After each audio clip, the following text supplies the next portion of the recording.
Shout out to the sponsor, T. Chandler. It's too early, but that's okay. My gym workout was phenomenal. Before I went home, I decided to stop over at my mother's house.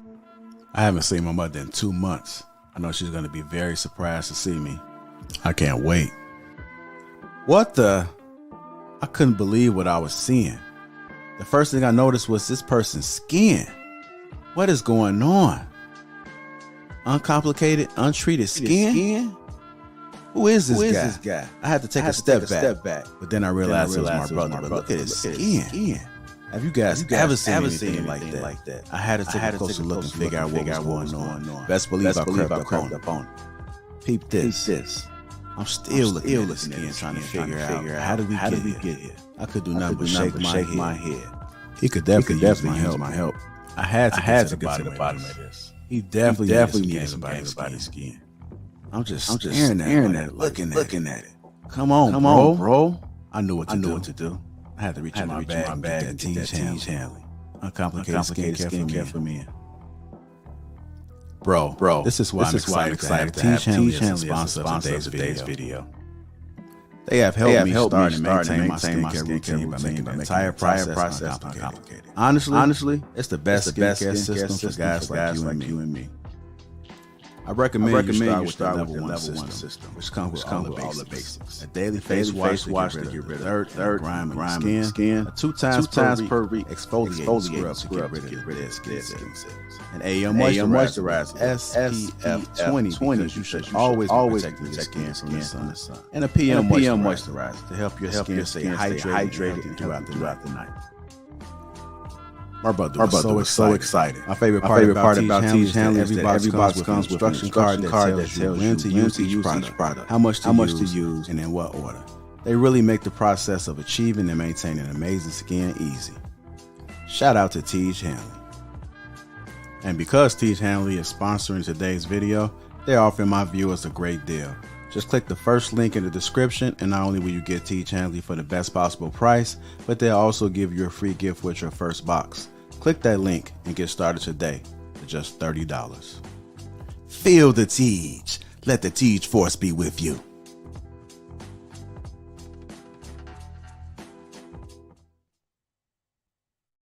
Let's just have a conversation.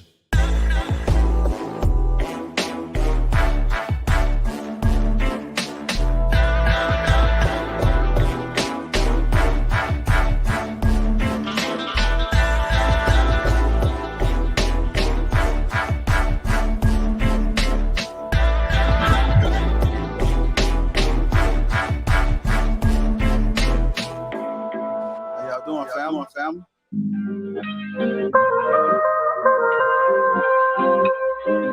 It's go time.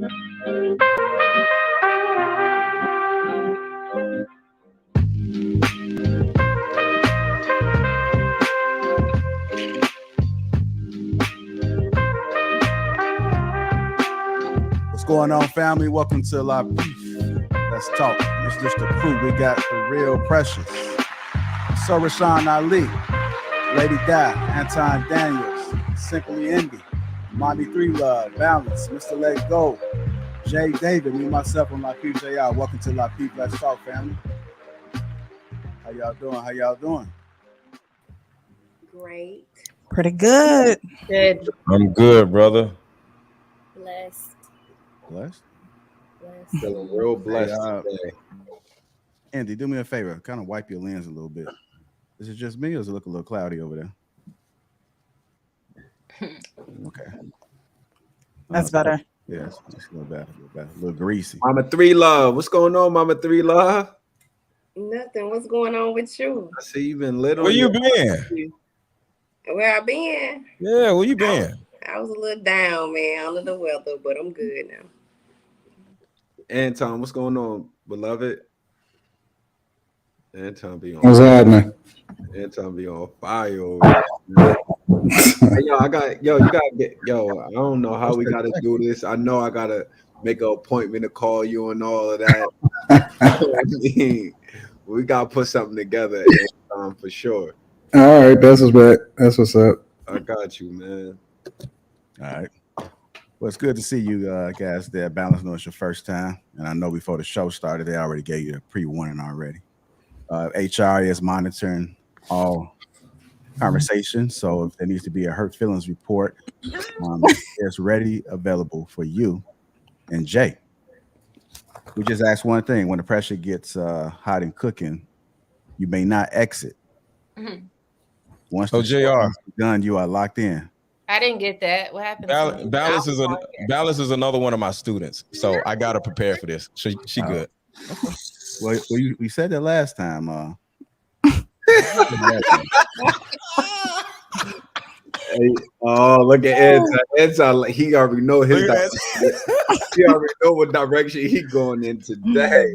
I'm raising them up, Anton. You feel me? You creating terrorists, bro. You got an army going on. Hold on, Veronica is fire though. Don't even try it. Hey yo, Anton got the Low Deluxe gray hoodie on, man. He about to go ham on everybody. Yo, all I gotta say is welcome to the greatest show on earth. It's Lapeef for life.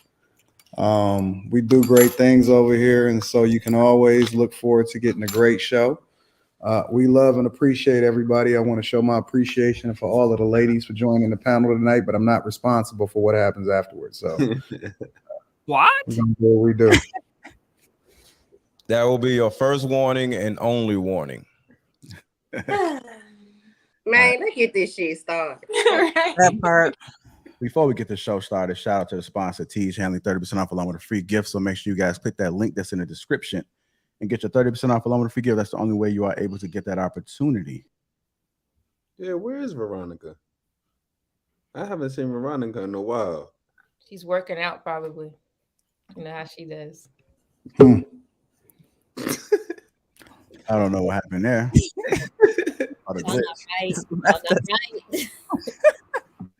It's fiber, man. I don't know what's going on, man. Veronica husband told her she can't go on live no more. Y'all done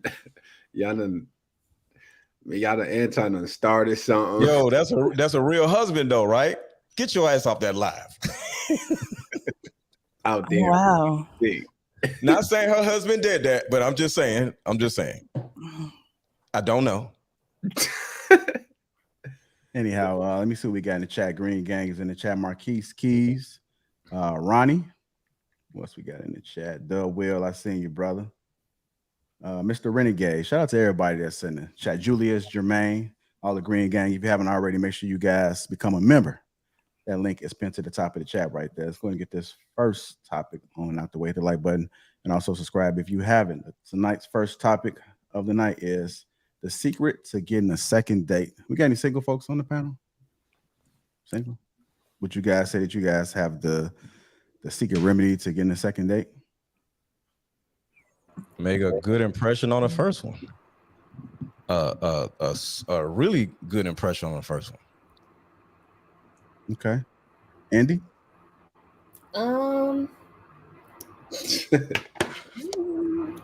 I'm not gonna lie to you. I have not made it to a lot of second dates. Usually not but by my choice. I get the ick. Is that by your choice? Yeah, like I'm very intentional in my season of like dating and singleness right now. So I get the ick real fast. Is that the ick or is it that the fear? No, it's like the ick. Like, so you're intentional on going on this first date, but won't go on the second one? Exactly. Like you intentionally not go on the second one? No. That's the fear part. No. So I'm saying like I go on the date and then I'm asking them the vetting questions and things like that I ask for specifically for the date. So like I ask questions before we even get to the date. And then once the date happens, what goes wrong if you ask those questions before y'all get on the date? So just like sometimes if you just hush, men start telling on themselves. Ain't that the truth? Very true. Start saying things that might be like red flags, like, you know, we might bring up something controversial that is happening in the media right now. Like, okay, Nia Long's husband cheated on her, and he's like, oh, that's not a problem. I feel like you can love a woman and cheat on her. I'm like, oh, okay. I don't sit on the first date. The hell? You gotta say nothing else. Yo, that's actually a great icebreaker. Talking about something like that was good. That was good. You can't love a woman and cheat on her. So yeah. What was that question? Is it impossible to do so? Is it what? Is it impossible to still love your wife and cheat on her? You're asking me? Yeah, I'm asking. Yeah. No, you cannot love your wife and cheat on your wife. Okay. Well, it's not really the point about whether he loves her and cheats on her. It's about how do we get here? Cheated on her. How he feels about that, because how he feels about him cheating on her. If a man is okay with a man cheating on a woman, it's not about the love. It's about the guy being okay with men cheating on women. It tells me about his character. Yeah, and it's all about what his definition of love. You know what I'm saying? Or like, his definition of cheating. No, what is definition of love? Because you can't love somebody and cheat on them. That's period. Like, what kind of love is that? What? That just lets you know. That lets you know that most marriages are partnerships. JR, where's the what? Where's the what at? Where's the what button? There you go. Jay, I'm just so saying, I feel like it's the definition of what everybody. We can all ask everybody on this panel. What is your definition of love? Most of everybody's definition is going to be different. Well, but it has to change depending on whether you're talking to a man or a woman. It depends on who you with. You got a lot of women that won't mind. They don't care. It changes depending on if it's a man or a woman. That's love is different.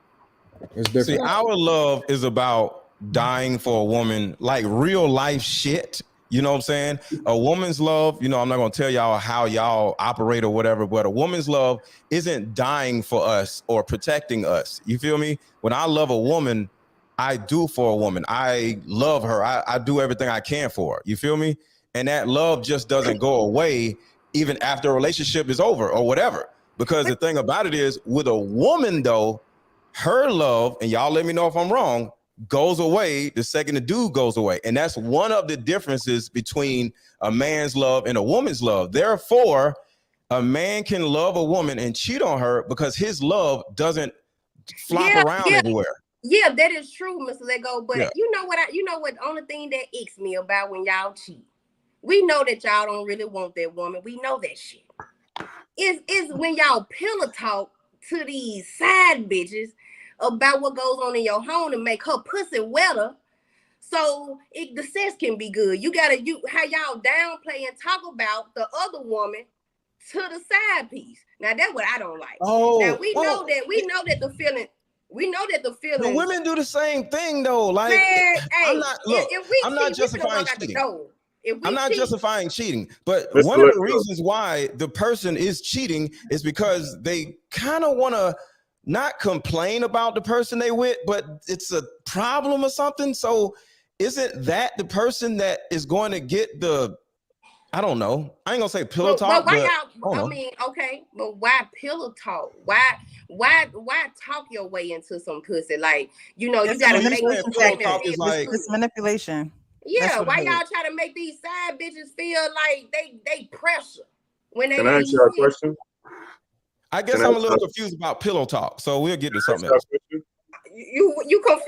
I can tell you about some pillow talk. Can I ask you a question? No, I'm just saying. Usually when can we hear Jay's question? Hold on, Jay got a question. Go ahead, Jay. Go ahead, bro. So, like, talking about cheating, can you only cheat one way physically, or can you cheat in your mind? You can cheat in your mind. In your mind, most definitely. Mm-hmm. It starts there first. It starts now, I'm married, right? So if I go outside, right, and I see some women, you know, outside, it's 90 degrees outside, and I'm on the beach in Miami, and a bunch of joints walk past me, and I'm like, like I still love my wife. You mean like lusted after them? To a hoe back in the day or something like that? I mean, say that again. Say what you asked me. It's like premeditated murder, you know. Like, I mean, I'm just asking: is there more than one way to cheat? But we just talking about physical. You going? We talking about physical. We don't know. There's definitely more than one way to cheat, and most people think that it's physical. You can cheat someone out of affection. You can cheat someone out of your attention and things like that. So there's definitely way more ways to cheat other than physical. But physical is usually the main, cheating that everyone gets in an uproar about. Right. Okay, so let's do this. Let's do this, ladies. What do y'all require from a man in order to be in a relationship that you think is ideal? What's the ideal relationship look like? Protection, provision, awareness, emotional and physical awareness, and someone who can cover you in all areas. So basically, you just named money. Cool. No, I never said money. I never ever said money. No. Let's be clear. Money. Hold on, wait. Protection and provision is money in 2022. This is not the Stone Ages where you gotta eat and steal, where you gotta kill what you eat, You got to climb mountains and build huts. And the neighborhood that you live in is based off of how much money you got. The car that you have, the insurance, all of that, the ability to make sure that you provided for after we go, all of that is attached to money. This is not the Stone Age. You're trying to control her narrative. She said a covering, which is, and then she said everything, which is okay. Like, what is the covering? Hold on. If she's having a bad day, you don't awareness just about it not being money and it being about protection. Like if someone was speaking out of line to me, you would protect me. That doesn't require money. Right. But see, here's the thing, Mr. Lego, and this is why you can't validate what it is that they saying. Because first of all, ain't nobody fighting no more unless it's family. Everybody got a gun. So I don't give a fuck if you 9 feet tall, you can't outrun these hollow points. Like all of that tough, like that's out the window. My point, mean walking away. Hold on. If somebody listen to what I'm saying. If somebody is talking tough to you, a lot of times protection is making sure that you game your chick to help her to understand that she needs to be moving appropriately before she even walks out the door. Half the time, or most of the time that a woman getting into a situation with a guy is because she was running her fucking mouth too much. So when you get it, so when you giving her that game and you helping her to understand that she needs to be a reflection of you before she even walks out the door, she shouldn't even be getting into a situation in the man with in the first that's place. What a woman come from. You're making up a scenario, bro. I'm giving you the insight and information that helps you to understand that all of the things that they're talking about is null and void. Before they ever even get into a relationship, they should be moving to where they're not ever talking back or putting themselves in a position to talk to a man in the first place. So that's null and void. That's not something that she should require from a man. That's something that she should already have within herself, not to fucking run her mouth to a guy. You're missing what I'm saying. All of the things that she said that's emotional, that has nothing to do with a man. Everything that she said that's required from a man, protection and all of that other type of stuff, all of that is tied back to resources. That's all it is, bro. If you break it down, hold on. You don't think a man can be an emotional resource to a woman to regulate a woman's emotions? A woman is all over the place, and you hold the woman like, yo, just chill out. I got you, and just calm her down a little bit. That's the regulation of the woman, and what woman doesn't need regulation? What are you talking about? That's protection right there. It's not protection. This isn't no. And see, this is the problem: is that it's too many guys. Honestly, oh Lord, here we go. It's too no, and this is real. It's too many guys out here validating narratives, word salad, and talking points in order to make a chick feel good. But the reality is that all of that extra shit don't have nothing to do with being successfully married, and that's the truth. Marriage is literally a sense of duty. There is people that are successfully married that's not into all of that word salad bullshit. And that's a fact. Marriage is a sense of duty. And the problem is that we've rearranged it to be more aligned with a woman's feelings. And so we've all started to navigate subconsciously over into this happy wife, happy life bullshit that don't have nothing to do with marriage. That ain't got nothing to do with it. That don't have nothing to do with a relationship. And we start inserting all of this bullshit into that. And then we start validating what women think. And then we start moving according to what they think instead of moving. Man, let me tell you something. My goal as a man is to be on my purpose. A woman ain't got nothing to do with that shit. It's her responsibility to get up under me, not the other way around. It's not my responsibility to come home and make sure that she's okay. It's my responsibility. Let me ask you a question. So if your wife comes home or is home and you come home and a family issue or something is going on with period, right? And she's upset. Are you going to protect her and just be like, you know, I got you? Example, because it's too broad. Okay. A family, okay, she got into it with a family member that, and it was like really deep. Like she thought, you know, you got grandma or aunt, I don't know. I'm just trying to make up some shit, right? Because I don't want to say somebody died or whatever. That's all bullshit. Hold on, bro. You asked me all bullshit. That's why you having trouble with it. Okay, because I'm trying. All right, but you say your I got one for you. I got one. Hold on. Yeah, just give a scenario because I want to know how he will You react. can't even come up with one. Because you told me that we'll be specific. Let me. Because the first thing I'm gonna say is somebody Hold on, died. hold And I don't want to say Hold that. on, let the lady come Jay was going. Go ahead, Jay. You say you got a scenario for him, Jay? So yeah, so say your wife is she works and she ain't got as much time to go to the gym, right? And I know what you're gonna say because I know where you're gonna go. Well, if you know what I'm gonna say, then why you posing a scenario?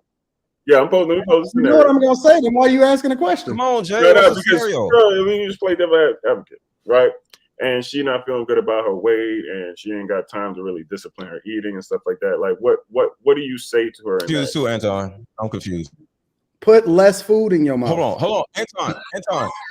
Now what are y'all talking about? Listen, Anton, losing weight is a matter of caloric deficit. Anton, you don't even have to go to the gym to I don't lose know weight. what he's What are we talking about? Go back to what I was saying. I don't know what he's talking about. Going back No, to what I was saying. no. That ain't got to do what I'm saying. The scenario is your wife is crying about something very fucked up that happened in her life. What dating? Hold on, y'all. How do you handle it, Anton? Your wife is like super upset. How do you handle it? Hold on, one at a time. I can't hear. One at a time. They cannot hear. How do you handle it, Anton? Hold on, wait. Let dating to marriage talk real quick. She has something for y'all too. What is it? What is she mad? What is she crying about? Okay, so I that's the thing. I don't want to just be making up. I don't know because your Let wife. her talk. She about to give you an example. Go ahead. His wife don't work, so you got to give him something that makes sense to him. So a scenario, she's upset. All right, just let her talk. What would you do, Anton? Let her. What would your reaction be? What is she upset about? It depends. Would you protect her or not? Or would you be like, yo, man, what is wrong with you? Sometimes, more times than not, somebody got an echo. More often than not, what y'all call protection is validating bad behavior. 99% of wounds are self-inflicted. What's your mode of operation when your lady is upset? Hold on, Mr. It depends on what she's upset about. If she upset because she went over somewhere that I told her not to go, and she put herself in a bad position, and then she self-inflicted that wound, I'm gonna hold her accountable. Anton, okay, somebody died. I don't want to talk about somebody dying, but I'm just gonna say somebody died. What would you do? Hold on. Go ahead, dating. Let's say she goes to your child's school. All right. This is something that's not like she didn't think that this was going to happen. She go to the child's school. She found out some shit happened at school with your kid, but you find out that it was the teacher who did something that was wrong. So your wife, like what? What could the teacher do that was wrong? She neglected your child.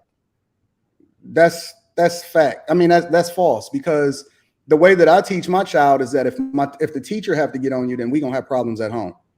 No, the way I teach my daughter, the way that I tell my wife to teach my daughter is that you can control any situation and you can say anything to anybody if you say it the right way. So if you're not controlling a narrative, because life is 10% of what happens to you and 90% of how you react to it, I don't care if the teacher got on you. I don't care if it's something wrong or you think that the teacher talked to you wrong.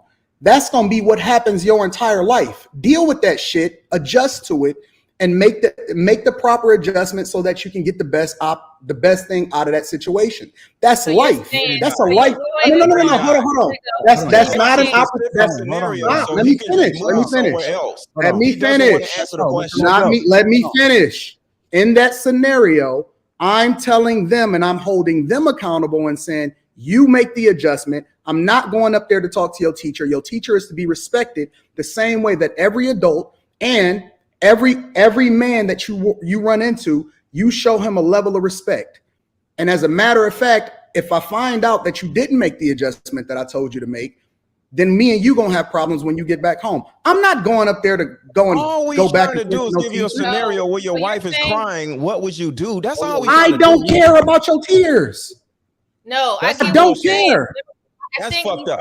That's fucked up. That's cool. You know what? You know what else is so fucked up about it? I'm still married for 18 years and you divorced. He's saying that he gives his family. So what that got to do with anything? That means that I'm focused on the results and I'm not focused on no feelings. No. It does that means nothing because it depends on it who means you everything. are and who she is. No, it doesn't. Y'all are two It does. individuals who are choosing to be married. People, other marriages or whatever, they choose not to be married when shit go crazy. People break up when shit goes crazy. Some people stay together when shit goes crazy. Some people split up when shit goes crazy. So there's a certain possibility that shit may be going crazy in y'all marriage and y'all just stay together. Shit goes crazy in every relationship. Some people split up, some people stay together. Just no. Here's the difference. Here's the difference. Here's the difference. That's all I'm saying. No, here's the difference. There is no choices except for what it is that I say because I'm the leader. And that's what real protection is. It's results oriented. It's not about whether or not she got an option. It's the framework that I presented for her to be able to thrive and exist. She trusts my leadership and my judgment. We don't deal with feelings over here. Listen to what I'm saying. Listen to what I'm saying. We don't deal with feelings. We deal with results. Every single man in my family is focused on results, and ain't none of us ever got divorced. And the point that I'm making is that all of our wives live in bliss because they understand that they dealing with men that's focused on being men, not men focused on pleasing women.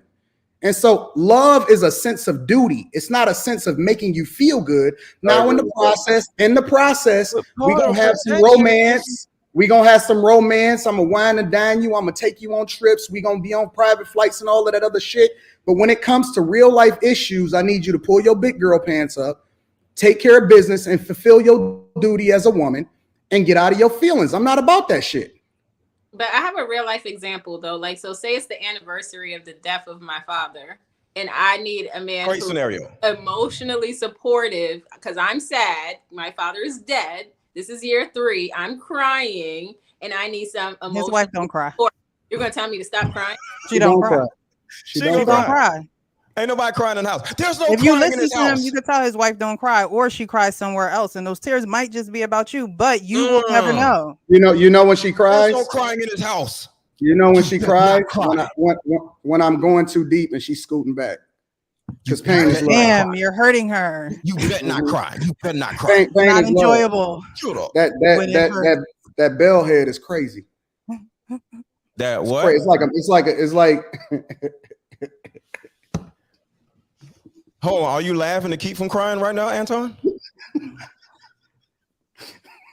That bell head is crazy. Hey, yo, what's up with you, yo? You never answered my question, Anton. I'm sorry. Well, because they kept interrupting you. Go ahead. I was saying, when someone, I understand you teach your family how to handle situations. I understand what you're saying. But when someone neglects somebody, okay, there's different types of neglect. You're not going to sit there neglect. Oh, handle that.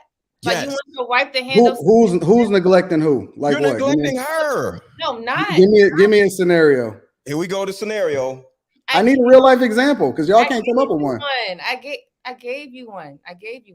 How was she being? How was she being neglected? Balance made one right now. The scenario you gave me was school related. I gave you my answer for that. No, but you seriously gonna tell your wife you hear what Balance said, Anton? Certain things. The anniversary of her father passing. She's emotional. What do you do, Anton? Go. You know, in my family, we was taught to let the dead bury the dead. That's what the scriptures say. What about racial discrimination? She's still crying. Now what? That's what the scriptures say. We let the dead bury the dead. She's crying though. What do you do? What is the action you do? She's crying. What do you do? Oh, real time. Listen, I'll take you to the mall to buy you a Chanel bag later. That's some bullshit, bro. What about racial discrimination? Hold on, ladies. We got a clip, JR. You got a clip on JR. Hold on, y'all. We got to move on. We got to get in a second date. Go ahead, Balance. Speak on that. I mean, I was just so distracted by it. Anyway, God forbid, because my father, thank God, is still living. But the second date thing, I mean, I'm like Indy when it comes to that. Like, I clip people real quick. It don't even really make it to the second date because of me. I'm just like, no, thank you. Like, out of 10, if I had 10 dates, I'll probably make 1 out of 10 can make it to like the second one. But I never had a guy not want me to go on the second one though, so I can't speak from that point. Oh, really? But why do y'all just keep running from dude? Like, are y'all scared of intimacy or some shit? Like, you get with a dude or you date a dude, I'm out of here. Like, what? What? It's a cut. It's not. It's a. What is the cut though? What is the reasoning for the cut? Yeah. Indy gave a great example. Indy said it was fear. Is yours fear too? I didn't say mine was fear though. I said mine has to do with like But Indy, you said you talked to him on the phone already, so you get a better understanding of him. But when you go on a date, you just disappear. No.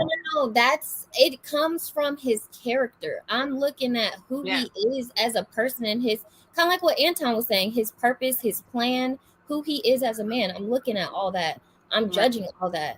And so like you say certain shit and I'm like, okay, that's a red flag. A red flag spot. A leopard does not change its spots. I'm not here to convince myself that I'm the magical unicorn that can change a man. This man has been for 35 years. He gonna probably do the same thing in the same situation. That's the man that you should probably rock with and go on a second date with. Where you meeting him at? Like, where did you meet, let's say, one of the guys at? So for me, I prefer to meet men that are in similar professions to me or at like things that I like enjoy going to. So like I'm a part of like a social club. So like because I know that they have purpose, they have a career, you know, things like that. So you saying those guys that have that purpose ain't shit basically still? Sometimes, but that's not that purpose doesn't. What the hell? Purpose. No, I'm serious. Like if But these are the dudes that you're dating, but you're not even going on second dates with these dudes.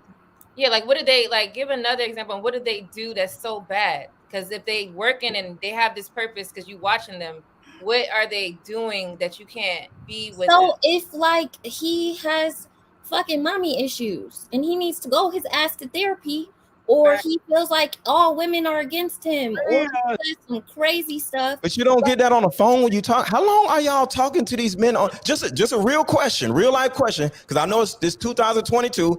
How long are y'all on the phone with these men before y'all start meeting up with them? Just a question, because I don't know. Maybe is that the issue? Why it don't turn to a second date? Because y'all don't sit on the phone or like vet the men on the phone? First of all, Aaron, that's not my problem. I don't have this issue. Like this. You don't go on second dates either, though. No, I'm talking about from the past. I'm not even currently dating. So what's your issue? The second date situation. I don't have a second date issue. Hold on, y'all. Hold on. I'm gonna play this clip right quick. I'm gonna play this clip. Okay. Single, but I am dating. Okay. And I'm not getting like the reoccurring dates. So I wanted to ask, in your opinion, when a guy goes out on their first date, what attracts him to her to make him say, I want to see her again? This is what you're not doing. If you're having trouble getting a second date, continue. All you got to do, listen to what I taught my daughters. You must let him see what he can get, but make him imagine what he can have. You understand dumb that? shit. This is very smart, ladies. You have to let him see what he can get, but you got to make him imagine what he can have. That's what we want, the thing that's hardest to get. What the hell is he talking about? This He's always a crook, man. And you can tell, hold on, you can tell this was some pre-show notes because the second she finished talking, let me tell you what you did wrong. You don't even know the damn lady. Shut up. He made all them women coochie wade up in there. Exactly with that old man bullshit. Yeah, that bullshit. Everybody on the panel that agree with what he said. I don't believe it. That's some dumb shit. I mean, He like Creflo and all them other folk. Kenneth Copeland. These are pre-show notes. They get an understanding of what the audience are going to, something or whatever. I don't know how they do it. And then a fucking person asks a question so he can look good. This is what you need to do. And it's all bullshit just to make people clap. This is the problem with these pandering ass fucking people. But shout out to Steve Harvey. He doing his thing. Go ahead, Lady Di. I don't think that tactic works, but he's saying basically don't show all of your good stuff from the beginning. Like let the man wonder so he could keep asking you for a date to get those questions that he never got answered. See, that's a little bit more clear. Isn't that a waste of time though? Here we go again. Everything's a waste of time.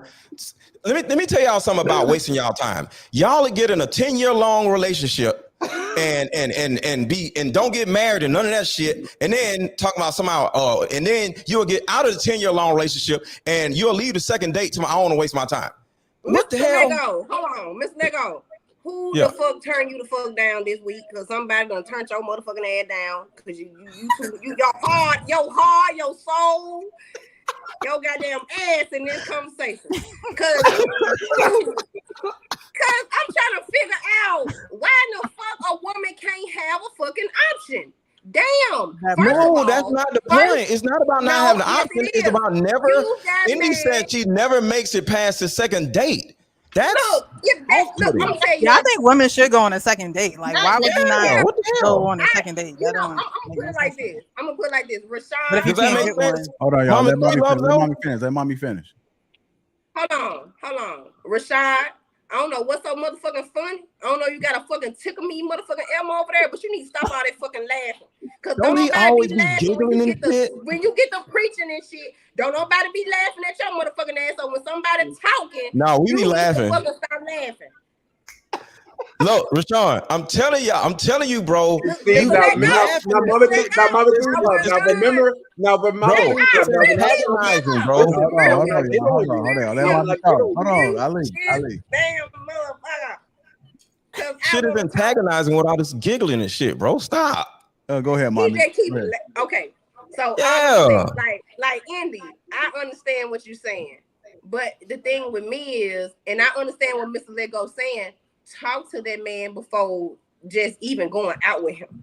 Like me, I would talk to a guy for a minute. Like I can't stand the guys that be in a rush to see me. Cause most of the dudes that be in a rush, they want to see you in that week, they want to fuck. We know that. We all minds and the way he. And that's what I'm saying. It can sometimes be deceiving because he dressed nice, he this and that. Like if he trying to see you, if you talk to him Wednesday, he trying to see you Saturday. He trying to get you out the way. So I feel like it depends on the time. And me, when it comes to a first date, you don't wine and dine me. Cause then let's go to Smoothie King. Let's go to Starbucks. Let's go to the gym. I love going to the gym. Let's go to the gym. We finna ask questions. Now, second date, just like she said, it's up to the man. Let that man ask you for that second date. That might be what it is. They don't want to relinquish that control of like, it's a second date. I'm nervous. What to do? They don't know what to do with themselves on a second date. I feel like because back in the day, I'm from Mississippi. I'm a country girl. You know, men court women. Mm-hmm. So men take the initiative to do those things. I would never ask a man for a second date. Even after that first date, once we ask those questions, he might didn't like something that I said. Something might turn him off. Something that he said might turn me off. And 9 times out of 10, that's when ghosting come along, right? Rashad, what the fuck is you laughing at with that ugly ass bow tie on that fucking back picture? Ugly ass picture. I think they kind of this might be a little love spat between them two. I don't even keep fucking laughing. I ain't never saw no fucking barber.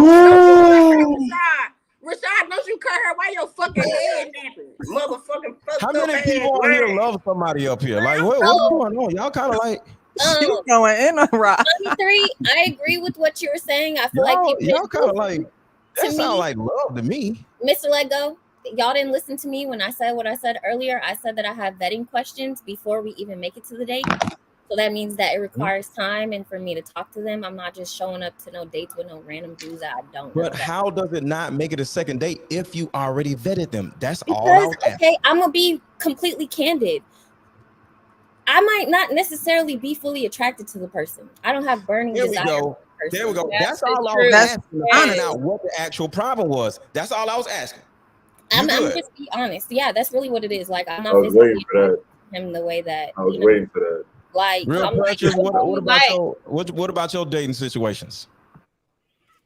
I mean, the secret to getting a second date is just being yourself on the first date. You know what I mean? You have to be yourself. If you're worth the second date, he's going to ask you on a second date. If he can tell you're being fake and phony and you want him to spend $250 on you when you try and get the shrimp, the lobster, 10 drinks from the bar, you just have to be yourself. And if he sees you worthy of a second date, he's going to give it to you. But if not, you know yourself as well. Women know themselves, and like Indy said, you also gotta be fine enough. If you're not fine enough in some cases, women are not going to go out with you. That sounds like Indy need to do a FaceTime real I got a quick. question. Y'all going on dates with dudes y'all don't think are attractive?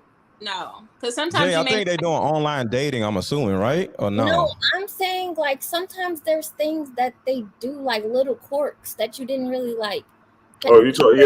I know what you're talking about. Physical attraction is Indy, like if this keeps happening, I'm just saying it's not the quirks. You're actually like pulling yourself out of these situations because of something else. Because people, no matter who the person is, male or female, they can look at a person and find something wrong with every person. And you're like, you know what? I don't like how their eyes look. You trying to make excuses not to go on a second date. I'm gonna tell you a personal story. You know what? You might I'm be gonna tell you a personal Hold story. on, Sean. Go ahead, lady. Hold on, Ali. Lady. Look, before I got with my husband, he told me that when I walk too goddamn hard, and he said that was a turnoff. Walk too damn like, hard. but we married now. Like that's stupid stuff for just consider that it's like not gonna be long term. Yes, people gonna have their quirks. You mean sound wise, or you mean like you got a tough, like manly walk? Now, sometimes women be walking hard as hell. The sound, I guess, I don't know, but I was like he hear me coming. You a stepper, huh? Yeah. Okay. I'm just saying, like for real, like, and my husband, he real particular. He don't like the eyes too big, ears too small. Everything gotta be proportioned, But he still would give somebody a chance, like because it depends on the person inside. You got to go deeper. Forget all that little shit because Can I give you my secret? Stuff is gonna make you not be with nobody.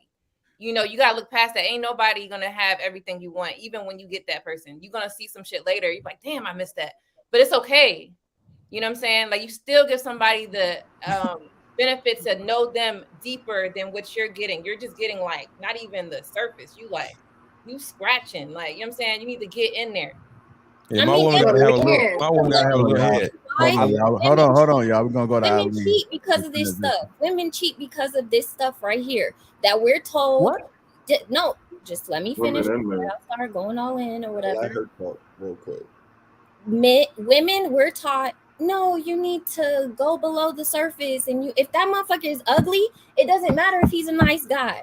Why are you giving your phone number if he's ugly? But I'm saying, like, people need to, like, if he's not attractive to you, if he does certain shit that you're like, this is gonna bother me. Like, he chews with his mouth open. He does certain shit part. He's attractive, but he does certain shit. Can't you tell the man, like, hey, if you like the man and that's the one little thing, can you say, hey, can you wear this instead of that, or do this instead of that, or can you say this instead of that? That makes me feel uneasy when you do this. And like, let me tell y'all something about men, and y'all let me know if I'm wrong or if it's just me. We need instructions. You know what I'm saying? Like, so because I like certain things and you like certain things. So if you're wrong, Mr. Lego. Hold on, let me finish. I know you, but everything's wrong with you. No, you wrong. Listen, Mr. Lego. Woman say, oh, she kissed my ass. I get it. But the bottom line is what I'm saying is we men are easily programmable, Anton, is all I'm saying. If a woman says I like this better than that, we're gonna do it. Fuck her. I have an example. Like, man. I don't really gotta do all that. Hold on. Listen. Let me tell you something about her mindset. Please give y'all my secret. I got you, Rashawn. But let me just say this one thing, bro. Let me tell you something about these mindsets. Rashawn gonna say something about the minister's secrets. They gonna wake up and they're gonna be 35. They're gonna wake up and they're gonna be 35, and all of that standard shit is going out the window. All of that shit going out the window.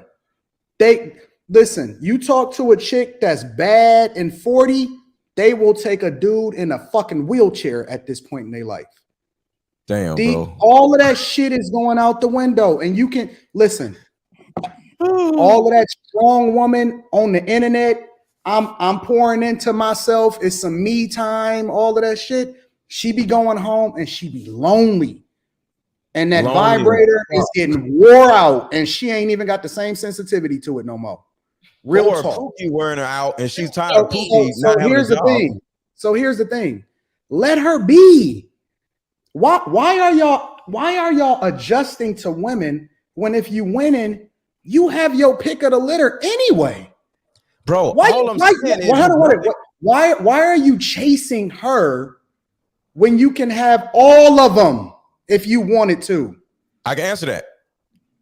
Certain women, because like I said on other shows, it's the intrinsic value of the woman. It's not how cute she is. See, that's what they talking about. He chews with his mouth on all this stupid shit. I always say women are children. So women are always going to say dumb shit. I don't like this. That's what children do. But as men, it's about the intrinsic value of a woman. Certain women are irreplaceable. And you turn around. No, they all are replaceable. I'm almost done. So you turn around and deal with one woman. She makes you feel a certain kind of way. The next woman ain't gonna make you feel that certain kind of way. She might be fine or pretty or whatever, but that one woman is not gonna do it for you intrinsically. Okay, so if she at 40, if she fucking acting up, trade her in for 220s. Who cares? The point is that they listen, they all replaceable. There is not a woman on this fucking earth that is not replaceable, and that's a fact. That's not true. That's not no.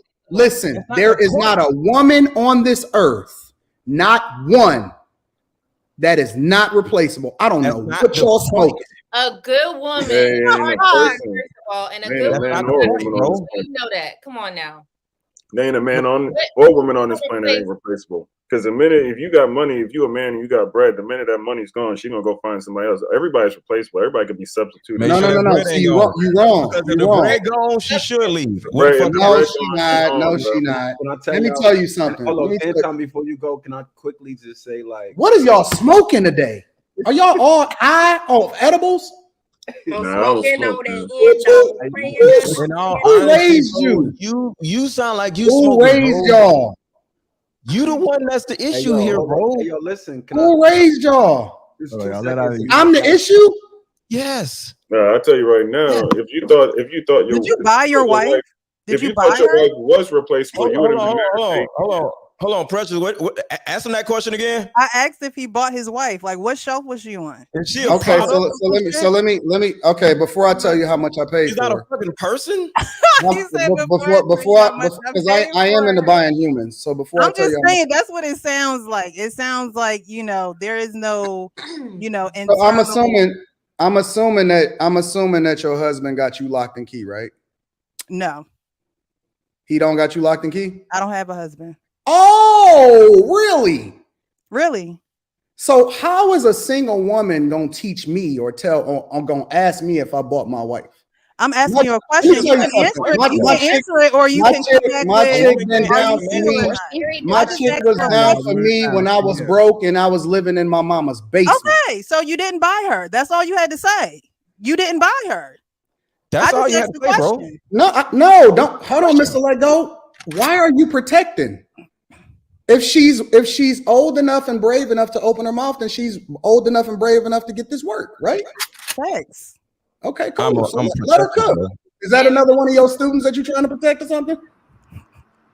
No. Okay, cool. So you're not under the Mr. Let Go tutelage. All right, cool. So now you got any more questions before we get there?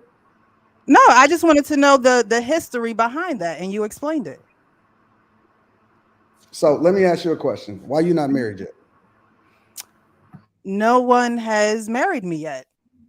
You haven't had a proposal? Oh, wait, you went out a little bit. What'd you say? I said you haven't had a proposal yet? I have. Why didn't you accept? We weren't compatible.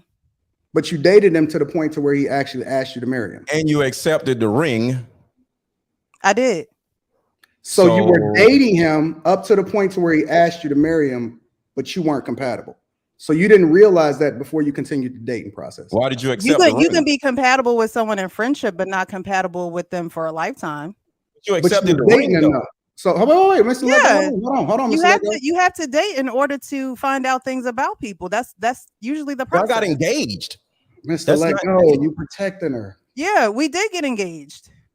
So you But did some get people engaged. get engaged and they get married and Yeah, then that's what I'm realize saying. it's not the right thing for them. They get divorced. I don't want to get divorced.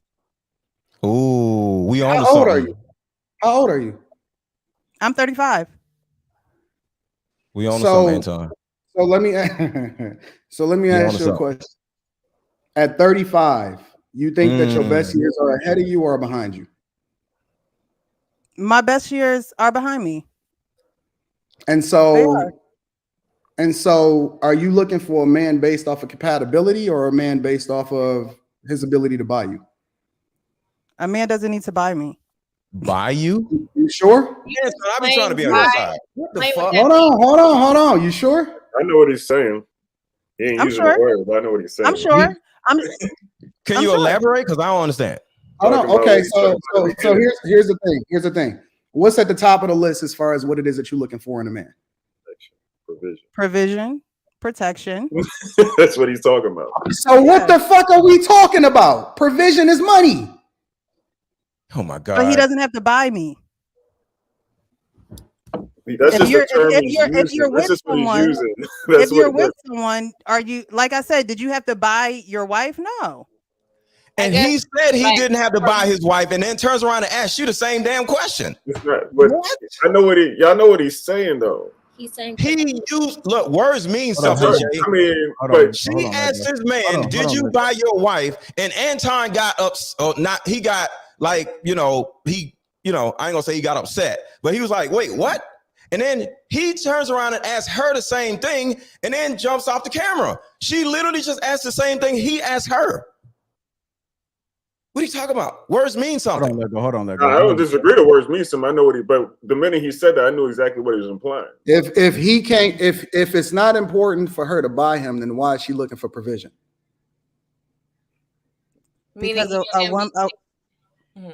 well, maybe what is your definition of provision, Anton? No. If we have it's to be not on the important for him to buy you and he can't buy you, then why is provision at the top of the list? Why it ain't kindness? Why it ain't niceness? Why it ain't his ability to still have kids? How come it ain't about his mama? How come provision was the number one thing that I already knew that you was gonna say before you say it? Provision to me means a vision. Being under a man who has a vision and can support No, that provision does not mean a vision. Vision mean vision. Provision mean provision. It's two different words. Provision means vision, and pro means in the future. Provision. Okay, watch this. Provision. Look, Anton slowing down. Look like, wait.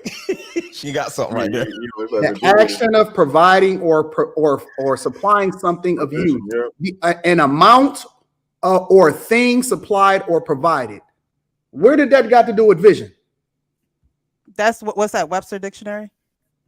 That's Google. Google? Oh, okay. I mean, you need to have a vision to make provisions. That's about it. You know what I'm saying? Actually, it's simple. Okay. No, I think she got That's you, what bro. I'm saying. You don't need to buy me. That's what I'm saying. You need a vision for provision. That's what that is to me. You didn't say vision. You did not say vision. You didn't say I need a man with a vision. You said vision. Well, that's why I was asking you, what does provision mean to you? But you went to Google. You can't change definitions. We all know what provision mean. It mean you want a man that got money. That can do Okay. the duty of a man. I didn't say money. You're saying money. I didn't put an emphasis on money ever. I just said one word. I never said money.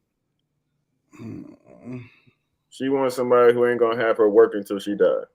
Which is money. No, and I don't mind working. Like, why do y'all think You don't women? want to work you don't want to work hard till you die. If you have a partner, why does it have to be? Oh, well, partner. She doesn't. That's gross. Partner, a husband. Exactly. She said partner. Okay, if you have a husband, but what is wrong with the woman working? Wouldn't that usually? I didn't say it was wrong for you. It's not that I said it's wrong for you to work, but you shouldn't kill your. I mean, as a man, like your man should not want you to kill yourself working. Right, but it's not like I'm looking for a man to take care of me 100%. You're looking for a man to take the burden off of you. No. But why are you looking for the man even to take care of you 1% at all? Why does that matter? Because it matters. I would think if I'm with someone, we're going to take care of each other. Gas prices is high. Everything, interest rates is high. Things that. So let me ask you right.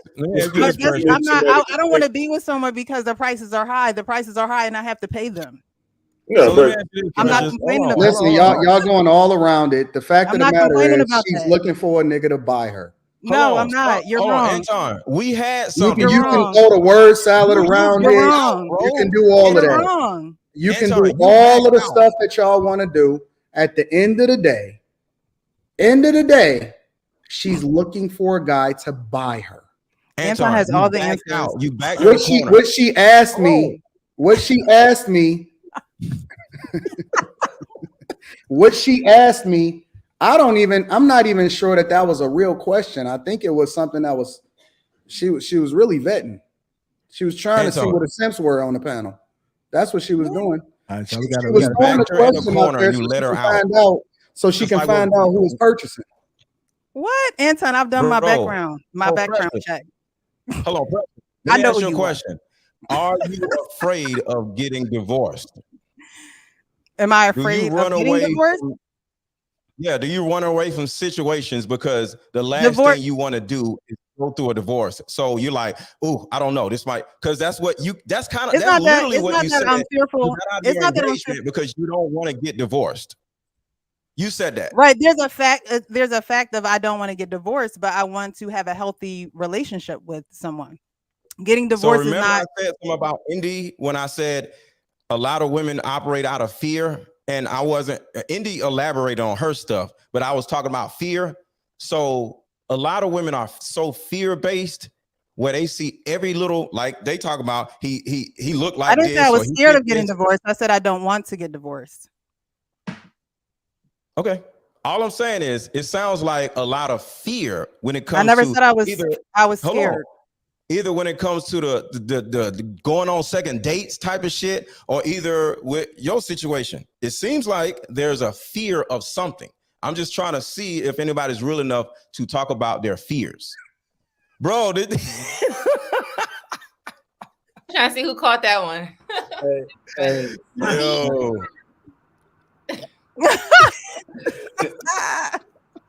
Anton, I'm trying to get there, bro. I'm trying to get there. That's cute. I'm trying to get there, bro.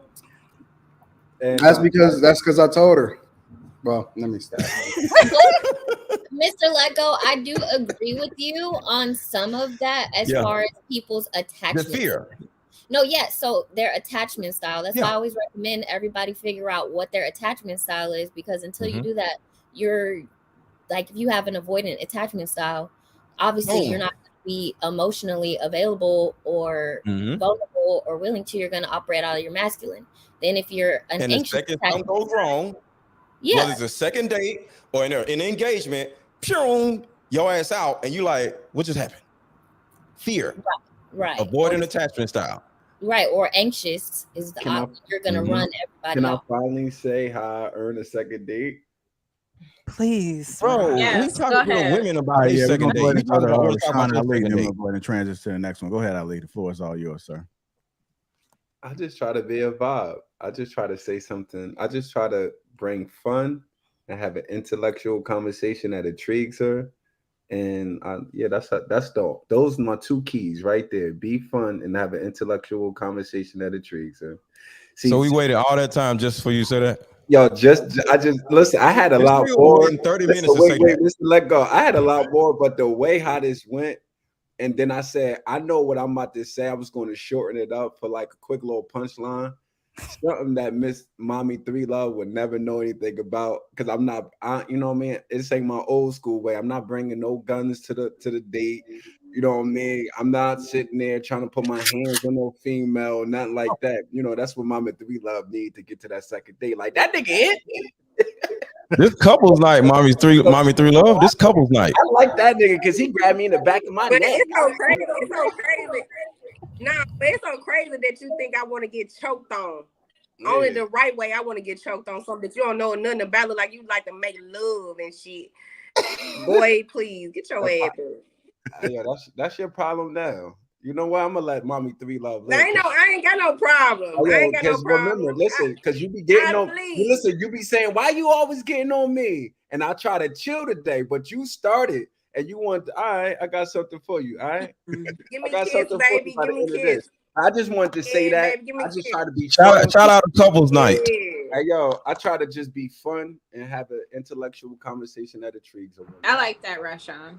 You know? But if you're not cute, you ain't gonna get that. Say that again. If you're not cute, you're not gonna get that second date with Indy over there. Yeah, if she don't think you cute, you out of there. You gotta wait till she turned 35. She'll give you all the dates you want. Yeah. That's it. Ali about 60. No, simply she's still suffering. All right, if you guys are just tuning in, welcome to Lapeef Let's Talk. Make sure you can likes up. Also, make sure you thank you so much. So Rashawn Ali, I know you waited all that time and didn't get the opportunity. So you want to go ahead and read these super chats? Yeah, I got you. Ladies, posting revealing photos online is also cheating and very disrespectful to your husband. That's from Tap in Production with the $5 chat. King Steven UGD, feelings have ruined us. Feelings have ruined us. Feelings matter more than facts. Adonis 1909, $5. People with anxiety are individuals who never learn how to handle their emotions growing up. It's the result of people running away from consequences. You gotta read it with enthusiasm. Okay. Sure. I mean, I'm not Mr. End. I got you. Let me just try. Read it like a minister, bro. Talk your ish network $10. Y'all lit tonight. Get the likes up. Is that better? Yeah. No, you listen. Okay, look, let me tell you. Like a minister, bro. Come on. Where's the minister at? Quiet, man. Shout out to the one and only Anton Daniels. Keep being you, keep building, keep succeeding. Hey, Rita, real friends, fire feelings. I'm moving Q to Detroit. Okay. Rashawn, you Muslim? Are paying $2. Yes, sir. Anton is the real Philip Jameson, $2. Boys, stop laughing my fucking ass off. I told you Anton got the Low Deluxe gray hoodie on. He wasn't playing tonight. Adonis 1909, $2. He says, hold up, why somebody trying to call me while I'm on here? Oh, no, I got you. All right. Adonis 1909 said, what I heard from Steve is no sex before marriage. Facts. John Jones says, why all these baby mothers got high standards? I'm shaking my fucking head. For real. I feel you, John. Shout out to the Black Titan in the building, a member, and also with that 100 ball. Yo, all of the ballers out here in the streets. Let me make sure I acknowledge all of the ballers, the dudes that's getting money, that's tricking off. Make sure that you support the platform before you go out there and you get that steak dinner. You know what I'm saying? Make sure you support the platform before the steak dinner. You give her the Salisbury. You know what I'm saying? And you make sure you support. Shout out to Black Titan said, Rashawn and Mommy, y'all too damn much. Get the fucking likes up. Shout out to the Black Titan is in the building. We love you. Appreciate you, big dog. Purple Pill Pie says, why Sir Rashawn look like a shiny version of the Fat Albert? Oh, I know y'all ain't capping on my dog Rashawn. To go said the Bible tells us to dwell with women in knowledge. Understand they are the lesser vessel. So accept their emotions, but handle your business as a man, head, and a leader. Facts.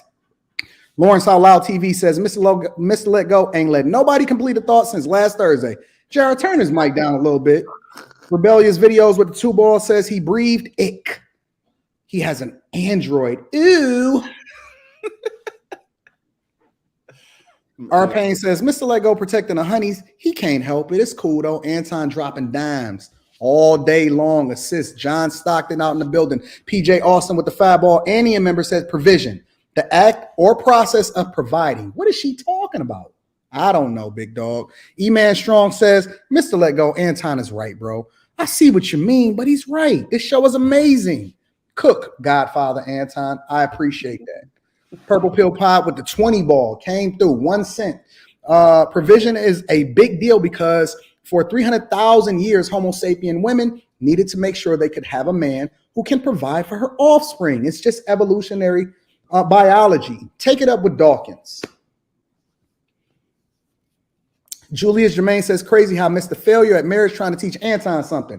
Ooh, the members is coming through tonight. One Swim One says, Mr. Lego has Tourette's. Stop interrupting. One. Eugene Steele with the fireball. Annie, a member, says whether there will be a what is that, an nth date, or I'm guessing he's saying ninth, second date, depends on how well the N-1 date goes. The first date, the one before it. Is that what you're saying, Mr. Eugene? Shout out to the doc. Black Titan. Oh, Jesus Christ. We out here tricking off. Will we in a strip club tonight or no? Rashawn making sure, message week. Shout out to the Black Titan with the 100 ball. We appreciate you. Mr. Let Go flip flop more than fish out of water, said Adonis. Mr. Let Go, they coming at you tonight, big dog. Shout out to Adonis 1909 is in the building. Is that all we got, JR? We good? Yeah, we good. All right, but hey, y'all, thank y'all for the super chats. We love and appreciate y'all. Make sure y'all hit a like for the YouTube algorithm, subscribe to the channel, and turn on your motherfucking notifications, because we are going to do the work and we are going to entertain y'all with truth and civil discourse. Is going up tonight, ladies and gentlemen. Tell your friends, share it with your sister and your brother, and we're going to continue to do the work. Let's get it. Roger that. Roger that. How y'all doing? Y'all good on the panel? Doing a well-being check right now. Anybody flustered? We Y'all good? Okay. Y'all on fire tonight.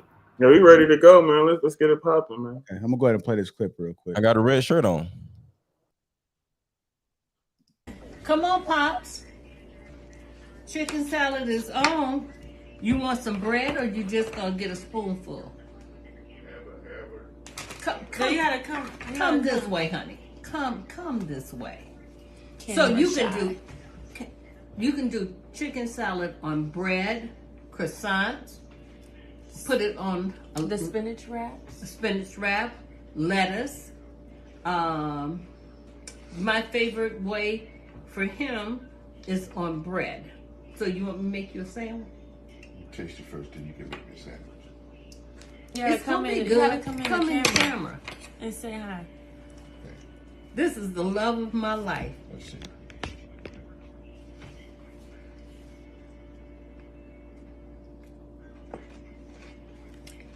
Hear that crunch?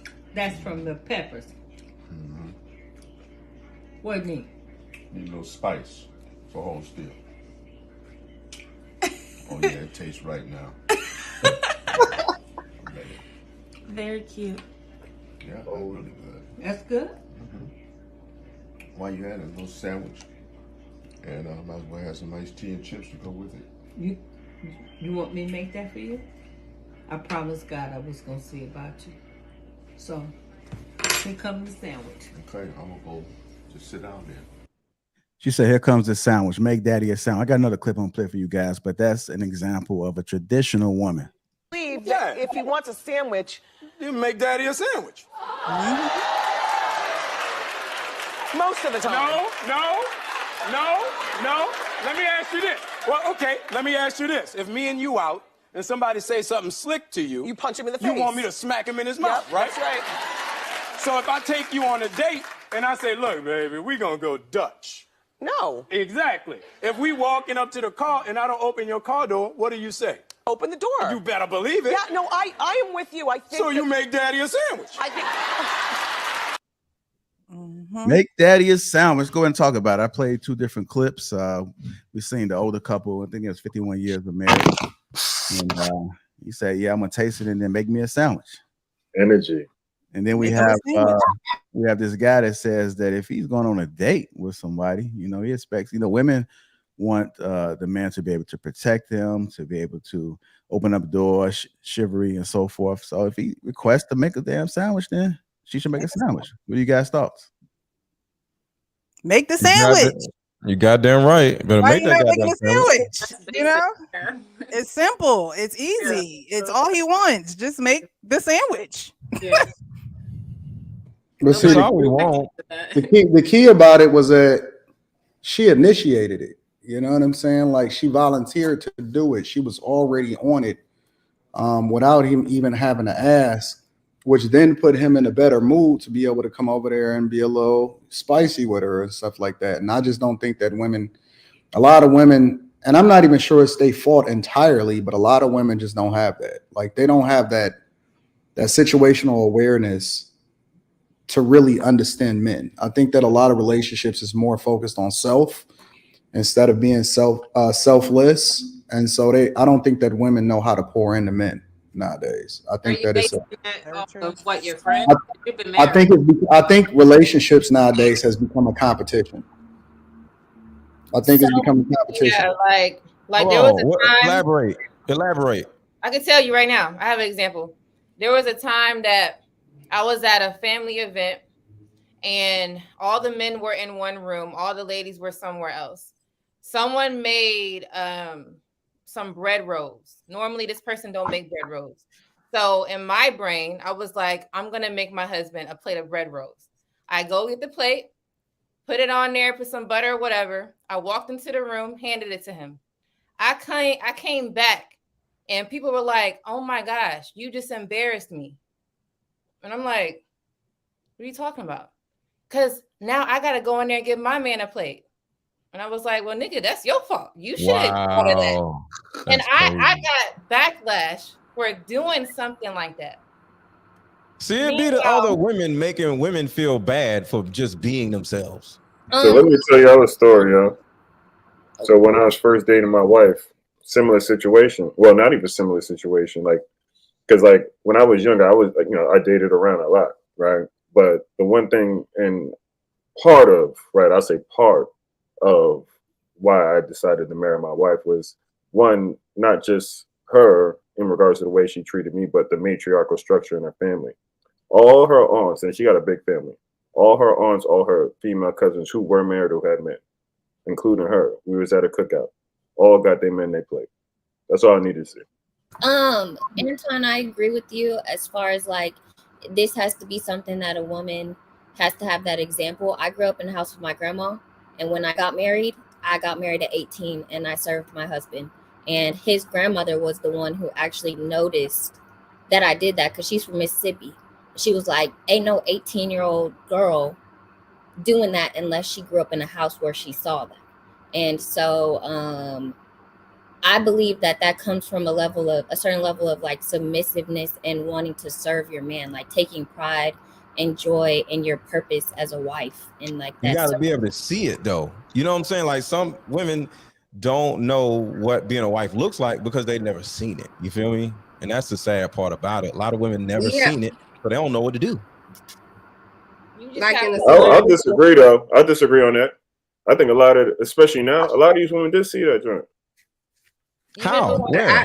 They had to set up for their mom, they set Where? up for their grandmother. A lot of these women. No, none of these women, not none of them, but most of these mothers aren't married. Some of them are, but most of these mothers aren't married. So if I'm you, talking about, what do you mean? How old are you, brother? How old are you, brother? 46. 46. Like, Yo, what are these? the How are women these in your women age learning group how to saw it, be a wife if their parents weren't married? The women in your age group saw it.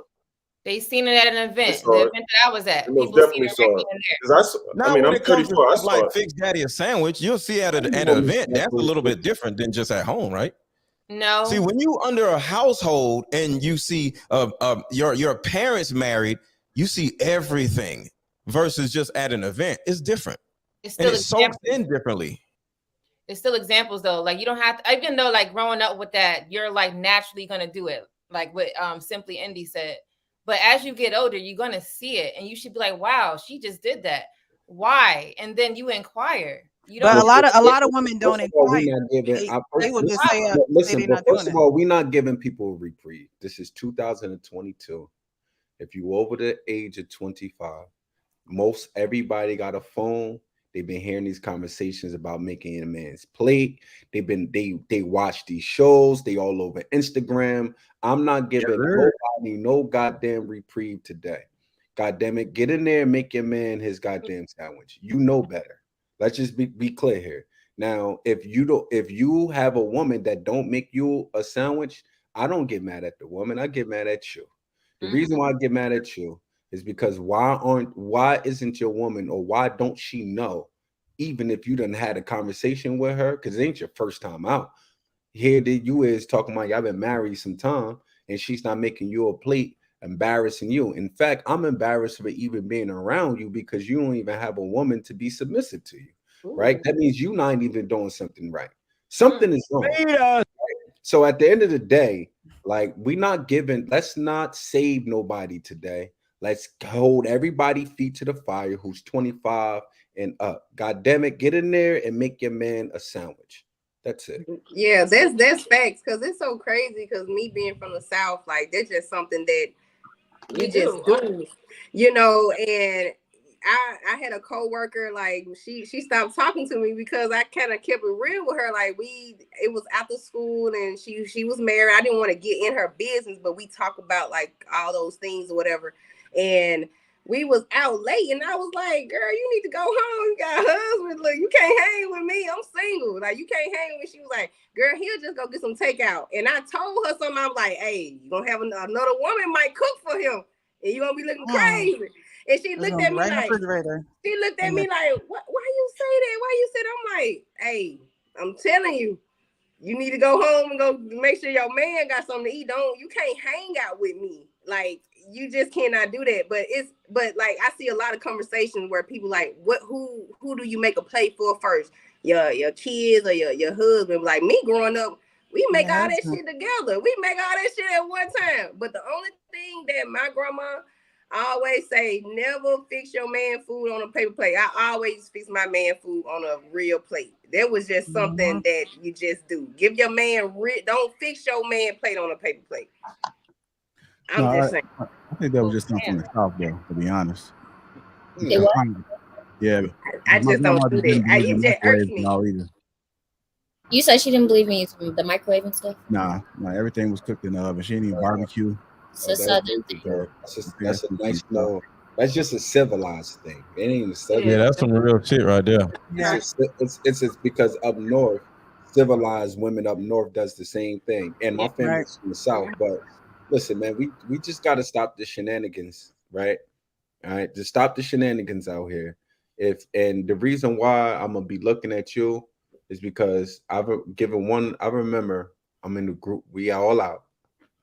Sort of situation. We chilling at my friend's house, and I was married at this time, and all of our women went in there and fixed us a place except for one.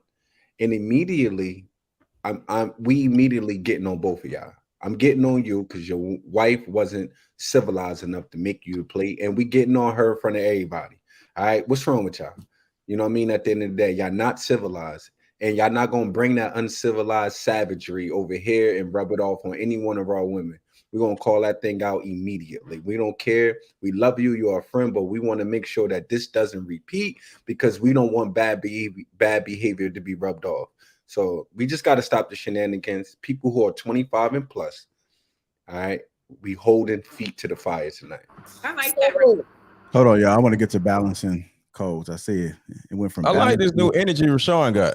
Yeah, I like that, Rashawn. I like that. Hold them accountable. Go ahead, balancing code. That's all I wanted to say.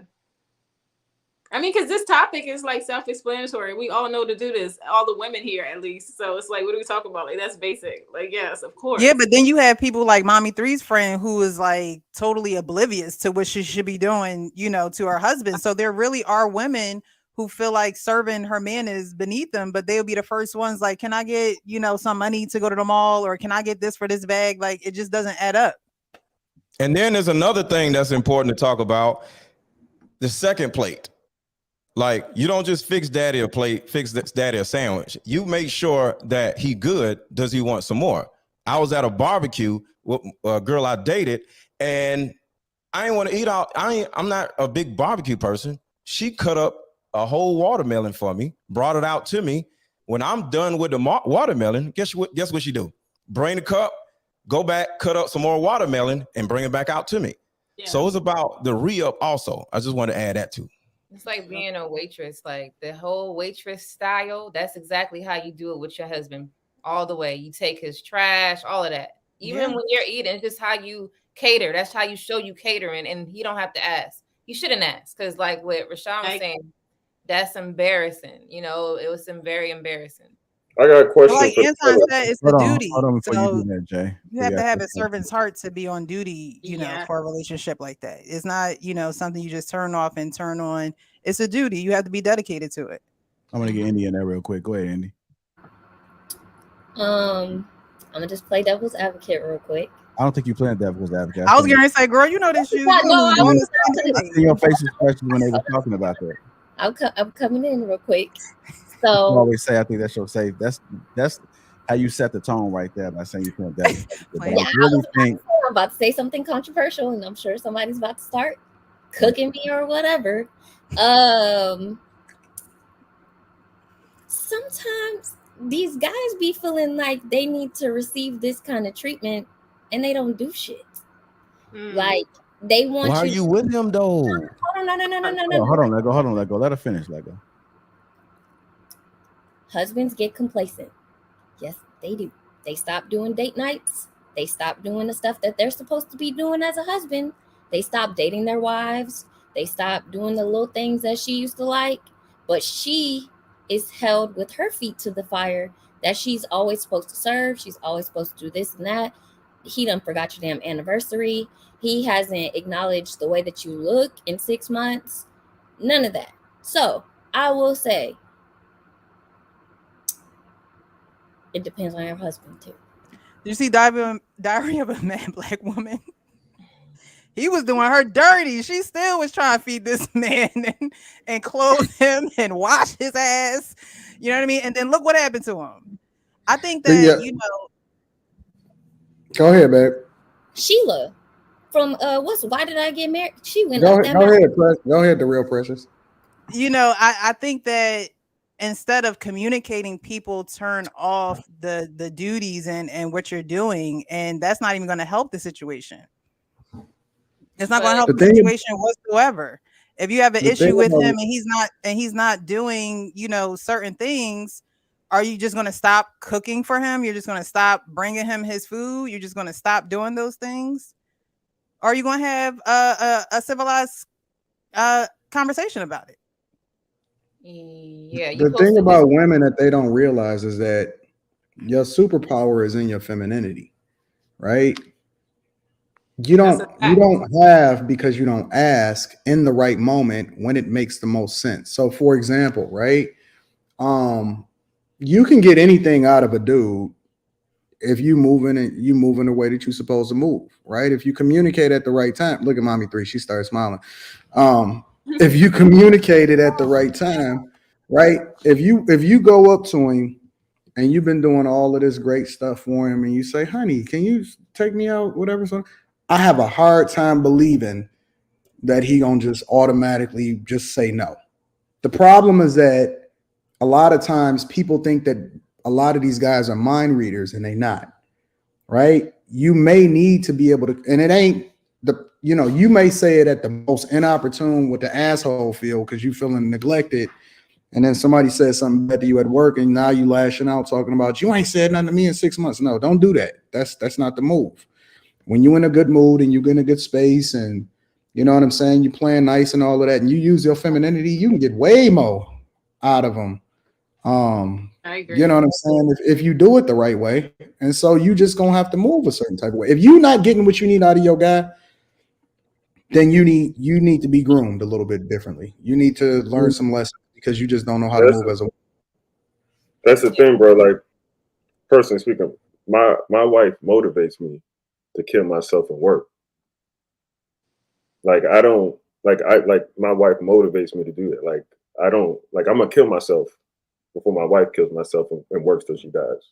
I'm gonna kill myself, right? If anybody gonna go to the great first working and doing the things that they're supposed to do, is gonna be me, not her. So that's the thing. It's like, yeah, the right woman will do that for a man.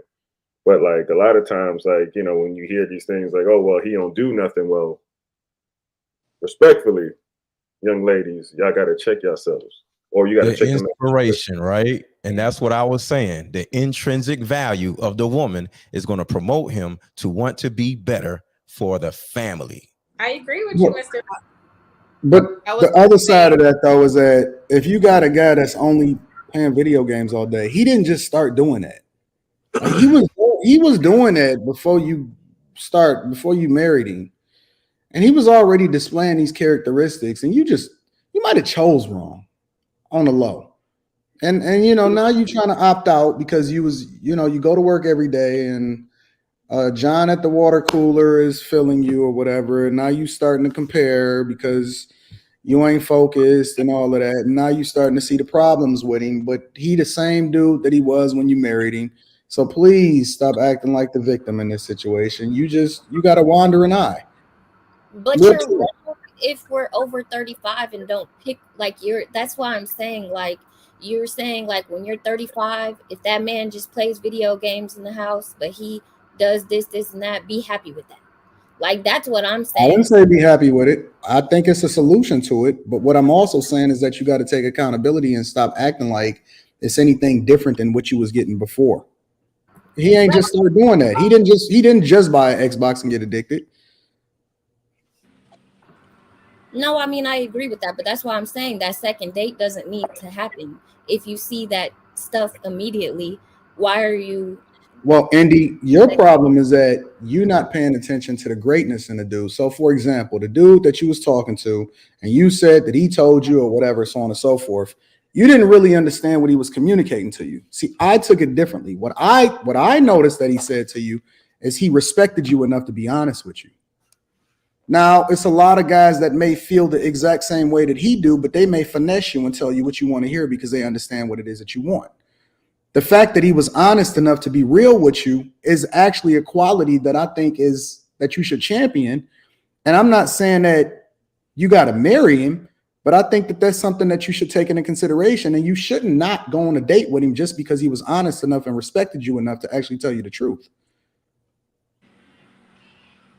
Anton, I started laughing. I started smiling when you said that because it was so true. Because I would make these homemade chocolate chip cookies, and they would give me anything I want.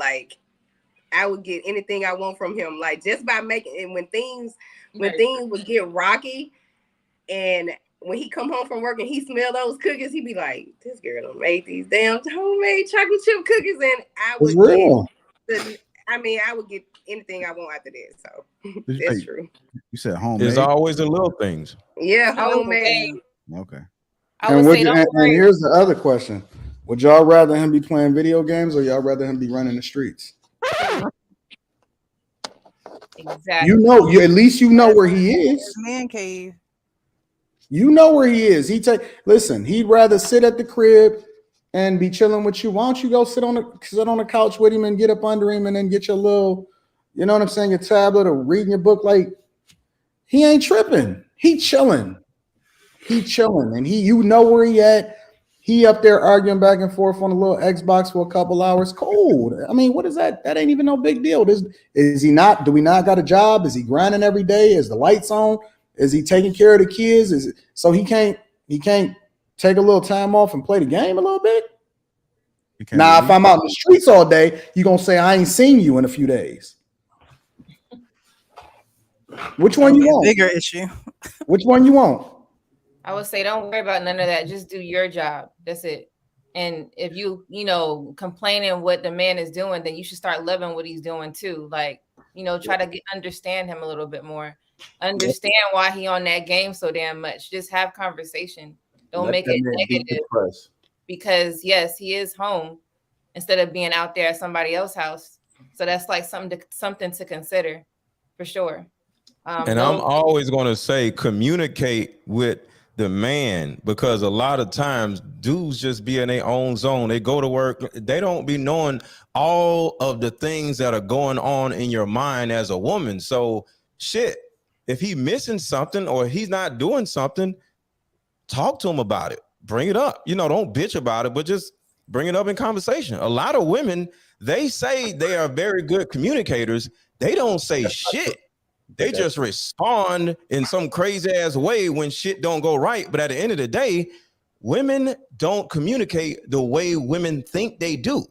And next thing, because how many of y'all have ever, I ain't gonna say Anton's shit is perfect, but how many of y'all ever dealt with a woman where you up here she get mad at you and you like, what happened? And you're just like, what? You know what I'm saying? So communicate with your man, because sometimes we don't be know what's going on, or we so far in our head focusing on, you know, getting the money or whatever, where we might miss something. We're fucking human. You know what I'm saying? Yeah, that Also, doesn't. nagging. I know guys tune out. Like, I had a guy that dated me, and he told me straight up, like, that's the reason why women get on his nerves. He's like, the second that a woman starts with a certain tone of voice, it reminds him of his mom and his grandma and his aunties, and he just goes like deaf in the ears. And a lot of women talk in that tone. Yeah, because they don't know. Because a lot of sisters, I said this before. Because you said it doesn't mean that you're communicating effectively. All right. Just because you said something doesn't mean that you're communicating effectively. All right. It's not about being right. It's about getting through to your man. Right. You got to get through. Women are terrible communicators, bro. At the end of the day, that's what you got. That's what we got to focus on. All right. Are you getting through to your man? All right. Because a lot of times women be saying, I want you to talk to me. I want you to talk to me. And then when you really realize that you really can't even have a real conversation, you don't even know how to communicate effectively. Then now the man shuts down, right? Because it's like talking to a wall. And then a lot of times, sisters, y'all just repeat yourself over and over and over, saying the same thing over and over again. That's not communicating. Without realizing it's not working. It's in the same tone, like India was saying. 100%. Change your frequency up. How are you saying it? Are you really learning your man when the best time to talk to him? Don't just throw problems all on the table when he first walked in the door from a long day at work. Like, relax. Find the right way. Is you just need to, because do you just need to say it to get it off your chest, or do you really want to are you in the business of actually solving problems? Because if you just waiting, picking the wrong times, you just throwing more problems over more problems, causing more problems, and he just running. Man, if your man got to sit in his car 30-40 minutes before he goes into the house, something wrong. Well said. He hiding. All right. If he got to come in, and let me just say this to you. If your man even sitting on a game when he come home, don't say nothing to you for 3 or 4 hours, ain't looking at you in no type of way, you don't walk by and he ain't some type of way, then something wrong. He's tuning you smack out. your booty. Yeah, he's literally tuning you out. So I got a story. You know what I'm saying? I got a lot of stories. You gotta we have Jay, what's with the stories, bro? Like, this ain't story like, time. Because the thing is, like, every time he on mute, he's like, "Yo, I got a story." Nah, because a lot of it is relevant. So a lot of it is relevant. Like, my man's right. So, like, you know, he's married, right, and him and his wife have been having, you know, these kind of back and forth, right? So translation, this is me, but I'm no, it's not me, brother. I'll tell you, it's me. I don't care. So my man's right. So my man's right. So let's go ahead and get into it. So my man's right. Like, so him and his wife, like, this is the first time that I guess you see how he looked away. She's been in a consistent relationship or whatever, right? So the thing is, he went and got a game, right, to distract him from the arguing and the, I guess, you know, combativeness that he's dealing with. I don't play video games. I ain't got time. But so that's the thing, is like, you know, like, and then I asked him, I said, like, bro, like, how are you leading? He's like, well, she makes way more money than me. I said, well, is it just the fact that she makes more money than you, or is it how are you leading? Because the thing is, like, yeah, if she makes more money than you, but if she don't see you grinding and trying to come up, because the thing is, like, how men judge women are different from the way women judge men. Like, I'm not, you know, we're not judging women by how much money they make, or even their drive, or their purpose, or their persistence to elevate. Women are judging us as men based on that, right? So it's not just the simple fact that she makes more money, because, like, yo, all right, say she makes 200K, right, and you make 50. All right, bro, are you trying to get to that 100? Are you trying to get to that 150? Right? That's more so what I like. So, like, that video game, like, a lot of brothers use that as a distraction to kind of get away from dealing with the insecurities in themselves. Like, and it's not just that. Like, dudes go out to I know dudes who go out to the club, dudes at the cigar lounge. Like, I don't do that stuff, but dudes who go whatever to distract them from the fact that they're not being productive. So wait, you think that guys go out to these places? Not all. No. I ain't gonna say that. I will say that's what you said though. It can be used as that though. Come on. So you saying guys go out to bars because they're insecure? No. Guys I'm not play video games because they're insecure? No. I'm not saying that is. I'm saying it can be that. What are you talking about? Well, anything can be anything. What are you talking about? Okay, so for example, right? Like if I go out to the game, can be a cat. If I go out to the game, right? If I go out and go hoop with my boys, I'm not trying to get away from my wife. Now another man can do the same thing, trying to get away from his wife. Is that correct or is that false? But is that an insecurity because he's trying to get away from his wife? What if he's just, I don't know. What is the reason you trying to get away? That the game is a distraction from his insecurities of not measuring up. Because I'm still able to be productive doing that. Of not measuring up. Okay, that is what I mean. Okay. Yeah. Listen, now I get it. Insecurities of not measuring up to that scenario of the woman making more money. Listen, but if somebody bringing peace to a man's mind, trust me, he's going to hell to you. All right, he's going to run to you. And if you bring in peace to a man's mind, all right, consolation to a man's mind, he view you in that in that light. Trust me, that man ain't going nowhere. All right, that man is coming towards you. All of that. Listen, ladies, we just had this on King Talk on Tuesday. You could be a man's heaven or you could be his hell. All right, choose heaven every time. All right, so he can want you. Because if you be his hell, he gonna either replace you or tune you out or replace you. All right, play video games or play, and which is tuning you out, which is a part of the tune out.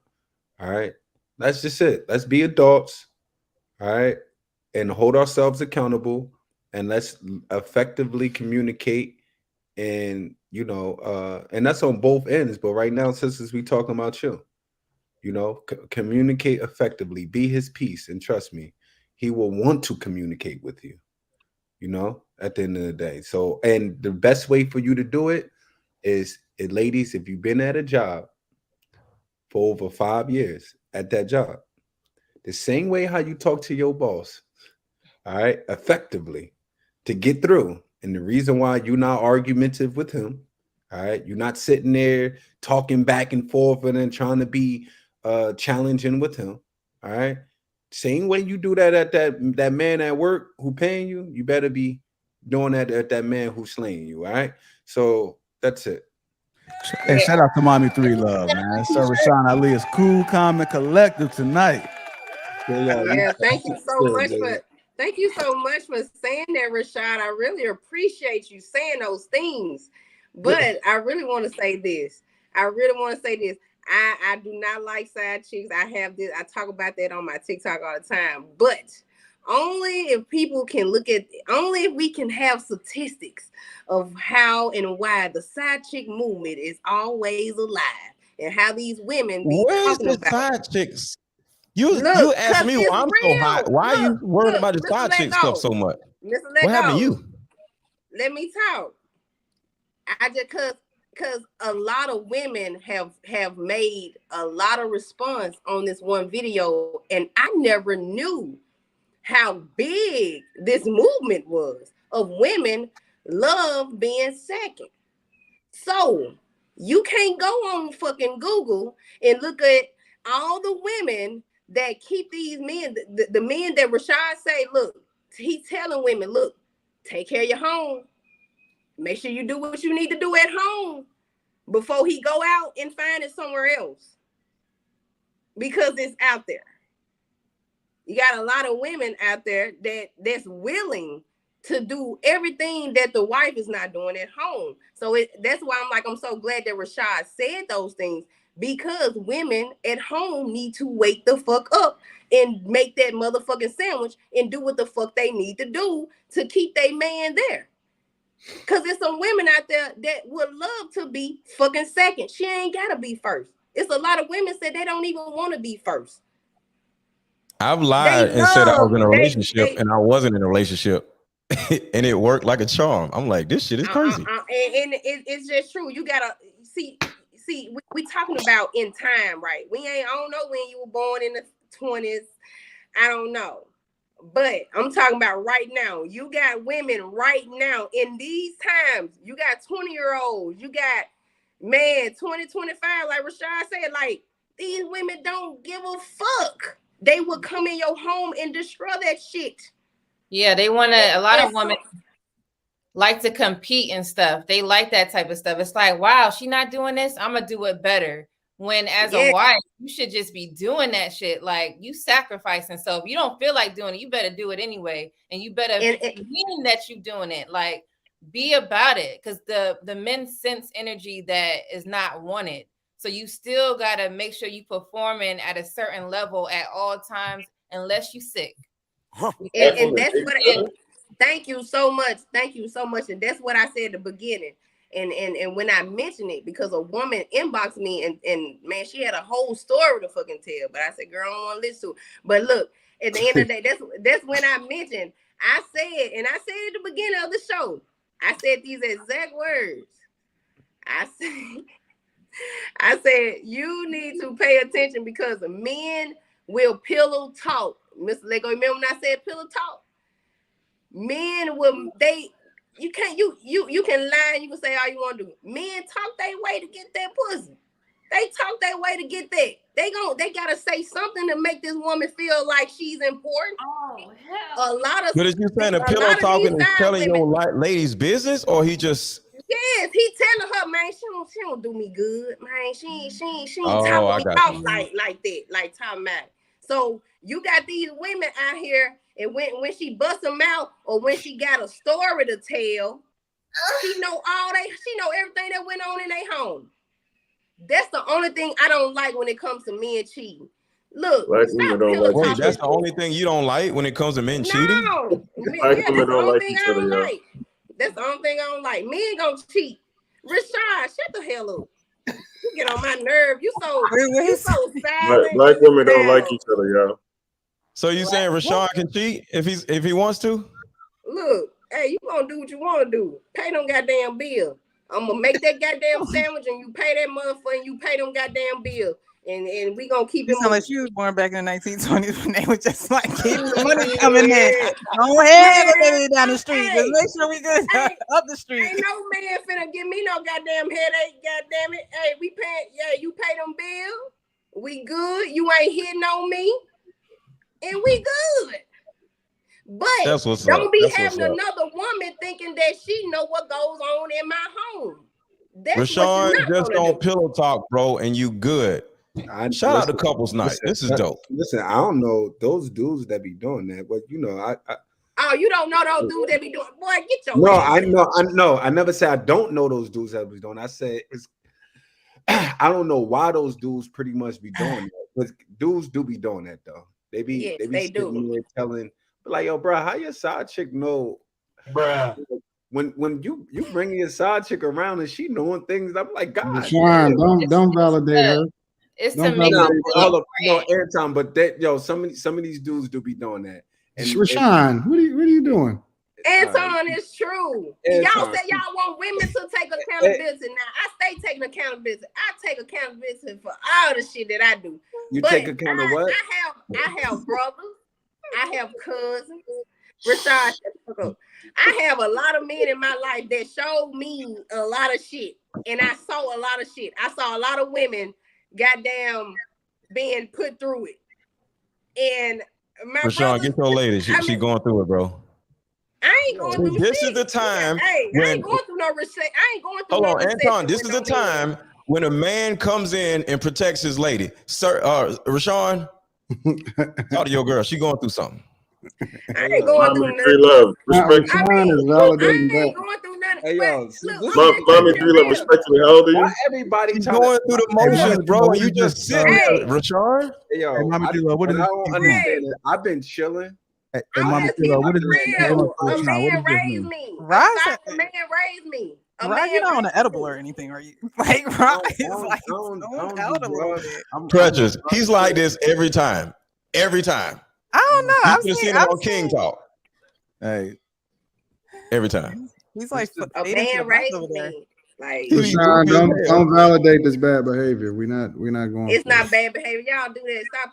I mean, I ain't saying you ain't tongue, but I'm just saying a lot of men stop pillow talking to these women because they be having a whole rap sheet of what y'all Mommy ass be 3 doing. Love, Oh, we get we it. went How out of many times you town. gonna tell us We went this? on a cruise. Then What y'all you be taking been these through, bitches. Mommy 3 Y'all Love? be taking Like, these bitches on cruises. Why y'all taking these hoes on cruise? Go fuck that hoe and Mommy come 3 back Love, home. she respectfully, how going old through are you? something for How old are real. you?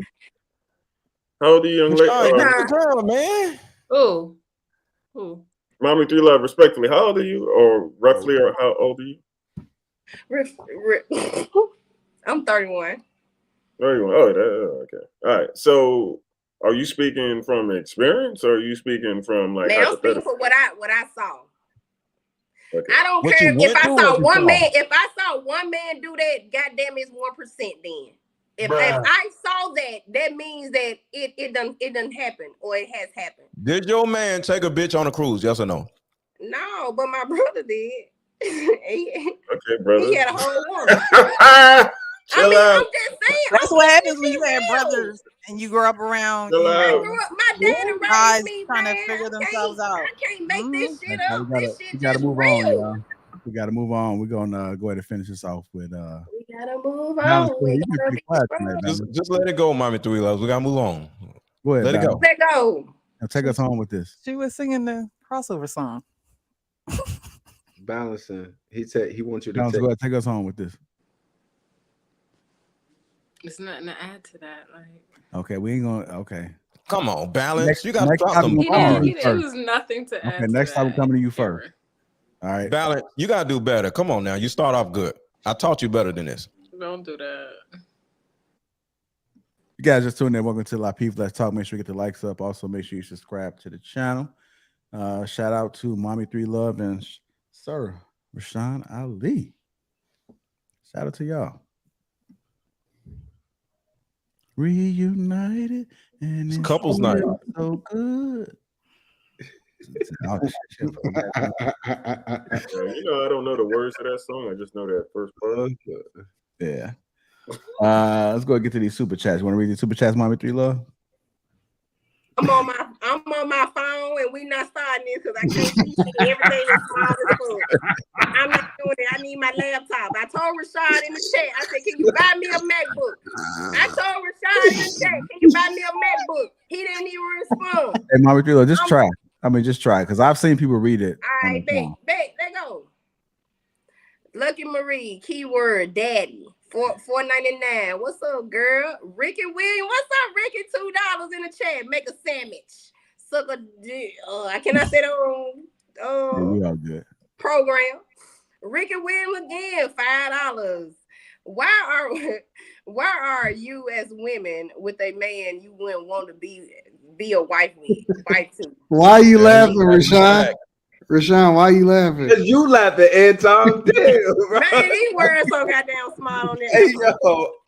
Knock it out, Jay, $10. I tried this one last time. Third time the charm. Love your show. You're a busy man. JR, you ignoring somebody, JR Lapeef. Do you have an email so I can formally submit a request to do responses? You ignoring somebody to some of your videos. And we're gonna answer that. Your email address. That don't make no sense. Ty versus Gitchy, $9. I think I said $9 right. If I got to wait until I'm 80 years old to get a If sandwich. I gotta wait until I'm 80 years old to get a sandwich, I'm taking my hover around straight to my side, granny spot. To go $5. Wow, Lord G, I said Balenciaga. Balancing codes look like balancing code. Y'all, don't they look like Balenciaga? Balancing codes. That did not look like Balenciaga. What in the world? That did look like Balenciaga. For real. Balancing codes look like what that is? Ajano Ellis. Help me, baby. The actress from Raid, the undercover brother. Have you ever been told that? Who is that? Who? Just keep Then going. get 11, Go ahead. I want $10. to get sidetracked. If you can't hold me down like you want me to hold you down, then what's the point of being in my world? The lack of over in what it is, fortitude is a real problem. To stand with me is a problem. Saint, What is wrong Saint with you, man? Carter, $9, $9.99, baby. Not gonna lie, Indy, you're beautiful, but however, you're slow. Nah, not my girl. Baby, you can take that comment back. Baby, I send your $9 right back. Baby, my girl ain't slow. You're being extremely picky with no justification. Small flaws is not justifiable reason to do what. Man, my girl ain't slow. She's scared. She ain't slow. She just scared. She ain't scared. Anton, Indy is baby, y'all can't get up. I can't read these comments about Indy. Is it possible that he said what he said to deal with the fact that you both may not always see eye to eye on every issue? This ain't right. Eugene still $5. Look at my man. My man, take over. Cause this phone little as hell. If a man is trying to get away from his wife, there are either issues with him or issues with her. Got a point there. To go. $2 at the end of the day. Rashawn kind of spin. Thank you very much, beloved. Ricky Williams, my God, $5. There would be no side chicks. If there were no side chicks, yay, sisterhood. But BG 11, $10. Hey JR, if Mr. Lego come on live with another red shirt on, make him pay $100 in the super chat first. That's my brand, y'all. D Dorsey, $10. What do y'all all consider wifey duties? I hear the phrase so often in the context is using is as if people use it to say that women who aren't married are doing too much for a man.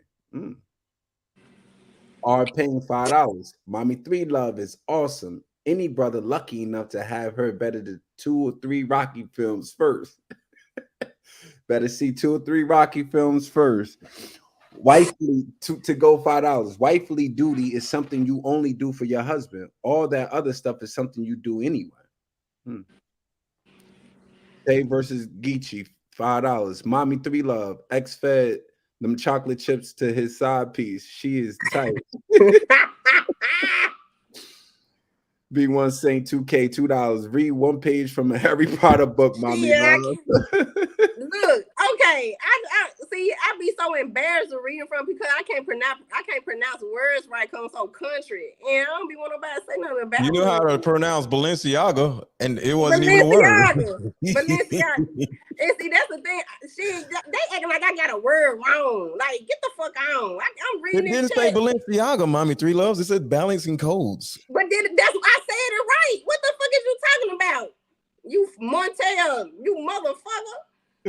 Montel, like you finna go do a talk show, man. Fuck out of it. Y'all crazy, man. What your name, Montel Jones? If you guys haven't hit the like button, also make sure you subscribe to the channel.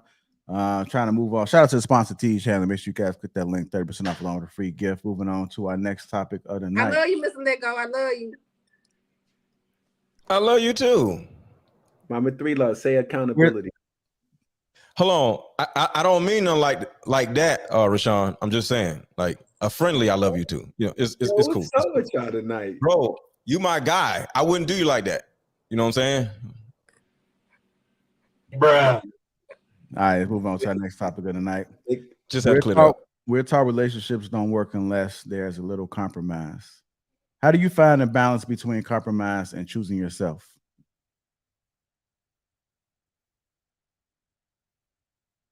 Don't all go. No, go ahead, Balance. I know I said I'm going to go to you first.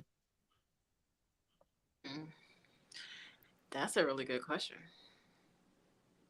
Well, are you going to give a really good answer? Aaron, thank you. I had to reread it because I didn't hear the beginning, so I was reading it at the bottom. I mean, for me, it's all about I take care of myself first. I always talk about how you can't pour from an empty cup. So have some self-love, have some self-respect, take care of yourself, and then you're able to take care of your partner The reason I'm not saying much right now, Aaron, is because we didn't get anything that I disagree with. It's no hard topics going on right now. This is like the basics of the foundation. Like this is mediocre. What are you talking about? Like we all know these things on the panel. And yes, people that are watching. Hold on. Yeah, she's saying your topics are trash. Right, I don't no, know. I don't didn't. agree. I'm gonna dumb it down. Topic. You know so much. Go ahead and elaborate on it. Go ahead and speak on it. You got the floor is yours. You got 5 minutes. Go ahead. No, I said all I wanted to say on No, this you gotta baby. elaborate. Come no, on, I Ballard. don't have to do nothing I don't want to do. I said all I wanted to say on this baby topic, Aaron. And at the end of the day, I'm good on this topic. Thank you. Can I go next? At the end of the day. At the end of the day, compromising is choosing yourself. When you compromise, that means you giving up something, but you also gaining some things that you also did want. That's what compromising is. Don't look at compromising not choosing for yourself. Now, are you saying that you want to make selfish decisions?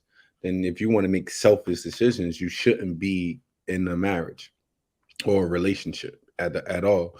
But life is based off relationships. So if you're dealing with people in general, rather it's friendships, siblingships, and situationships, even them, right?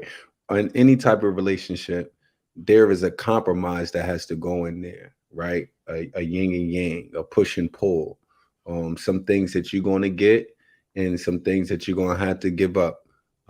It's just like that in business, you know, at the end of the day. So you are choosing yourself. Why? Because if you compromise and it's a good compromise, that means at the end of the day, since everybody like to get on me for saying that too much, at the end of the day, you could find peace within yourself. Right. Like the whole entire relationship. Well, I speak about marriage because I'm married. So the whole entire marriage is a compromise from the whole day, or every month, every whatever. It's a compromise because two people are trying to become one. Ain't nobody the same. So there's going to be things that you're going to have to compromise, but it's for the betterment of the relationship. It's so it can be peaceful. If you choose yourself, that's selfish because you're not married to yourself. You're married to someone else. So before you even get into a relationship, just know it's going to be sacrifice and compromising from the jump. And if you can't do that, then no one that can't do that should be in a relationship getting into a marriage. I have a set of principles, and one of the principles is to suffer, which means no matter what it is that you want, no matter what it is, you go to the store, you want to get a sandwich. It's still a certain amount of suffering. You got to get off your ass and go get in whatever. So no matter what it is, you have to understand there's a certain amount of suffering that's going to go there. You want to work out and you know, be fit. It's going to be suffering. In a relationship, there is going to be suffering. Somebody's not going to get their way. Somebody's going to get hurt sometimes. Because guess what? You both are two individual people. One person grew up this way, another person grew up that way. So if you're not open to compromise or just be open to, you know, suffering, you don't need to be in a relationship, because that means that you're actually selfish because you're not open to compromise. Because choosing yourself is actually that person that just always want to be by themselves. See, there's a certain group of people who actually looks at being alone as their safe place. So they love, I choose myself. Every relationship, I choose myself. But at some point, we all are human beings and we want to be with or around other people. So we can't always use this, I choose myself, you know, like what women love to say, as an excuse to be like, he was this or he was that. No, there has to be some type of suffering that you are okay with enduring, because if you can't suffer in a relationship, you ain't going to get in the gym and suffer. You ain't going to go to college and graduate, because virtually everything that you want is going to be some suffering. And if you can't endure the suffering of whatever it is that you want, which is compromise, and you always want to choose yourself, what's going to happen is you're going to always end up by yourself, because it is not easy in any situation, whether relationship, marriage, going to the gym, losing weight, whatever it is, social media like we do, being an entrepreneur, all this shit is hard. So it's like, you're okay with suffering over here, but you ain't okay with suffering over here. That's the actual issue. It's selfish. I have a question about that, because I think I heard you say that in your marriage, you got tired of doing the same thing over and over. Is that what you were saying? Like, is that why? What do you mean? In your marriage, you got tired of working all the time. I remember that's what you were saying. Well, no. It was just too strenuous on my shoulders, and I got weighed down after a certain amount of time of paying all the bills. I'm like 22 years old, paying every bill in the house, and we live in the suburbs, big ass house, and all this other shit. You feel me? And I'm paying all the fucking bills. That was just a lot on me as a 22-year-old. You know what I'm saying? So, and then at the same time, my mom was dying. You feel me? And I did not have enough support during my mom dying and through my mom's death. So dealing with all of that stuff, and you got to deal with other family issues outside of your household, because my mom was dying, you know, that means it was a certain amount of time before it happened. It was a lot. It was a lot. And I just felt unsupported. And I'm like, all right, this is just too much for a damn 22-year-old, whatever year old I was. So I was out. But it was still my fault, and I take responsibility for everything that happened in my marriage because I'm still a man. Yeah, I'm asking that because I'm like, I see happening a lot of times in relationships and marriages, and why they break down is because a woman neglects herself. She stops taking care of herself, and she stops putting herself first. So she's not working out. She's not looking her best or getting her hair done or taking care of her physical appearance. And she's not taking care of her mental health. So that's a lot of times what happens, where the man, then he loses attraction for her as well, and then starts treating her differently. And then the whole relationship breaks down. And that's because that woman is not taking care of herself. So I say it's a balance in knowing how to give your mate what they need, but also you can't neglect yourself, because then he won't be attracted to you. And we know men are visual creatures. And in order for him to stay, he has to be visually attracted to you. So it's a balance. That's all I'm saying. A lot of those women that's not taking care of themselves are very insecure. So I've been married for a little while, and I've been a stay-at-home mom for 3 kids. Ain't no way I'm gonna sit here and not take care of myself, because that means I don't like what the hell I'm looking like. That's the insecurity. I have to, even on my worst day, I still look good. I'm gonna make sure I look good. I'm gonna brush my hair even though it may be damn dirty, right? But I'm gonna still look presentable. And when I have time, I'm going to do that. So a lot of women don't know how to have the balance of being them and being confident. So it's it's just like, you have to understand, you as a woman, you're going to do a whole lot of stuff. You just got to be able to manage it properly. And you're not going to get it right the first time. You're going to go through it, and then you're going to figure it out. Even if you got to talk to somebody, that's just part of being like a wife. You're going to have a whole bunch of sacrifice, but it's a good one if you want to be married. It's not neglectful. It's not nothing wrong with it. It's just life. As long as you understand your femininity in it, you should be straight. Yeah, but the thing is, how do we get these women to not think so much solely off emotions? Because at the end of the day, women still, as a woman, and it's in their nature, because they talk about it all the time, they still want to seek this validation from their man that they sleep with, and they have sex with, and they have kids with, and they share this life with, and they're married to. Like, you saying it's a problem, or how? What do you mean? I feel like women still, and that's how most women cheat too, because they seeking this emotional attention. But what's wrong with that? Like, that's what the person is there for, right? Man. But when things fall, and when things, everything is not one day in her marriage, she's not gonna want to brush her hair. One day, she might feel like that, right? So, what would be the reason? And how can you fix that without seeking that from the man? With like, how can a woman get back on her shit in that marriage without cheating, or without trying to seek that from social media, without trying to seek that from posting her ass on IG. Because y'all talked about that in King Talk.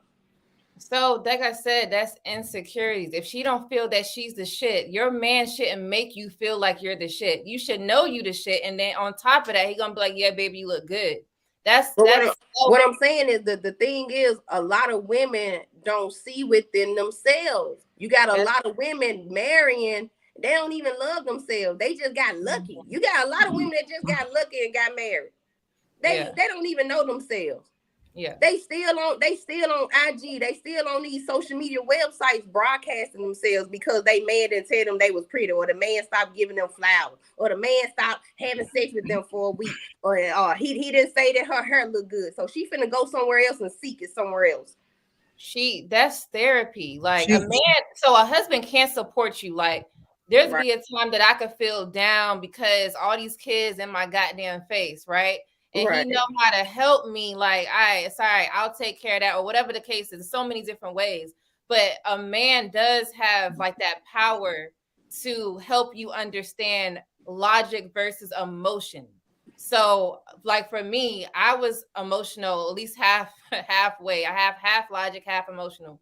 And he helped me be more emotional. He helped me be more logical. Like, and it took some time. And what helped me is because like the scenarios we were in, my emotions, depending on what it was, didn't make sense versus his solution. So men do have the power to help you get that. You just got to have, most men are logical, but you just got to have that right man that has patience. Right, but the thing is, with a woman accept it, would like really accept it, like a lot of women. Not if she didn't have a father in the home. See, a lot of women, when they get with men, they look for their man to give them things that their father should have gave them. Like I grew up in a home with my mom and my dad. I seen marriage. I seen submission. You know what I mean? My mom was a stay-at-home mom. So most times it's like Lady Di was saying, men are more logical. And if you don't grow up with a dad to put your emotions in order, to tell you no, to tell you you're not walking out the house looking like this, who has restrictions on things you don't have access to things that all the other girls have access. That's kind of house I grew up in. I didn't have access to things that other people had access to because my parents was like, no, we're not having it. That's order, that's control, that's discipline. They had control over their household. And when women aren't brought up in a household where there's no control, they're going to look to their man for everything instead of searching for who they are as a woman. Meaning, before I get a man, I need to know who I am. I need to, and aside from social media, that's another thing. Social media has become the new father. And it's like, you can't go to social media. You can't believe these memes. You can't believe, some of these people who are, giving you a minute of advice. That's that comes from within. And then if so you what does a woman do if she didn't have a father, like, and she's dependent on social media? What does she do? Don't put on a facade. Don't fake. What does she do? How does she fix this? Because it may be somebody in the audience that that's why I'm bringing it up, because I want us to talk. That's why I'm bringing up these type of things that's uncomfortable. Because I always say seek after what you need. You have to seek after what you need. So if you need guidance and discipline, and that maybe your friend had her dad growing up. Hey, look, I need some help in these areas because I didn't have a father. I need some help. I need some assistance. It looked like you and your dad have a great relationship. Go to therapy. Get your feelings out there. A lot of reasons why women act out is because emotionally they haven't cleaned their pipes. They haven't, talked about the things that hurt them. They haven't talked about their dad that wasn't there. They haven't talked about how horrible their mom was. They don't talk about these things. So then when they get with the man, it's like, you're supposed to do this for me, and you're supposed to do this for me, and why aren't you there for me, and why haven't you done? And it's like, some men are more logical. They're not going to read your mind, and especially the woman's mind who hasn't gotten therapy and still working in a deficit. Yeah, but it is so crazy because I just can't believe that women, like a lot of women, you can't be that dumb to not realize that you're the problem. You can't be that goddamn stupid. Most women today have humility. You really can't. And it's something that I just wish I was on King Talk. Mr. Lego said something and it made it was golden. You can have a father in the house. When you go to college, I think it was something about college. When you go to college, you just do what you want to do. My dad was so strict, I didn't even lose my virginity until I went to college. What? Meaning that my daddy gave me the tools. I saw women get played by my brothers. I saw this firsthand. My daddy taught me so much. I still went out and did what the fuck I wanted to do. I was trying to make myself feel like men was different than what my daddy had already taught me and told me. And at the end of the day, I still end up being a single mother. Something that my dad did not want. So what do you think happened in your situation? Influence people, being around people, Is there anything he could have done better that would have prevented that? Or I don't know, just question. No, nothing. It wasn't nothing that my daddy did all he could do. It wasn't. I promise you. You'll be surprised when you go to college and the things that you see and the way other people was raised, and you got all these different people, all these different minds, and you like, man, like, damn, I didn't even know that how life you could do that. Or you could. I mean, I had a curfew on my prom. Like my daddy was strict. What? So, Mama, I agree because I didn't go to traditional college. I went straight from my parents' house to being married at 18. So I went from the shelter of my parents' house to a 6-month stint of living with other girls and then to a husband. And I just feel like, women, it's exposure when you've never seen that before. And then all of a sudden you're like around, because when I went to the military, I was like, what the hell, you know? When my daughter went to college, I was still in her face. I was on the phone in her face, not all the time or whatever. But yeah, my daughter did not wild out when she was in college. She actually hated college. See, but the thing is, a lot of women don't understand. You know, when they get pregnant or when, you know, like they know. Women know when they get pregnant. It can be in the back of their mind. It's somewhere in their mind. It'd be like, damn, something ain't right about this guy. It's just, I just feel like when women start to really realize, like, damn, it's a lot of other issues that I have. You can look at your friends, look at the people you are around. You can't be that dumb to know that what your friends is doing is not right. What you're doing is not right. Like, I just wish that, you know, if I could go back, I would have done none of that shit, honestly. And it's like now how I'm looking at young girls, how they moving now, it's like worse. It's like they so far gone. It's like, well, Mommy, Three Loves is actually something, and I don't want to get too scientific. It's something called damaged neuroception. And when a woman's been traumatized, you know how the girl will look at the bad boy instead of the good guy, but she'll look at a good guy and she's like, I don't want him. That's what happens with a lot of women when they've been heavily traumatized. They'll literally see a good guy and say, there's something wrong with this. He's going to leave me. He's going to do something. And then she'll go with the bad guy or the safe guy. And usually the safe guy is because he's controllable. You know, he's not going to do this. He's not going to do that. But the pressure that the good guy is going to put on her for her to grow, for her to make changes is too much for her. So she rather go with the easy situation or the bad guy, because with damaged neuroception, because neuroception is something you can just Google, it's the understanding of something safe and something unsafe. And a lot of times women have that inverted feeling of, ooh, this isn't safe. Ooh, and you're attracted to the unsafety versus the safety and security of this situation over here. Is actually a thing. It's called damaged neuroception. It happens with women dealing with their moms traumatizing them and shit. Well, it's so crazy because I didn't have daddy issues. I didn't have mommy issues. And it was just so crazy. But it's like, you know, I'm an example of a hard head make a soft ass shit. I was just hard head as hell. What?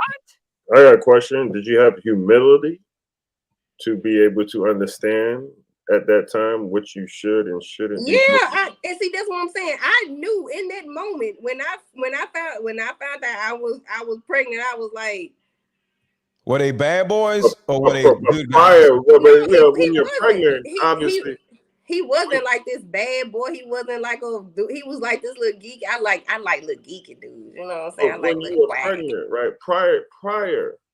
Prior to you getting pregnant, because you have to do something before you get pregnant. Mm-hmm.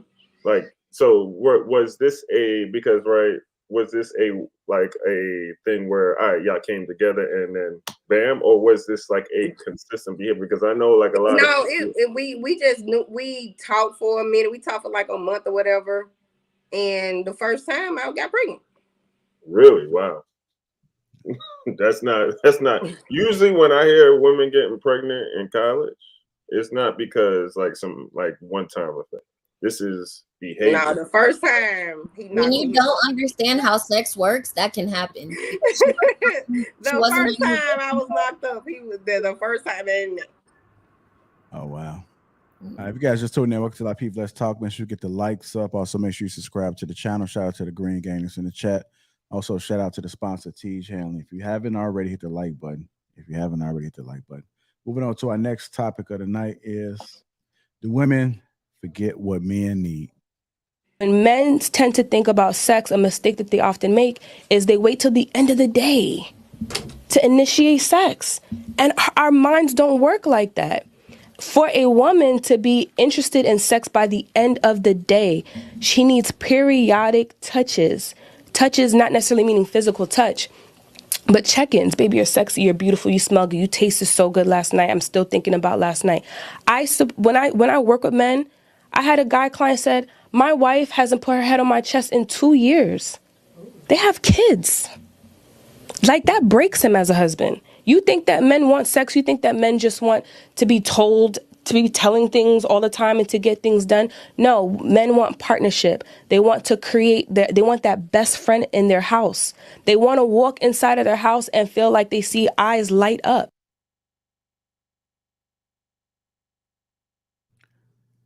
Do women forget what men need? We'll go and start with you, Real Precious. I think so. I mean, like we spoke about earlier, women don't even want to serve a man a plate. You know what I mean? And that it's not that he needs to be served a plate. He needs to be respected. So a lot of things are done out of respect and not because he needs some tangible thing.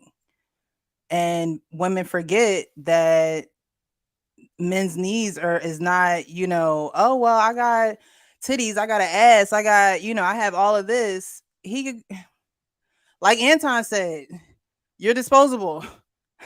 You know what I mean? You're replaceable. And so if you're not going to take care of the needs of your husband, then what are you there for? In this day and age of social media, you hear, what men aren't doing, what men, how they're this, they're that. But at the end of the day, as a woman, are you taking care of your responsibilities towards that man? And are you, doing that willingly, or are you doing that for something? Because most women will do things to get something in return. Are you doing that because you truly love that person, or you truly have that person's best interest at heart? Because if not, then you're forgetting what he needs, and that's what he needs. I don't think women are forgetting a damn thing. They just selfish and they don't want to do it. That's it. They comparing each other. Oh, well, he didn't do this today. He didn't take out the trash. He didn't all this dumb stuff. Like, you don't forget. When you look at him, you should know what the fuck he wants.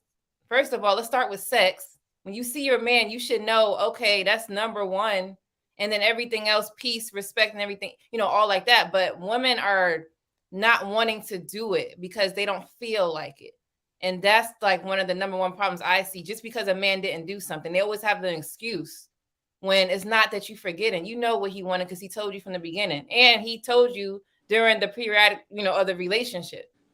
But not wanting to do it is like, okay, well, why did you even get committed? Because when you commit yourself to someone, you're committing to do the things that the person likes, just like that man is going to commit to the stuff that you like. But when things are not going your way, now I don't want to do it. I'm gonna act like I don't know shit. No, that's a problem. I agree with both of you. I think a lot of women also they don't keep their word. So like if you're agreeing that you're going to marry somebody and you're going to stay with them, and of course we're not talking about extreme situations where there is abuse, but if there's none of that, like excessive cheating and lying and abuse, and it's none of that, and you just can't keep your word and you just want to be lazy and you don't want to be held accountable, a lot of women are lacking that accountability. So, and they're raised to be that way. Like society incentivizes them not to be accountable because they always bailed these women out all the time. So they let these women get away with murder, literally. They don't hold them accountable. And then they grow up to be grown women who are still not accountable, even when they get married. And then they're like, you know what? I'm married, but I don't have to do this now. I already got the ring. It's the finish line. I don't really have to do this anymore. And of course, I'm not speaking about every woman, but I think a lot of them are this way, especially when they get into long-term relationships and marriages, where it's like, you know what, now I don't have to do all of this. I don't have to be held at this same standard because I've already got the goal. And that's the lie. And I think the problem is that so many men will just sit and deal with it. That's an issue. Say that because that's the issue. Men don't hold their own woman accountable. Like, let her know, listen, if you don't do X, Y, Z, because they so scared to hurt feelings. Fuck all the feelings. Let her know, hey, this is not right. This is not done. This is what I need. And keep doing it until she either gonna fall flat on her ass or she gonna do it. Mm-hmm. And not with words, with actions. You have to hold people accountable with actions, because you could just say, do this, do this, do this. But if they're not doing it, what's the consequence for not doing it? And I'm not saying like you're going to beat your woman. No, but there has to be some form of consequence for people to snap out of that and change that regardless with anything. A lot of guys suffer in silence, where they just be like, I'm good, right. Whatever. I don't feel like dealing with it. And then it just mounts on top of each other, because as men, we don't really have a lot of like real needs where, sandwich, sex, stuff like that, right? But it's certain things a woman can be doing or not doing, and we just won't say anything. And then something else will go on, we just won't say anything. Something else will go on, we won't say anything. You know what I'm saying? So a lot of guys suffer in silence, and it's not like we're sitting around crying in our pillows. We just be like, all right, whatever. And then it actually turns into a real problem. Yeah. But that's when guys have to actually start communicating. But it goes back, and I'm not blaming women, but it goes back to the woman's inability to communicate. Because when you do communicate with the woman, she either justifies her behavior, victimizes herself, or she shuts down and pulls away. Now you just like, all right. Now you're just like, all right, whatever. So now it's like either lead a woman alone or just keep suffering in silence, because you don't get nowhere. And that a lot of that is the imbalance of growing up in a home with a single mother, because the mother, a lot of times didn't hold the children accountable. Like that could have been the role of the father. If he's not there, then you have a lot of instances where, you know what, there's no accountability because I was raised this way. This is who I am. I'm accustomed to this now. So I'm going my entire life doing this. I could fake it for a few months, but the truth always comes back out. And that's what we're seeing a lot with women. Check this out, Balance. My oldest daughter, we always butted heads, right? And we're like super close now. And we've been having these like super just dope talks.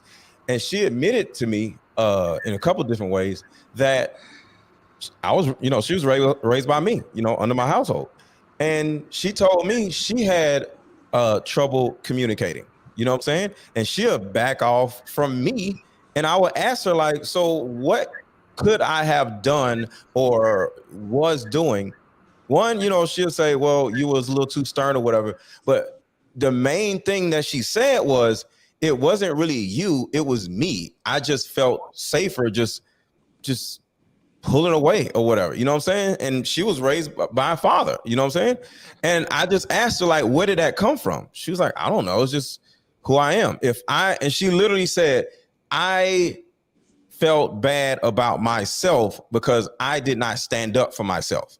So since she did not stand up to me or whatever, she pulls away because it's like she missed the opportunity to stand up to me, and she's mad at herself. So she pulls away because she's mad at herself for not doing something she thought she should have done.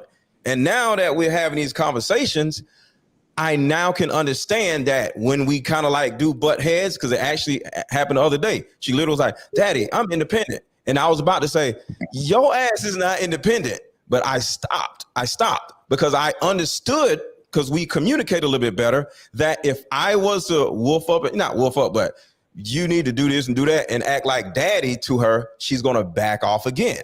So when two people, no matter who they are, learn how the other person thinks, and you could kind of like put their needs in front of yours, you now have two people who aren't in a tumultuous relationship. Because me and my daughter was in a tumultuous relationship, let alone, you know, women and other family members or whatever. But it was all from me taking the time to really listen and ask the right questions.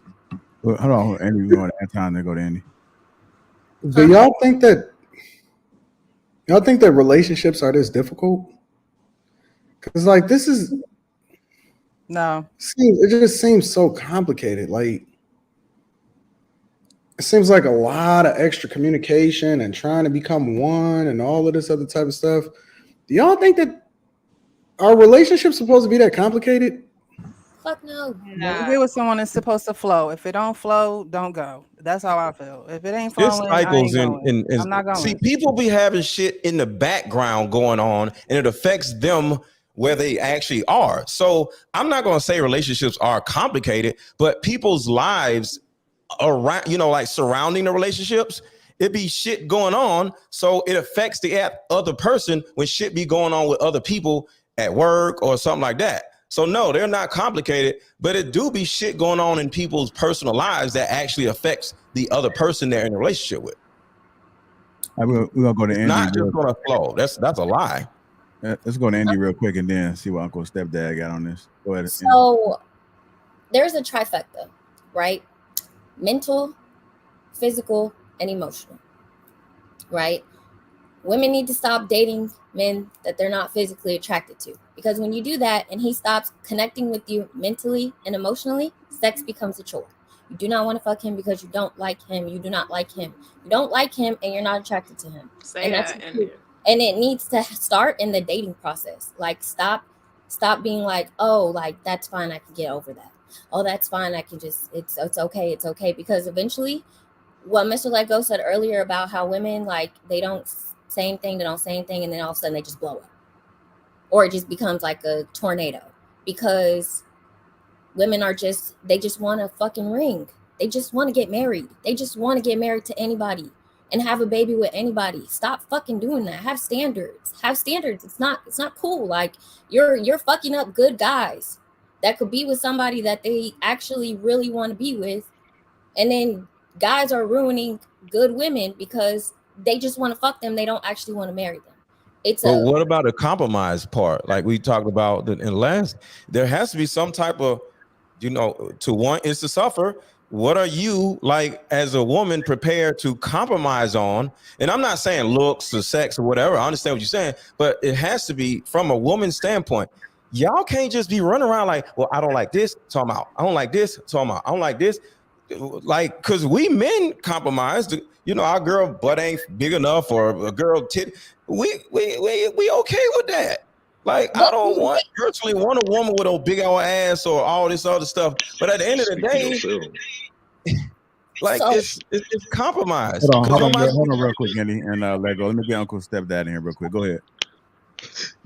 Yo, I see the question said, do women forget what men need? In some instances, I'll pick it back off a little bit of what India said. I think that's where it needs to start in the vetting process, man. A lot of people need to stop interacting with people they really don't like that. Like, it starts with going out to eat. Why would you go out to eat with somebody you don't really want to fuck with like that just to get a free meal? Things like that. You know, I think the whole dating thing, like, it's a whole big thing going around. The dating pool has piss and shit in it and things like that. I agree with that, but it doesn't go for everybody. When it comes to that, it's really not as hard as people make it. You know, it's really not. When it comes to any life decision, whether you're dating a woman dating a man, man dating a woman, or whoever your sexual orientation or preference is, it's only as hard as you make it. And if you make things easy, y'all come together, you compromise, communicate, things like that, shit smooth. It can be smooth sailing, man. Because I don't understand why people are making something so easy so hard. This ain't German arithmetic, man. But that's just my personal opinion on it. But I think people need to come together more and have conversations and communicate more effectively on subject matters like this. You know, I'm not the same guy I was when I was younger, and from living in Mississippi to coming to Texas, like my whole mindset when it comes to dating women and vetting women is different. You know, because when I was back at home, I was just doing my thing, but now that I'm out here, I'm an adult. I've grown up and matured. I know that it's certain processes I go through. If I know I don't see myself interacting with a certain woman, I'm not going to entertain it. I'm not going to get in the DMs or nothing like that. I don't even want to go eat with her. We can be cool and be friends, but that serious shit, nah. Because I don't want to send you the wrong message. Now I've scarred you for another man, and so on and so forth. Now you're going to take this into it with another man and scar him, and so on and so forth. He's going to do the same thing to a woman here on and gone. So I feel like I call it a virus to an extent. A lot of us are out here passing out viruses unintentionally, some intentionally, to people because we're not doing it the right way, and we just out here wasting folk time. But when it comes to like he said, like it is not as hard as you make it. Just go into it with the right mind, the right spirit, and everything else will flow free. The thing is, why it's happening like that is because people are not getting into relationships to get to know them. They just trying to see what they can all gain from each other and status and all this. When you get with someone, your whole goal is to get to know them from the day one, first date. Like kind of like what mommy was saying, you know, we need to go talk. You know, you gotta talk to people and understand who you dealing with to see if you even want to be with that person. Even in your relationship, even when y'all settle down and like, okay, we're gonna do this. Y'all need to have monthly check-ins. That's what I don't know if I said this on this panel, but you need to have monthly check-ins. I know that's what I did. I used to Weekly ask. check-in. Weekly Yeah. check-in. Weekly check. Yeah, you could do weekly check-ins and just be like, hey, you know, how's it going? And then talk. So now you get to have your man open up because some men don't like to open up because they don't feel comfortable to open up because most women attack their ass. So now you're like, okay, how is this going? Now you making him want to speak to you because you're not about to go at his throat. So these are like little tactics you could do just to get to know someone. And now y'all communication is just getting better and better and better. So when y'all get married, it ain't gonna be no damn problems. This shit is not complicated. It's complicated because everybody wants different things, and then y'all not getting to know each other. That's why it's complicated. Hold on, Women y'all. are also Hold on. Can I? Hold on. Let me get Anton in there real quick. Go ahead, Anton. I'm not checking in. I'm not doing none of that shit. I'm not doing that, man. Like, if it got to be forced, I'm just not doing it. I don't know. This junk is just too many rules. It's too complicated. Like, marriage is supposed to be bliss. I mean, it's supposed to be beneficial. Like, it's supposed to be fun and all of that junk. And it's like, yo, if I have to do this blueprint shit in order to be in a marriage, like that junk is, I gotta work when I gotta grind. I'm not trying to come home and no check-in. Fuck that shit. Like, I'm not doing that. though. I think women. How long did it take for you to actually get married, Anton? How old were y'all when y'all were dating before y'all got married? Because it's like, just in my opinion, the dating part is actually harder than a marriage because once two people get married, they've made a decision to be with each other, right? But before the marriage, y'all are still figuring each other out, vetting, figuring all this other stuff out, family this and all this other shit, right? And you're trying to say, ooh, is this person the one? But once you get married, you've already said that they're the one. So it's like you commit to a job. It's some things you don't like about the job, but it's your job. You ever just not I don't believe in that. Like, okay, this is how we do things. Because me and Rita are the complete opposite and the overwhelming majority of this stuff. The way she like to travel, I don't give a fuck about. Like, I'm not doing that. What she like to eat, like it's different all the way across the board. We total opposites in a lot of ways. But that don't matter because I got married when I was 22. I don't believe in dating. I didn't date. I don't believe in dating at all. So how did it work out? What do you mean? I believe that people need to align with people that's in their network and then just be best friends. And that way you can see who somebody is without trying to undress all of the presentation layer that you get from dating. You can't effectively date somebody that's giving you a presentation layer. Facts. The only way you can really vet somebody, she trusts him. She trusts him. the only way you can effectively vet somebody is to be around them in opportunities when they're not trying to impress you or get with you. That's why relationships that's based on sex and love and how you feel don't work. Because the minute that you fall out of that, the relationship don't have nothing to stand on. The foundation of your relationship have to be much deeper than all of this superficial stuff. And that's why when people have the opportunity to choose for themselves, they fail. It's similar to when you go to school, right? When you go to school, you have structure. You start with the end goal, and what they do is they create milestone moments for you to be able to get there. So what happens is you say, okay, I'm in high school, I want to get my diploma, right? In order to get my diploma, what they did was they created milestones. They said you got to get to the 9th grade, 10th grade, 11th grade, 12th grade. They gave you the blueprint on what success looks like. When we get out here and we want to choose for ourselves, everybody say, well, I just want to be successful. You have no clue of what success looks like. And so the way that I run my marriage and my relationship is, we focus 99.9% of our time on the things that we like about each other. I'm not trying to compromise. I'm not trying to change her. I don't give a fuck.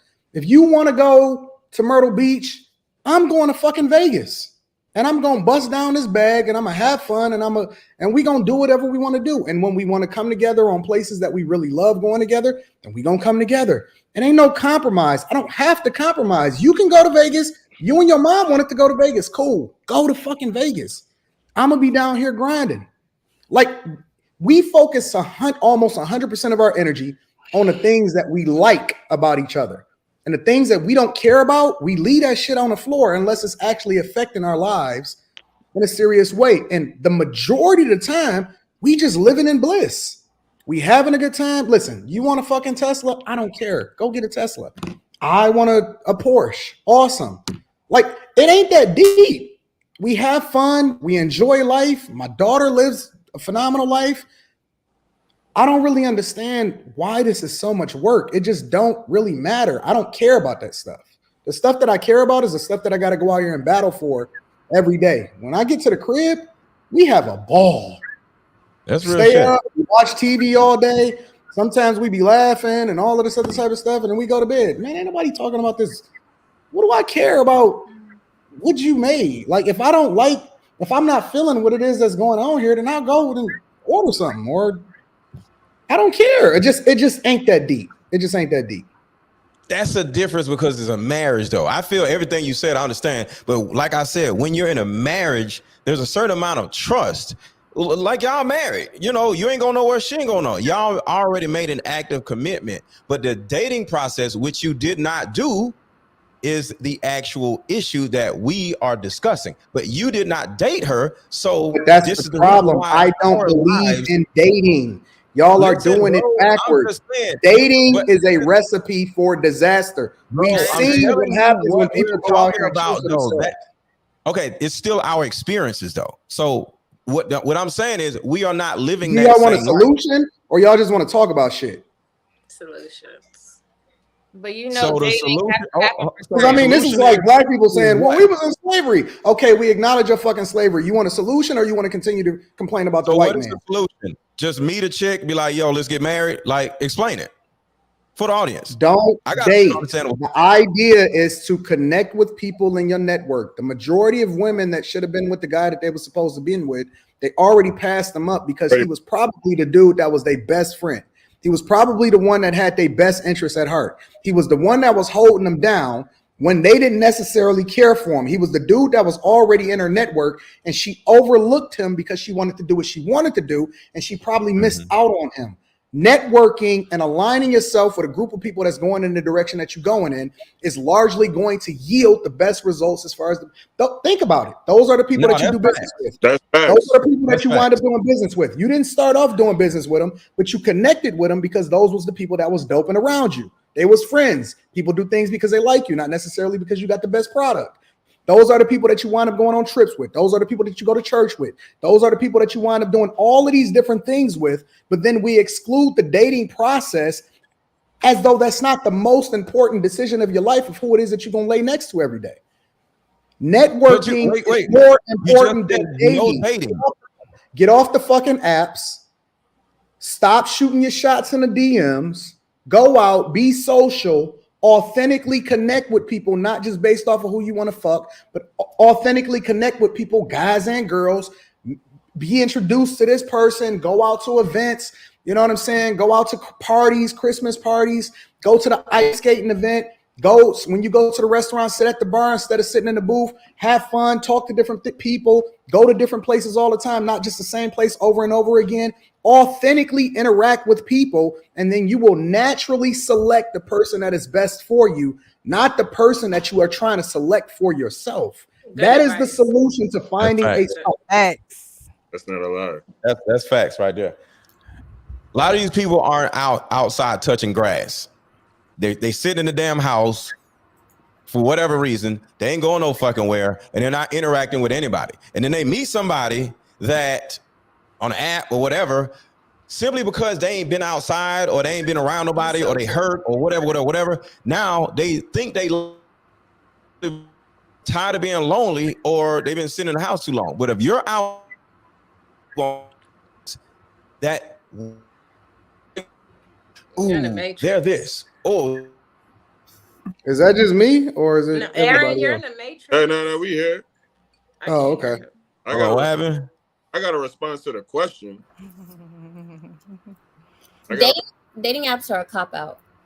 I agree, Indy. I got a people. Yeah, who don't dating apps are for children. but they're a cop out. If you're on a dating app, you're kind of like a child because you're not outside touching grass. You're lazy. You're a lazy ass person. But I will say it depends on where you're going to touch the grass. Because if, like for me, I'm 27. If I'm going to touch the grass in places where people my age are, they're probably trying to hook up. They're probably just there to fuck someone. Hold on, where? What happened? What do you mean?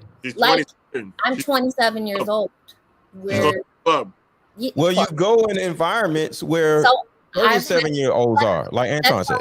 Hold on, but that's why I said I had to make a conscious effort to be like, okay, I'm going to join a social club where the margin is a lot larger. These guys have substance now. They're mature. They're past that. I want to dip my dick in every day. Dating is cool if you're just looking for something to fuck. Okay, I'm not against dating because if that's what you're trying, like if you're just trying to have a good time, or you trying to just, you know what I'm saying, go out and do something and then, you know what I'm saying, pretend like you really looking for a relationship, but you really just getting buzzed down, then date. And I'm not against it. Like people can do whatever it is that they want to do. If you looking for a spouse, you need to stop. I agree with Anton. Like me and my husband never dated. We went straight into it. Like it was like we had this, we had that. All right, cool, let's put it together. But in that, you know, let's say me, I had a little bit of trauma. You know, I had a divorce. I'm in a divorced, you know, family. So I suffered from some stuff. So he was the right man to help me kind of get over some daddy issues. So we didn't get married right away. But when I say we didn't date, we didn't. We moved in right away. We never did that. We never, let's go to this date and that date and get to know each other. We got to know each other in the house, straight up. So I know exactly what y'all got married how fast? Within what? It took 3 years. It took 3 years because. But y'all were friends for 3 years or something? No, we were friends for 4 years before that. But I'm saying when we started to take each other seriously, we got into a relationship, live in right away. We never dated. But you already knew who he was, right? Right. Never dated. No, you kind of know who she already knew. Listen. It was years in of experience. She already had been this dude's friend for 4 years. She knew who this dude was. Yeah, that's important. They probably knew who they are. Let me tell you what she's seen. She probably seen how he operated under duress. She probably seen how he operated with his mother. He probably authentically communicated things without even actually saying it, but with his actions and how it is that he operated on a daily basis, exactly how he moved in every type of scenario and situation, which is exactly what you're looking for in the vetting process. You want to see what people are like, not what it is that they're communicating to you. You can sit across the table at a restaurant and ask all the questions that you want. And everybody is putting on a representative, and they're going to tell you what you want to hear because they're trying to get the results. That's not vetting. You can ask as many questions as you want. You need to see how people are in scenarios and situations. And that's why networking is effective because people are seeing people operate without any kind of desire to do something differently as far as sitting across the table and trying to bust you down. And that's what my husband shows me. Like, he's seen me in situations and he's like, oh, I like how she handles that. Cool. She looks like a wife. And then we got together. The only reason why we didn't get married right away is because, like I said, for me personally, I had some stuff that I had to work out. I had to let go of things. I was the one that I'm going to tell my friend, tell my mom if things are going wrong. I had to mature up and kind of get understanding of what a real marriage looks like. So he was patient enough because I had a lot of great qualities and he helped me get there. And then we got married just like that. It did not take long after that part, after that stuff was resolved. And now I can literally say that we've been happily married this whole entire time. We don't got the drama. We don't do none of that shit. It's strictly just fun all the time because we work these things out. So when I had to check in, I was the one checking in. He didn't do that check-in shit. I did it because I'm the one that had a major change. So I'm trying to make sure, like, okay, am I doing this right? Cool. I got to understand him more by me doing that. Now we could communicate on anything. He's blunt, honest with me. Anything that he don't like or whatever, he gonna tell me straight up because I made the space of available for him to do that. And I don't say it's nothing wrong with it. It's just sometimes for certain people, it just need to be had. I did that before we got married. When we got married, I don't do that checking shit. There's nothing to check on. I already know what you like. You know what I like, and we good. But at that what point, was your trauma response? Like, what was the actual trauma response? You said you've been through something, and then he comes in. Like, what was the actual trauma? Because people have different trauma responses. Some people run, some people act out, some people like ball up in the corner and say, "Ain't nothing wrong with me," but be something wrong. Like, what was your actual trauma response that he had to deal with? I would get out the relationship. I would leave. So you would run. So what would he do when you actually ran? Like, how would he handle that? He ain't did shit. He didn't do nothing. He never chased me or nothing like that. Like, oh, you got to come back. He's not that type of man.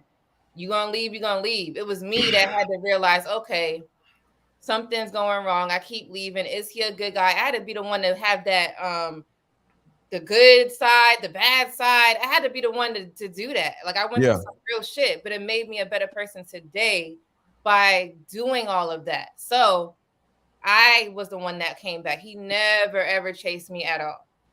And that's really all a man needs to do. Let the woman know what you have, what she's missing out on, or what you have to offer. You feel me?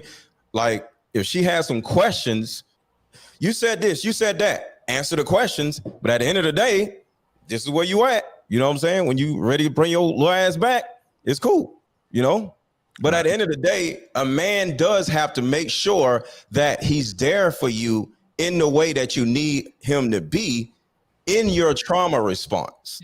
So when you got scared and ran, you knew he was there for you, regardless of if he was chasing you or not, right? Sometimes yes, sometimes no. It depends. Really? So he was just like, whatever. So, like I said, I held a lot of weight because I was an actually good person. Like, he's seen all this good shit in me. So he was patient enough to be like, all right, she's going through some shit. All right, let's figure that out. And I did. I figured it out, and it was done. That's beautiful. That's real. All right, y'all. We got to go ahead and transition. It's time to get to the meat of the conversation. But before we do, we're gonna go ahead and get through this couple of super chats real quick. We got KOSCG $20 said nobody believes this stuff, and you don't believe in it. I quit to be something. No, let's talk about it. Right. Nobody.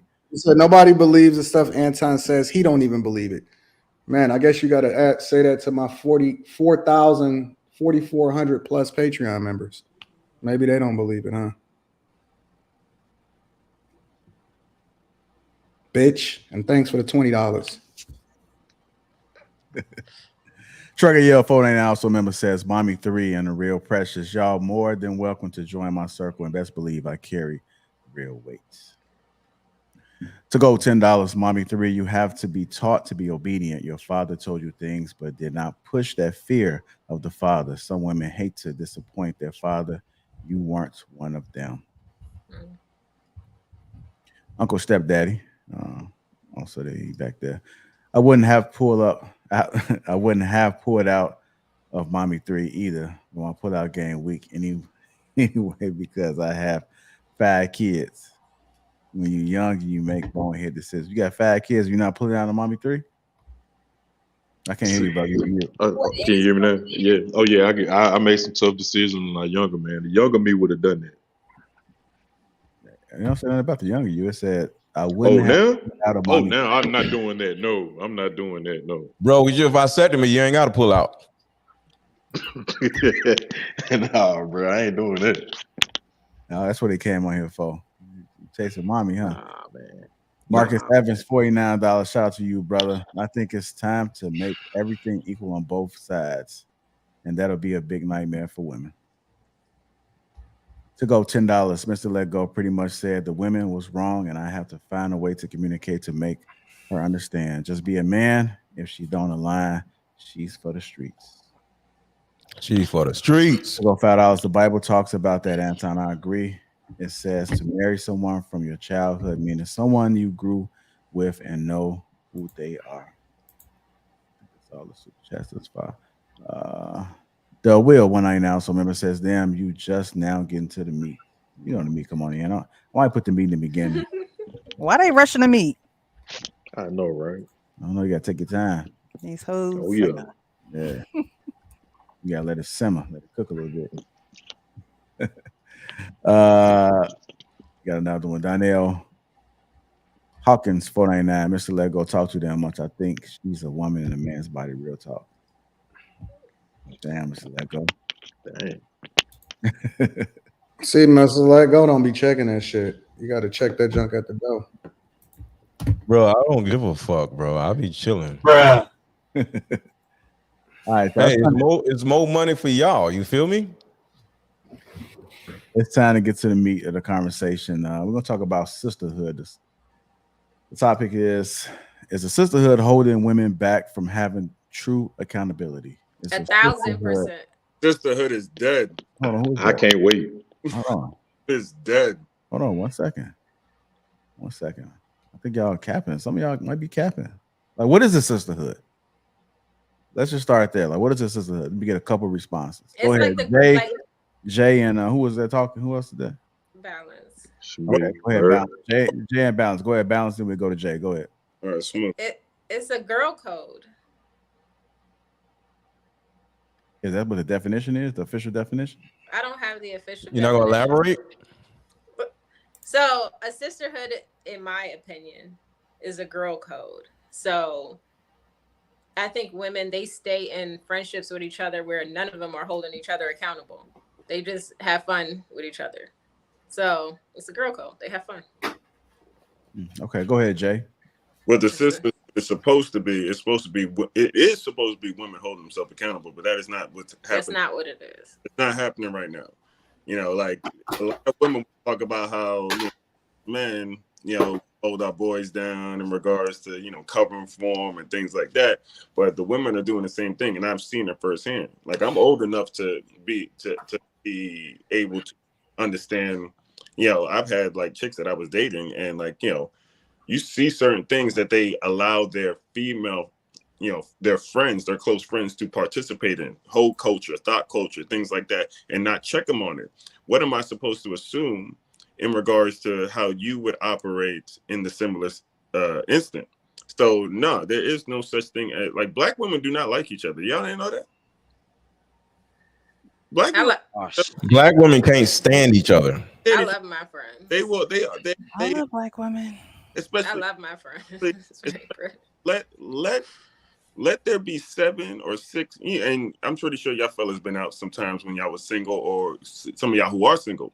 Go out right now, right? Your single self right now, and let all the group of women go together. 4, 5, 6 of them go together, single women.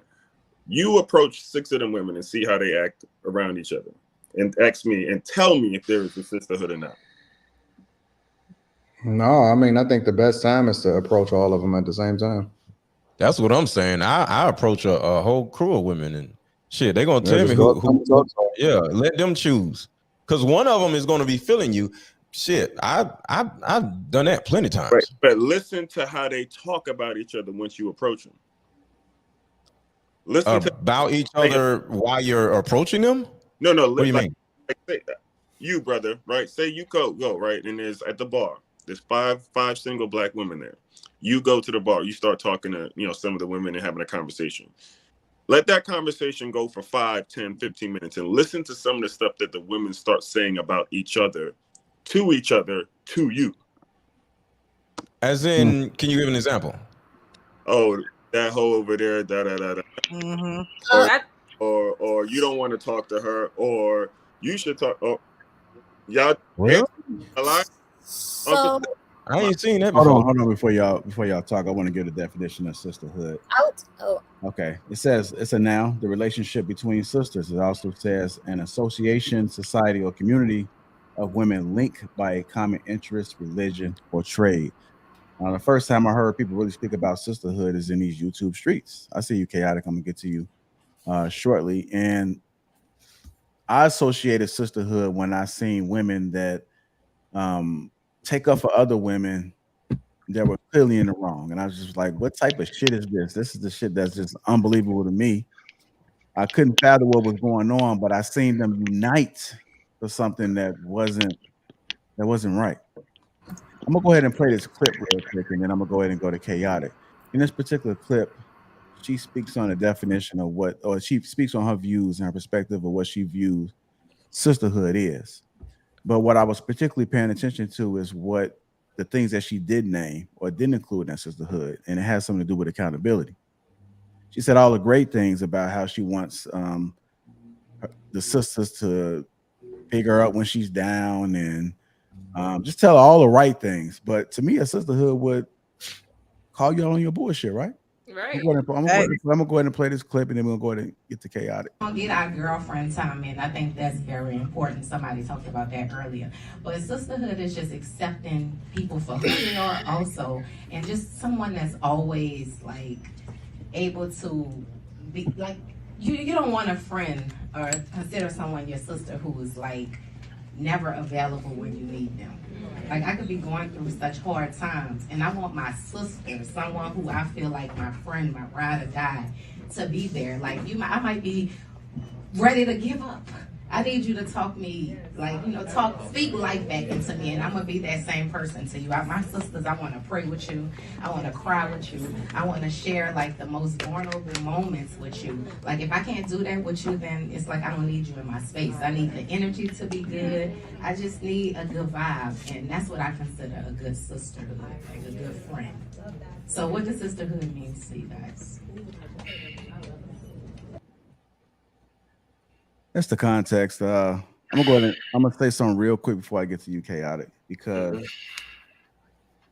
this reminded me of a story, a situation that I was in. Right, so I went over somebody's crib, and when I was over there, I noticed that there was a tub of ice cream inside the garbage can. Mind you, I had conversations with this person, and they skinny. You ever meet a chick that's like skinny fat? She's skinny, but she got the little pudge and she shaped like a water heater. I'm not gonna say all of that, but I'm saying she's still skinny, but she got loose skin and she has a little pudge, right? So she called me and I'm at the crib and she was telling me how she wanted to train and all stuff like that. And I brought up the fact that she had I said, I was over your house. I seen the ice cream tub inside the garbage can. And she got offended by it. And so I don't remember the exact exchange, but what happened was when I proceeded with the conversation, she proceeded to tell me that, I got friends that would tell me, like, they wouldn't say the stuff that you just told me right now.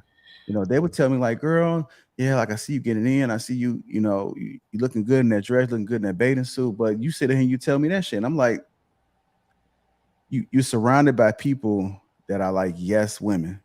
They only telling you what you want to hear, but not telling you the truth. to me, I mean, that's kind of associated with a little bit of sisterhood, right? They stick together, they unite, they all for just one thing, but they don't want to hear the truth. But go ahead, Chaotic. Salute to everybody on the panel. I just got done. If I'm yawning, I just got done doing a live stream, and I did morning live stream. But salute to everybody. Before I answer this question, to the thousands of people that are watching, please, for the love of God, if you have not, subscribe to Anton. Anton at this point is Michael Jordan in the 92 finals game 5 when he scored 46 points. The man is incredible. For God's sakes, he had my dear fraternity brother on his show the other day, Kwame Kilpatrick, who was the former mayor of Detroit. I mean, I don't know what to say about Anton, man. He's tomahawk dunking right now. Anton is definitely about to go into the stratosphere. Salute to you, Anton. For any young women who are watching, if you are between the ages of, I would guess that might be some 15, 16, 17-year-old girls watching. Listen to me and listen to me good. I'm just some old dude. I'm a nobody. But take heed to this. You have renegade hoes and you have women who are a part of organizations. You don't want to be with renegade hoes. Renegade hoes are chicks who they're not a part of any sorority, particularly the Divine Nine, like Alpha Kappa Alpha, Delta Sigma Theta, Sigma Gamma Rho. They're not a part of any other boule groups. They're not a part of Jack and Jill. Not a part of any honor society. If a woman is not a part of a group, she's a renegade to me. That means that she has no expectation of behavior. A woman who's a part of a society, my wife is a part of a law society.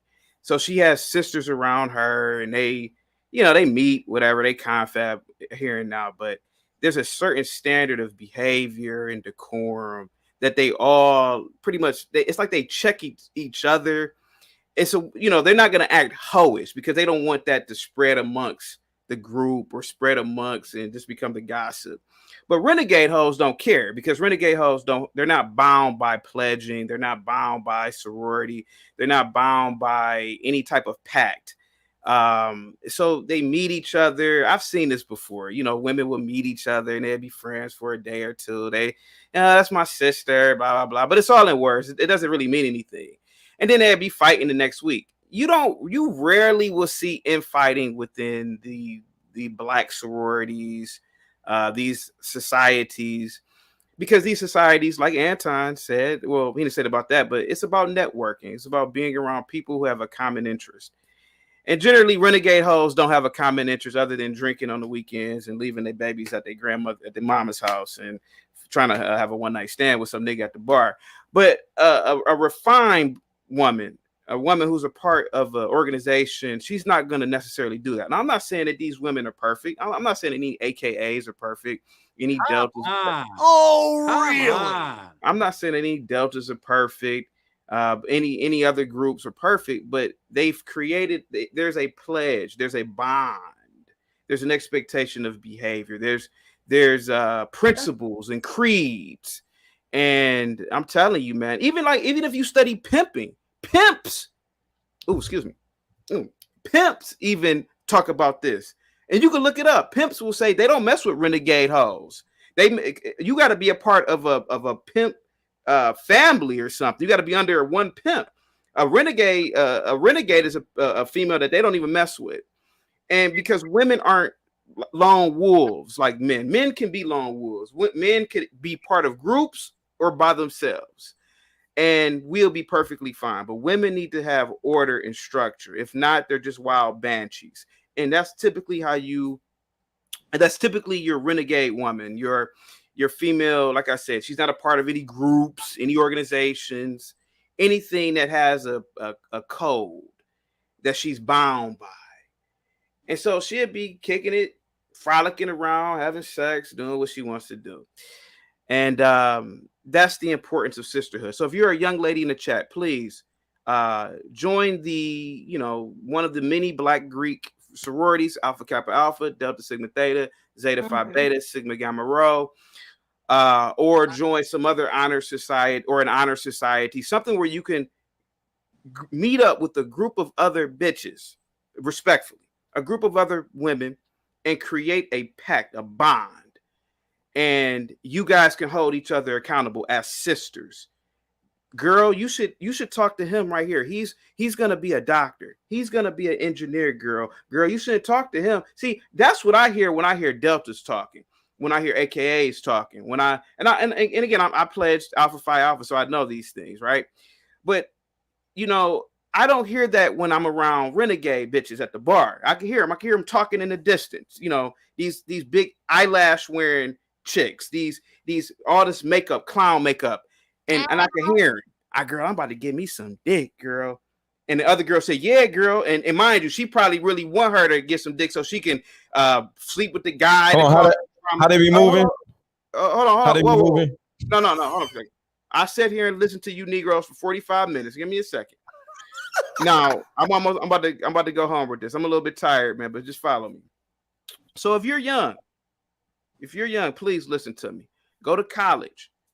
And if not, join some group. Join Jack and Jill. Join something. Be a part of something.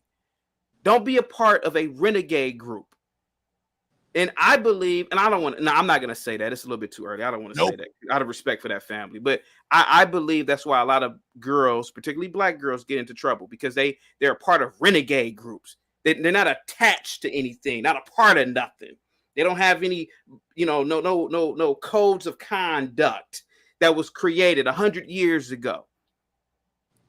I digress. Mr. Let Go, you cut me off. What's up, man? You No, you was cooking. I totally agree with everything you said. I was just messing with you when you made the little. That's how they are, though. Salute to you, man. Hopefully, I agree. I agree with what you're saying. Mm-hmm. I agree. Back in high school, like I played basketball. I was in a marching band. Like I did a whole bunch of different activities, and I played the flute. Different activities. So when you're in high school, you see your different groups. I never wanted to be a part of the popular crowd. Like it was such a turn off because I felt like people were doing things to look good for other people. And that was never I'm not doing this to look good for anybody else. I'm not doing this to be accepted by a group of people who could probably care less about me. Now my team, my marching band, having that discipline and being in those groups, being the captain of my college basketball team, it like you said, you have to have order, you have to have structure, because if not, you're going to be along with these women who don't even know who they are. So it was never appetizing or nice to be with the popular crowd, because at the chance of any dime, one of them was ratting on the other one. There was really no loyalty there. It looked good, but there's really no loyalty there unless you're in a structured, community where you all have one goal, where you're all, working and fighting towards something, where you have morals, where you have codes of conduct, you know how to carry yourself. You're not in the hallways fighting and sitting down to the principal's office every week. That goes into your adulthood. What you continue to do in your childhood is going to go into your adulthood. And if you don't learn from those things, then you're going to stay in these dysfunctional groups. Indy, were you going to say something? Because I had a lot to say, but I didn't. I thought you wanted to say something. Me too, but y'all ladies can go first. Oh, go ahead, Balance. So, what's his name? Chaotic. That was so chaotic. I mean, in the sense of, most of the men and women I knew that were in sororities and fraternities were the wildest people I knew. They were the most loose, wildest people I knew. So it's ironic that she would say that. What I will say is that you need to probably deal with people that have long-term healthy relationships and friendships and actual sisterhood. So that's very different than a sorority, because I know a lot of sorority women who are not behaving in some way that you think they are. And they don't hold each other accountable. They may go out and drink alcohol, and maybe they do business together, but that doesn't necessarily mean that they're more respectable women than women who are not a part of sororities. So no, I don't agree with you at all, but I will say that nope, you could tell a woman's character and integrity by her group of friends, though. So if they're all ratchet, then that tells you right there. That should be an easy way to dismiss people. I'm confused on what you're talking about, honestly. Like, it was just a lot of like, you just was going, I mean, you just kept going. And then it was just like, it's just, if you were using common sense, it's like, okay, so those are the women I'm going to stay away from. It's so easy to see. This is actually a gift. It's a gift. Stay away from the one with the eyelashes and all that you don't want. Like, it's very easy to see. So I'm confused on what you're talking about. You're gonna send these women down a path they don't need to, because you don't really need to pledge anything, honestly. And I'm a part of a few honor societies now. Yes, I am. But I would never pledge anything. No woman's gonna be screaming. Anyway, that's a whole. I'm not even trying to go down that whole field. But I will say this though, like, I have friendships that are. We hold each other accountable. They're long-term friendships. We're real friends, and it's healthy. None of us are toxic. So it's healthy relationships. So that's very different. And that's something you should look for in women and in men, if men could do the same thing, because we have a lot of renegade men out here. Those are the ones that are the fathers of all these childless children. First of all, those are the renegade men. So I mean, so if you wanna go there, they're making up how is it? 20% of men are having all of these children in our community, the renegade men, like, because you didn't mention them. But if I don't really like what you're saying, because it's not really conducive to something that's gonna yield better results. So we have to be logical and use common sense. And let me finish. I wasn't doing all that. I wasn't doing all that when you was going on your rant about bees and pimps. Because how are they even relevant to the conversation? Like, why are we looking to pimp culture? What are you talking about? That's opposite of what we need to look to. I think we look to that enough as a people. Get them balanced. We look to the pimp culture. And Talking about. like, I mean, I it's just really. I had to really just breathe, because you was just saying a lot of stuff that's not conducive. It took her a minute to warm up, y'all. She on it now. Like, I'm just like solutions, because I'm solution based. Anyway, so I'm trying to be very professional here in a loving way and talk about solutions, because that's why I'm here, for solutions, not just for entertainment. If that's your thing, I don't know you, but if that's your thing, cool. But I don't want any young women on here talking about, oh, yeah, I need to join a sorority because this is what I need. Or I need to listen to pimp culture. No, we need to get away from the pimp culture. We need to get away from this rap music. We need to get away from even a clip you played. That's a rapper's baby mom or something. Is she a social media celebrity? Is she a reality star? Honestly, I couldn't even remember her name. But I feel like she was on a reality show. Like, who is that? Lil Wayne's baby mama. Okay, so why are we? She doesn't define sisterhood. What are we talking about? And even everything she said in that clip, I was like, I don't define sisterhood like that. That's just, she's talking about positive vibes. That's not sisterhood. My friends will never be like, oh, we're friends because we got positive vibes. No, we're friends because we hold each other accountable. Iron sharpens iron. We're healthy. We build each other up. We work together. We actually call each other accountability partners. That's what my friends and myself, that's what we do. That's a real sisterhood. Anybody that you could get drunk with anybody and have positive vibes, that's not a sisterhood. That's not a bond. So I mean, that whole video was just toxic for me watching it.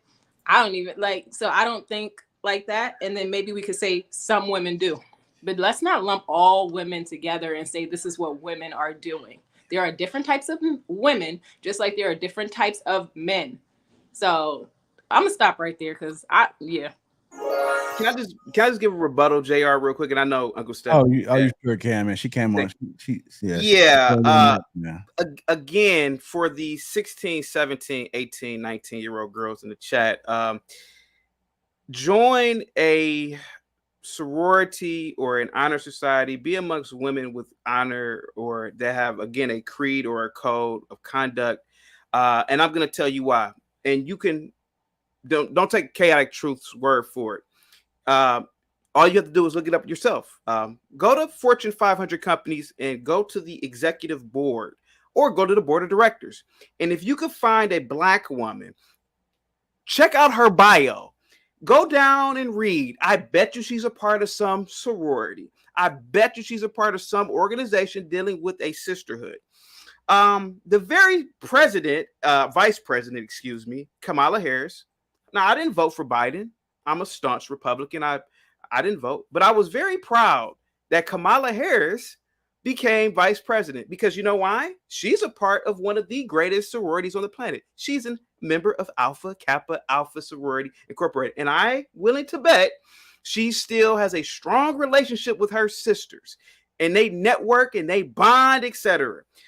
You're not going to see Shaniqua, who's a renegade hoe, ever being in the White House as the first lady, nor the president. It's not going to happen. You're going to need a sisterhood to you young ladies to reach the highest heights of society. Trust me. All you got to do, again, to the 16, 17, 18, 19-year-old girls in the chat, if you want to be a superior Black woman, all you got to do is look at the superior Black women, the doctors, the attorneys. And I'm not talking about some defense attorney. I'm talking about attorneys of companies. And just, again, look at their bio. And I can almost guarantee you they are a part of a sisterhood. And that sisterhood dates back hundreds of years, 100, 200 years maybe. And they have a code of conduct. They have a constitution.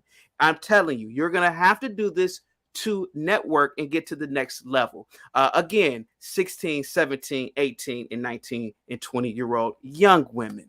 I digress. Thank you so much. So I want to rebuttal real quick, because my only point in going against your whole sorority thing is that doesn't necessarily mean you're going to find respectable women in a sorority. As you can't say women will be more respectable in a sexual sense in a sorority. So that's what I'm talking about. If you want to join a sorority for other reasons, I have no problem with that. But we have to be really clear. Don't convolute the point and make it seem like women in sororities are more respectfully, they're less likely to be like sexual deviants just because they're dressed a certain way or they present themselves a certain way. Because we have seen many times a woman can present herself a certain way, but you don't know what she does in the bedroom and you don't know what she does in her private life. So let's not make it seem like women that are in sororities are more respectable when it comes to sexual liberation, because that's a very different point. Look at Balance waking up at 12:45. Because he came in here bringing chaos, literally, in the literal sense. Balance. No. Let me finish. I'll let you finish. Because I want to ask you a question. Balance. So I just want to. I don't want people to misunderstand that. That's one. But again, I'm a part of several honor societies, and I want to say this. I also think like sports teams are a great thing for women to join. Like if they're looking to bond and learn teamwork and discipline and all of those things that are necessary in life, I think joining sports teams at that age group or young is the best thing really for them, where they don't have to pledge to anything or do anything Greek if they don't desire.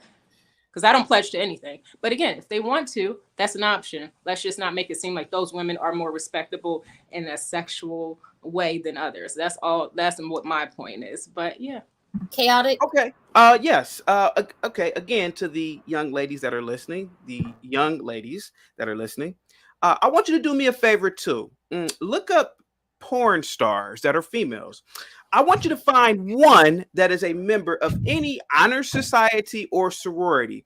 And please email me at the chaotictruthpodcast@gmail when you find Bro. I'm willing to bet you can't find I gotta stop you. Hold on. No, give me a second.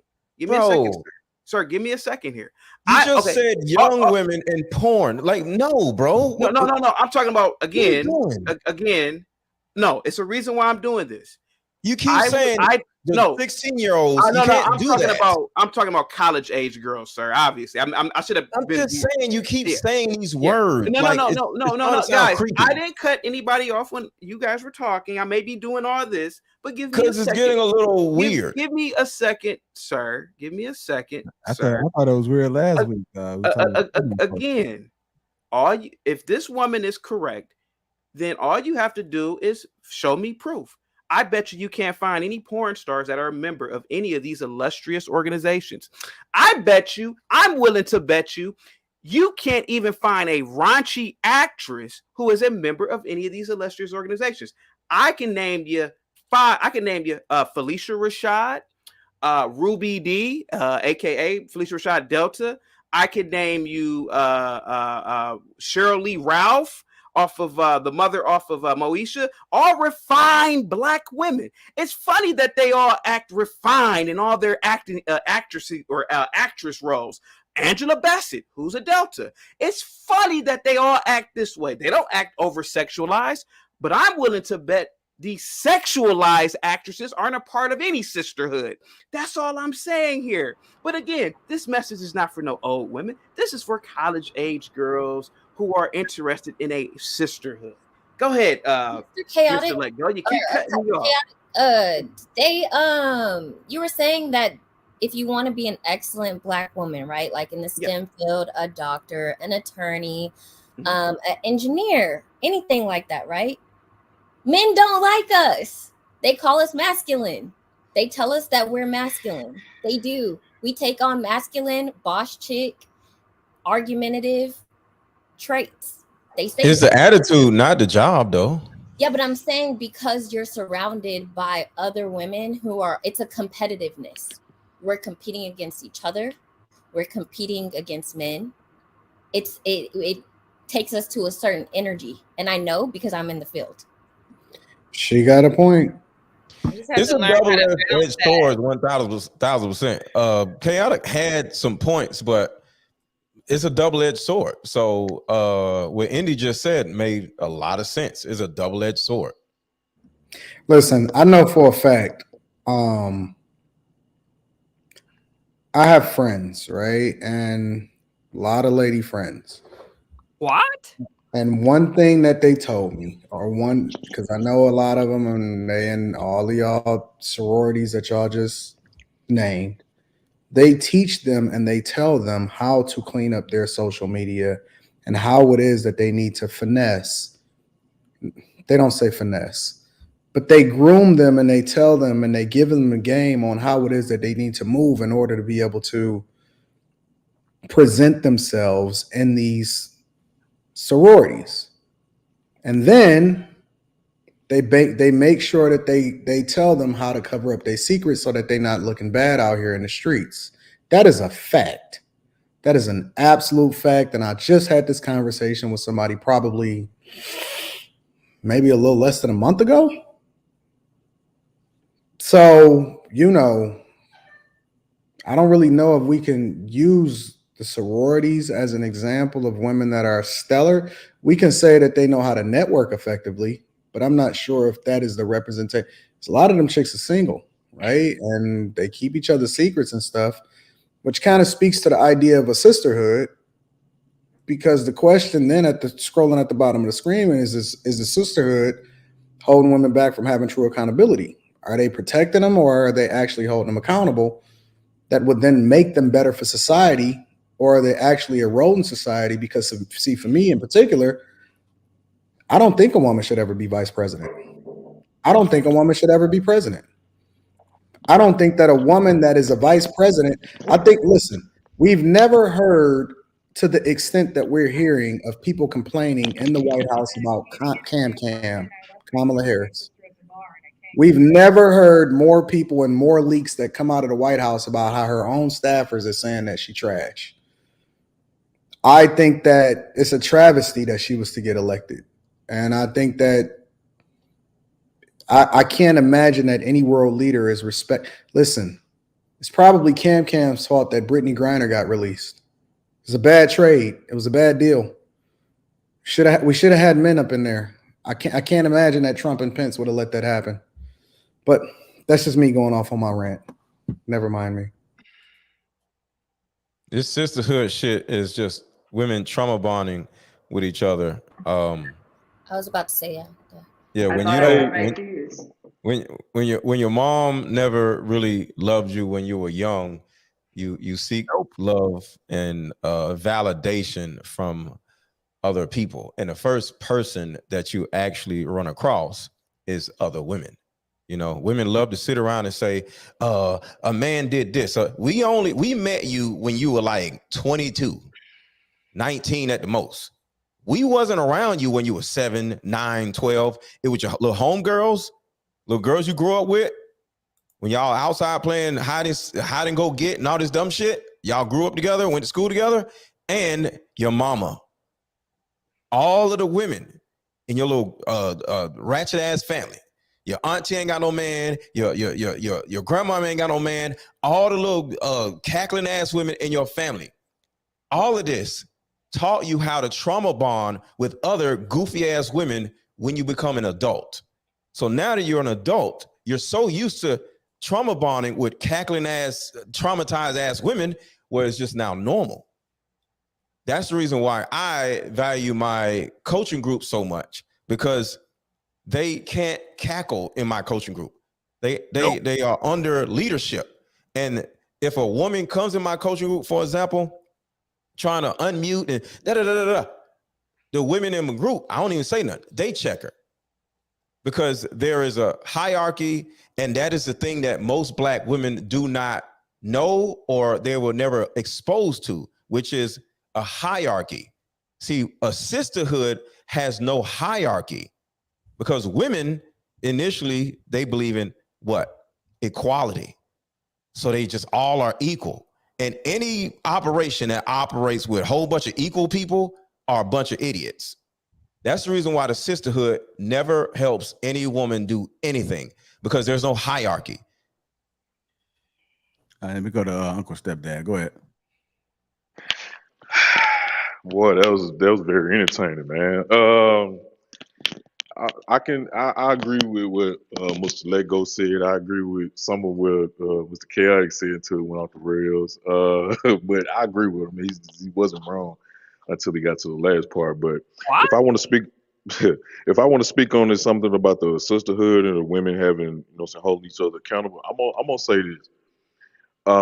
If we want to give ourselves the answer to that question, let's start in the YouTube streets, because all you got to do is look at a lot of these panels.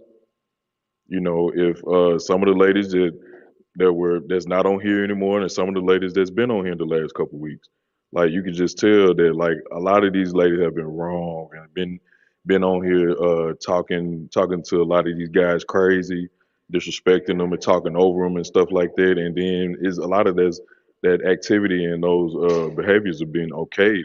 And I've seen it myself where they not held certain young ladies, certain women have not held other women accountable. And that shit's like unacceptable. Like, I grew up in the country, man, and when I seen Oh, y'all Ricky, country on here. I'm sorry. yeah, oh, it's cool, Like, I seen the other week, I seen the other, I Country seen of the the other mall. week. Oh yeah. But I seen You what seen who? last week how. No, I was just saying I was seeing last week how for one, Anton was disrespected last week. And then a couple weeks ago, how Ricky was disrespected by I was not just one disrespected. Who woman, was I disrespected by last week? Queen Sheba. Oh, listen, you can't tame a hyena. Yeah, man, it's like I shut her ass down, though. Did you see me shut her ass down? Oh, I seen it, and the thing about it, y'all, like, I was super disappointed, yo. Like, cause it's like, and the way they did Ricky the other week, that shit wasn't cool. Like, the way I grew up, I've always seen men respect women and women respect men. I've never seen women talk to a grown man like that. Even with That when I Pink was disrespected on a panel I was on, and I was like, yeah. oh hell no. And I checked whoever said that crazy shit. Yeah, that's not cool. And I'm gonna say this. I'm gonna be honest. And a lot of things don't get to me based off my personality because of the people who know me. But when I seen that the last month or two, it actually, like, one night, I forgot what night that was. That shit all actually brought kind of tears to my eyes, man. Because I'm like, I've never seen Black women act in this manner. And as much as I love them, and much as I respect them, Oh, I don't know where you been at, big dog. Because trust me, Anton. I know. Trust me. I'm talking about on other panels. I know well, y'all. no, I'm not just talking about in panels. I'm just talking about in real life. Like, dog, listen, there are more women that are truly the head of their household. Listen, from the very beginning, we was taught a lot of times we was taught that the guy go to work and he just drop his paycheck off at his wife, and then she do whatever it is that she do with it. Like, that was way back in the day. Like, this ain't nothing new. This is just a reincarnation. Like, this is just the evolution of it in a different format. Dudes been doing this since the beginning of time. It's always been since men and women have been on this earth. It's always been women that move, and then it's empowered by dudes that then empowered. I'm gonna be honest. It's not even their fault. You can't really even blame women when they just really started getting rights within the last 60 years or some shit. Nope. It was the simps that empowered them to be able to be this way. They never checked that shit at the door. They continued to get behind them. Listen, I love 21 Savage, but that motherfucker was walking in a slut walk with Amber Rose just a little while ago. Like, I didn't forget. I don't care how many albums he dropped. I don't care how much money he make. I seen that motherfucker in the slut walk with Amber Rose. Facts. You know what I'm saying? Like, this type of behavior has been happening since the beginning of time. So I can't even blame. You can't blame the prisoner for running the asylum. True. You really can't. You got to start looking at the guard that brought in and is doing the shit that the prisoner told him to do. And so, we can hold people accountable on an individual level, but as a whole, I'll add one more caveat to it, man. And fellas, y'all probably agree with me with this. I agree with everything you said, Anton, but what's more dangerous than that is the dudes that are allowed. You got a lot of guys out here that uphold this type of mentality, this type of disrespect when women act unaccordingly like that, man. And you know what I'm saying? Like I said, I grew up in eras, and I'm 40 years old. And from coming from the South, you never seen, you know what I'm saying, like me, that's what I entail. That's what I seen. I never seen women act like that until I got older and start seeing certain shit on TV and hearing certain shit in music. And it's like, wow, like this is what this has come to. Love and hip hop, all them dumbass shows. Yeah. And then when you have women get on the panel talking about you ain't my daddy and all that shit, like I like, we doomed, man. I've seen it on hear in music. I've seen it on shows. I've seen it on YouTube Spaces, and I've seen all that. So what is think it like? about it though. Like, listen, when I became the bad guy, when I got painted as the bad guy, I knew that everything was backwards. Like, the person that actually got control of his household, the dude that actually got a chick that's submissive.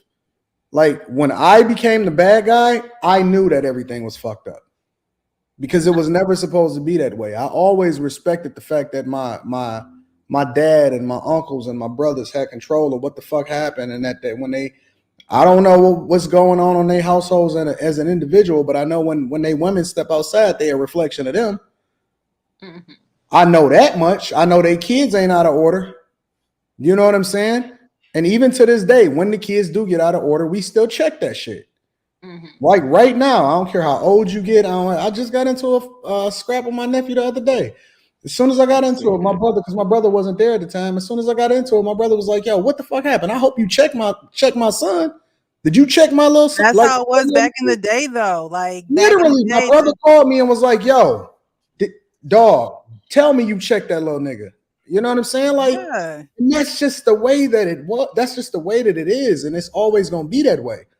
You know what I'm saying? And so everything is just out of whack and out of order when we celebrate the thing. When we hate the thing that's good and we celebrate the chaos. Yeah, but that's why I agree with you. When you said black culture trash, man, I was with you front and center. Hold on, just some bullshit. Hold on, let me get chaotic in here. Go ahead, respond, chaotic. Well, I gotta forgive me for anybody who's in the Divine Nine is in the chat. I gotta do it. I gotta hip these 9 boule niggas hip to something. First of all, I bet Balancing won't ever mention the name of any of her honor society that she's in, supposedly. And Mr. Let Go, there is a hierarchy in the sisterhood. In sororities, there is a hierarchy. You have your dean, you have your ADP, you have your old heads. These people it's a hierarchy for you as a new member to look at individuals who pledged before you, who came before you, and to go to them for advice. Hey, sister or sis, or soror, what can I do in this situation? What can I do in this situation? The idea is that the dean or the old head will tell them, soror, this is what you need to do, because they've gone through it. or they've experienced someone else going through it. There is hierarchies. You as the new initiate, you act a certain way so that you won't disappoint your dean. Absolutely, there's a hierarchy. That's why I tell younger people to join these organizations. I don't know how it is in Jack and Jill, but I'm pretty sure it's similar. There are people that hold you accountable for your behavior. I'm not trying to push an agenda here. I'm just saying, man, the sisterhood is real if you join the Divine Nine or Jack and Jill or some other group. Hierarchy is a man and not a woman, sir. We're talking about sisterhood. Go ahead, Precious. Well, I was going to say, those sisterhoods are under structure. That you have women out here creating sisterhoods and chaos. You know what I mean? They're like someone said earlier, they're twerking on the Jeep. They're, out here, twerking everywhere. I mean, twerk is just, you don't have the two-step no more. It's a twerk. I just don't understand. But they're just chaotic. There is no order. And they think that that's the right way. That's the right road to travel. And it's like they're beyond reproof. They're beyond anyone that can tell them anything. But the main thing that I wanted to say was a lot of young women, like you keep saying young, like every time you give your spill chaotic, you're like to the 16, 17, 18. These, wasn't that shit creepy? No, it's not creepy. These young creepy, kids, bro. No, it's not young creepy. kids are into media, social media, YouTube.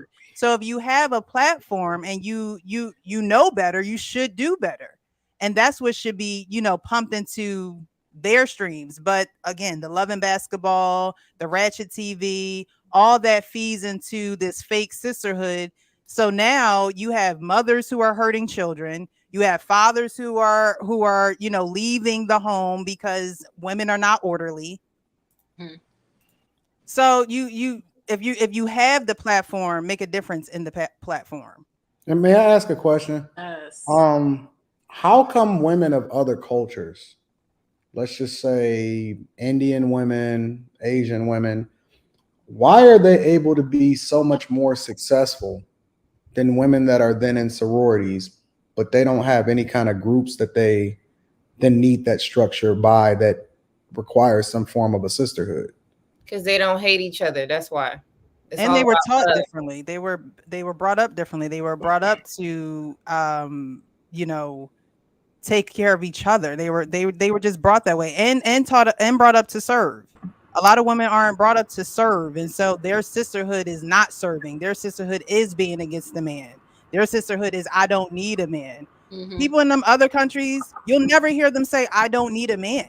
They will not say that. They'll do everything to cater to their man.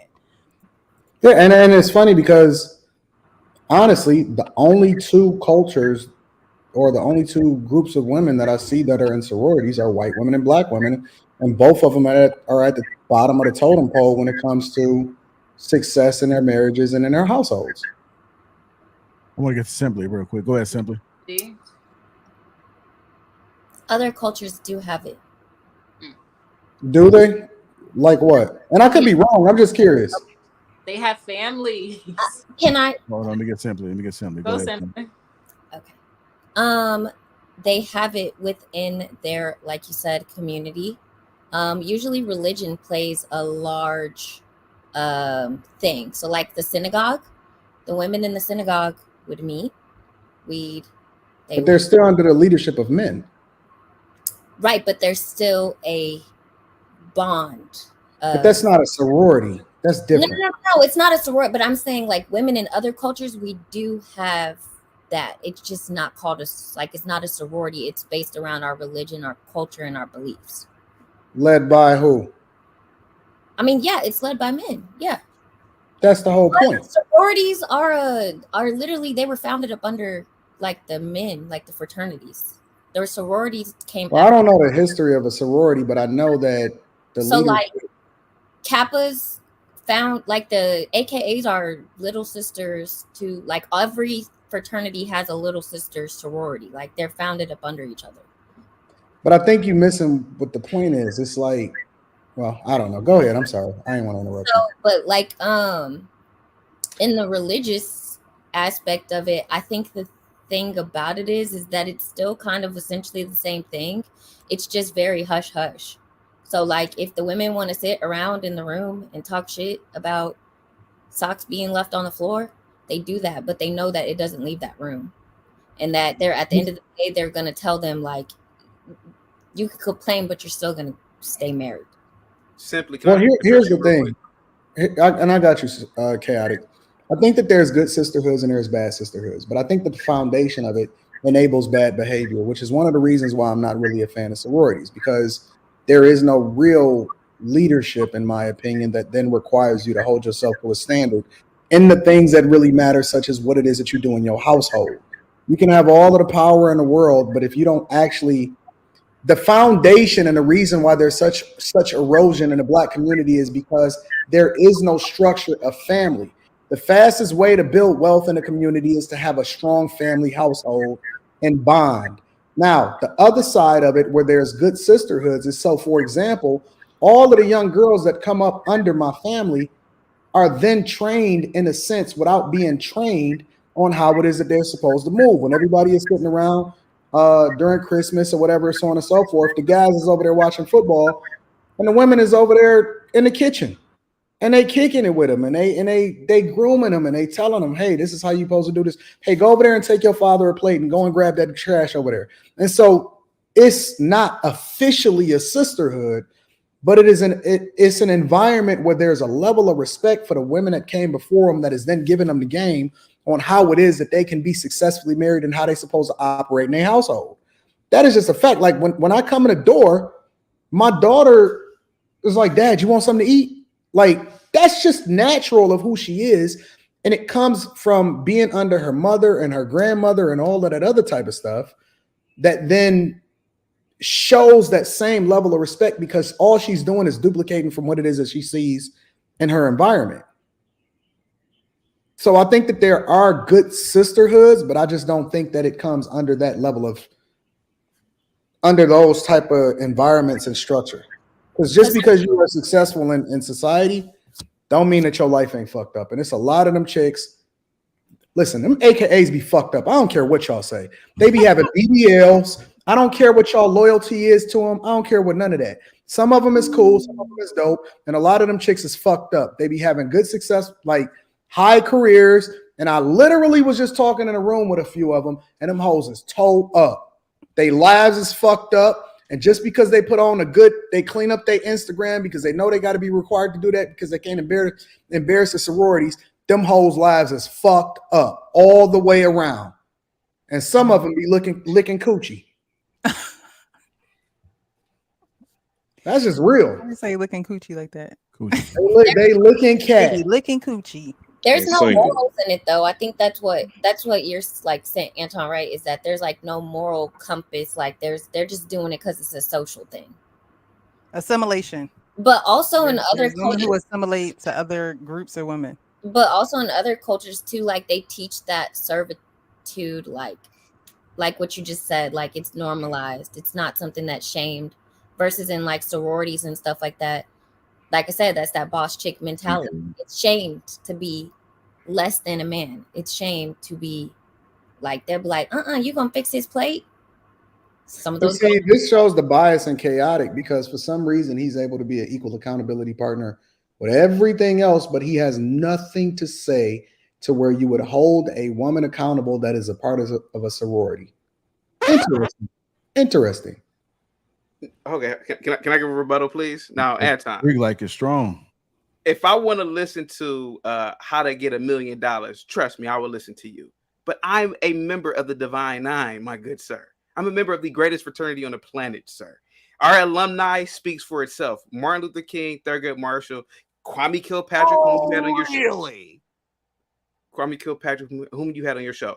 I bet you guys this, for people who are listening and people on the panel, just do a test study. Or I bet if we put 100 AKAs in a room and 100 non-AKAs in a room, I bet you per capita, you will have more women who are married, more women making more money, more women who are in who have Chaotic. I thought not in debt. Oh, chaotic. Let me ask you. I bet you. Chaotic. Height of society, the AKAs are winning over non-AKAs. Let me ask you a question. Chaotic. Chaotic, let me ask you a question. bro. Oh, wait, I got you. Watch this. Chaotic. I thought you said that a woman's role and the only thing you wanted to see a woman do was have wrinkled hands from having a mop and Sir, I did say that, but we're talking about sisterhood, sir. No, you said money. Sir, I said everything you said. I did say that. Yes. But we are talking about a sisterhood. I am trying to say that the best sisterhood, if a woman, black woman, if she happens to do, is to get into the Divine Nine, be a member of the Alpha Kappa Alpha, Delta Sigma Theta, Phi, Sigma Gamma Rho. Yes, these are Lambda. Shout out to no, it's not no such thing as Lambda. No, that's the Revenge of the Nerds, man. These are the superior sisterhood. They hold each other accountable. I want to say something to Simply real quick. No, the AKAs are not our little You sisters. said money. But then on the previous streams, you said specifically that the only thing that a woman should be doing, and you said the same. I said that. You said to my young women that are 18, 19, 20 years old, the only thing I want to see you with is wrinkly hands with a mop in your hand. No, you said you wanted to only see him with a wrinkly hand, but now you're saying money. Now you're saying vice president. Now you're saying all of this stuff. You are what the woman is. She's a member of Alpha Kappa Alpha. No. Let me show you the bias. You are a staunch conservative. Yes. But I have never seen you in any stream give credit to a Democrat, including President Biden himself, but you just caped for Kamala Harris. I'm not giving you credit for giving her No, because she is an AKA. Sir, if you put 100 AKAs or 100 Deltas, bro, how many times you gonna say the same shit? If you put 100 non-members of the Divine Nine, those women in the Divine Nine are going to always outperform regular women. Affiliate link for 100, yes, they will. Or something that you want to put in the chat? Where's your affiliate link? Like, what is going on? And I served in the military, and I also have an engineering degree, and I was not a part of any sorority. What's the affiliate link, bro? Put it in the chat. No. I'm just trying to. I'm not trying to understand. Again, I have never seen you give credit to a Democrat in life. Okay. I know blacks, y'all don't like math, but hear me out for a minute, Anton. If you condense the population to deltas or regular black women, the group study will always show that the most successful group study will be the deltas or the AKAs over 9. Yes, if you condense, bro, can we move on? Compared to the ones twerking on a Jeep, you know. Bro, can you move on, bro? Bro, drop the affiliate link in the chat. Damn well, there ain't no. You know damn well there are not thousands of deltas twerking on a Jeep. No. I'm saying no. What I'm saying is the deltas, do seem better than the women twerking on the Jeep. Yes. You're pretty much saying if you are a delta, you probably won't be twerking on the Jeep. Don't mean you won't be twerking, but you won't be doing it in public. You'll have a certain form about yourself. You know why? You know why? And thank you so much. But you know why they won't be doing it in public? Because the Qs will check their ass. You know why AKAs won't be acting a fool at no club shaking ass? Because I would check their ass. It ain't happening. That's why it's important to be in these sisterhoods. There is. Okay, Anton, I don't have smoke for you when you give out advice on money. No, what I asked you specifically is what I asked you specifically because I have never. Now is making sense. I've seen you hold Biden accountable. I've seen you go at every single Democrat. I've never heard you say anything about Kamala Harris. Sir, again. Can you tell me? All right, just do this for me. Can you tell me what you don't like about Kamala Harris? Sir, I don't like Democrats, period. Okay, I don't like. What don't you like about Kamala Harris? Specifically about Kamala Harris, what don't you like about her? First of all, she lied and said that she was listening to Pac back in the 80s. Okay, that's one thing that always boggled my mind. She said, "Oh, I was listening to Pac back in '86." I'm like, "86? He was 12." But sir, hold on for a second, Anton. Is that all you got? No, it's more than that, sir. It's a lot more. Let's hear more than that. Go, sir. No, bro, go. She is a Democrat. She supports democratic ideologies. She supports LGBT ideologies and policies. That's why there was a policy that came out today that is a Democrat policy about protecting LGBT rights. I'm not into that. Perfect. Yeah. You just walked Okay. right into that. You So just what I'm walked saying right- is that hold again, on. You just walked right into it. So now my question is, why did you say you was glad that she was the vice president of America then? because it is a perfect example of what women can achieve. She would not have achieved What? that. We don't want women to be no damn president. The hell I'm you not talking saying that about? you Y'all do. not getting what he's saying. He's saying her connections. Led I her know to what be he's saying, but it flies in the face of what he stands for as a person, as a conservative, as a man, and He's what He's it is. using her as an about example. He's just women. using He her has as an an ideology example. about women, but since she's whatever the hell, it's No. okay. I understand the example. This is what I'm saying.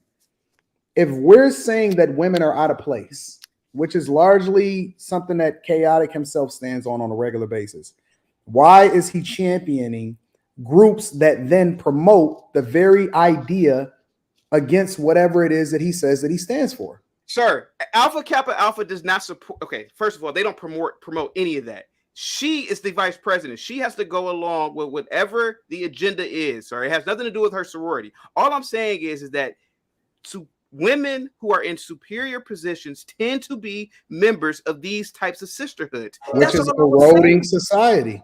I beg your pardon? It's okay, let me ask you a question. Don't live in Chaotic. Africa then. Wait, let me ask you a question.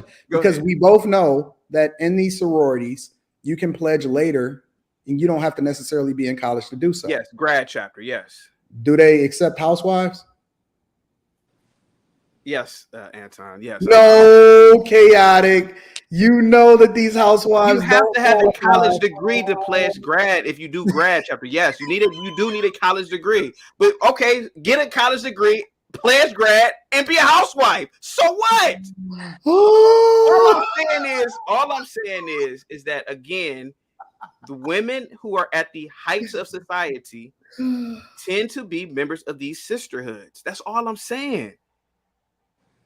That's all I was saying. I'm not trying to promote anybody. I'm just telling you what it is, the reality of the situation. Again, simply ask the question. The AKAs would not be twerking their asses off and dancing half naked because, again, there is a sisterhood and then there is a brotherhood. That ain't happening. Yes, they do.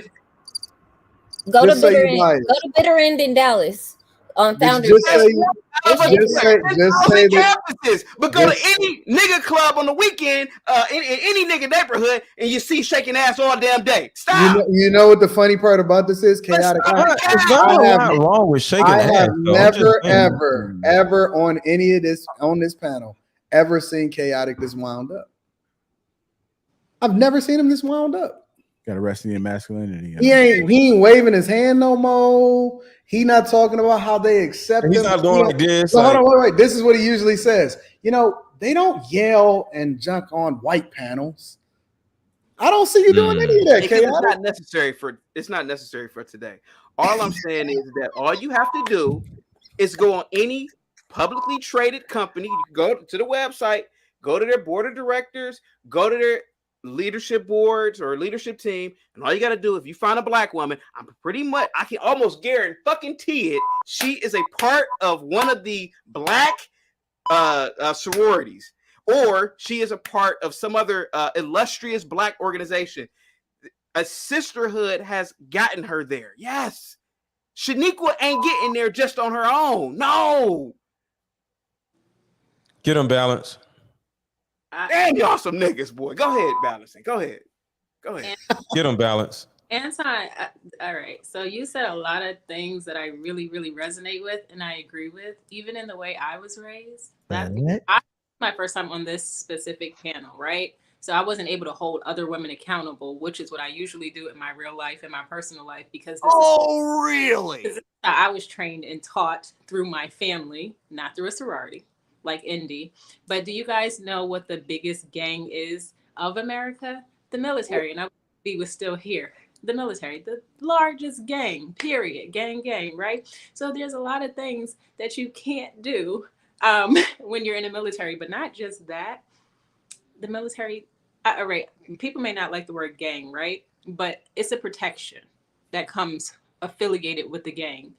So there's a protection that comes when you're affiliated with the military. And there are certain benefits that come with that. Just like a sorority, the gang.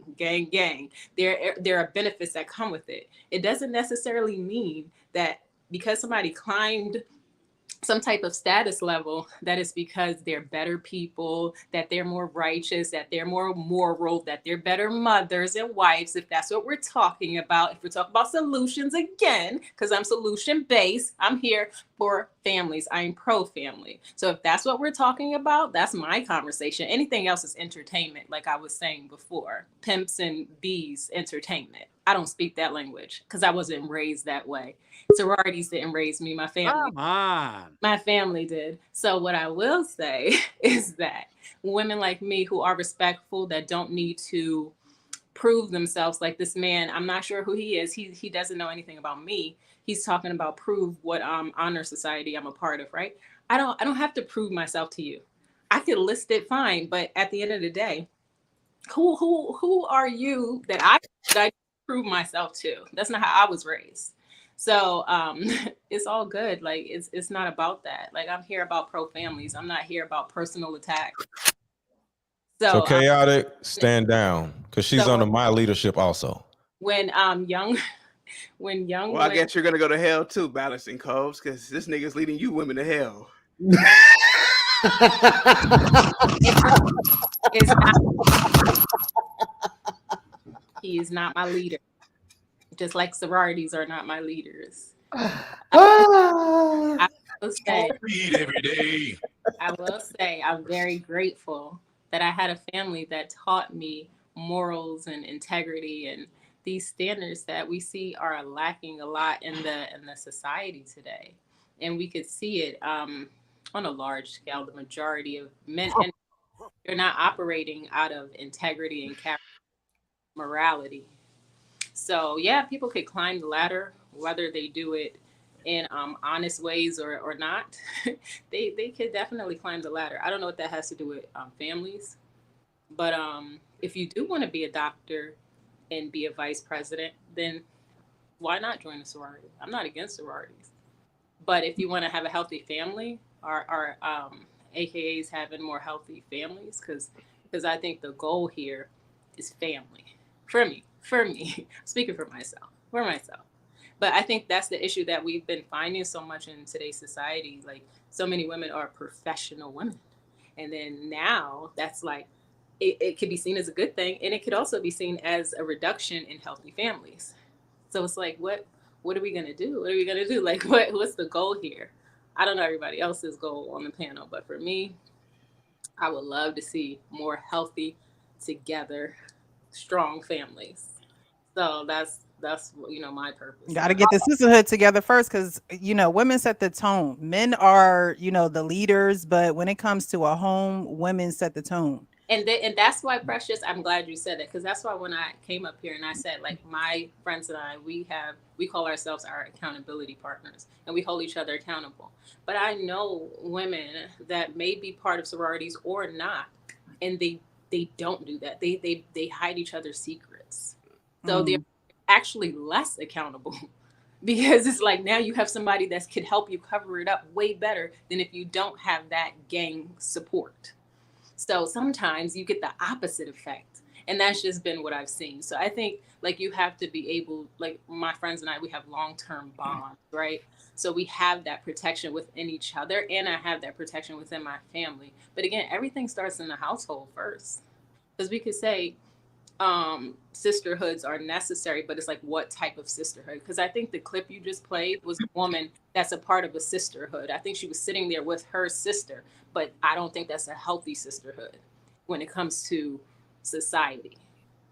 So I mean, chaotic, I gotta respect you though. You hold down your peoples, man. You do. You hold your peoples down. You stand on that junk. Because I know it's the truth. I know if you put 100 AKAs in the room, and I know if you put 109 AKA women, I can bet there's a higher percentage that those AKA women will be married. It's ingrained in the culture. I'm sorry, it just is.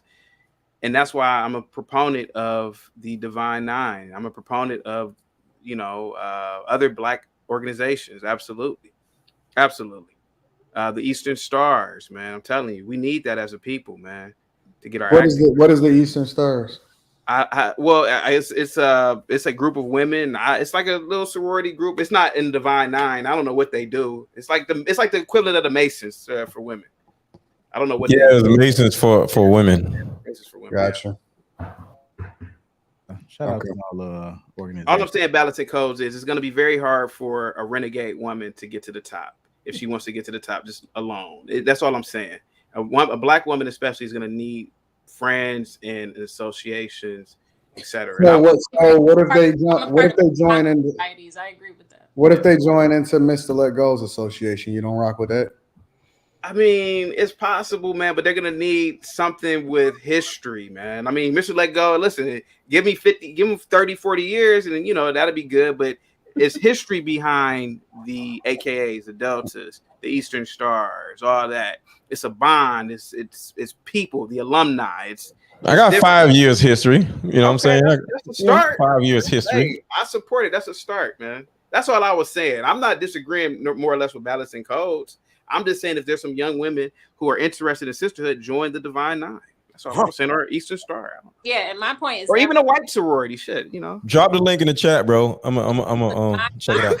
not against any sororities. It's about saying that that if you join a sorority, that automatically you're going to be less sexually liberated than if you don't.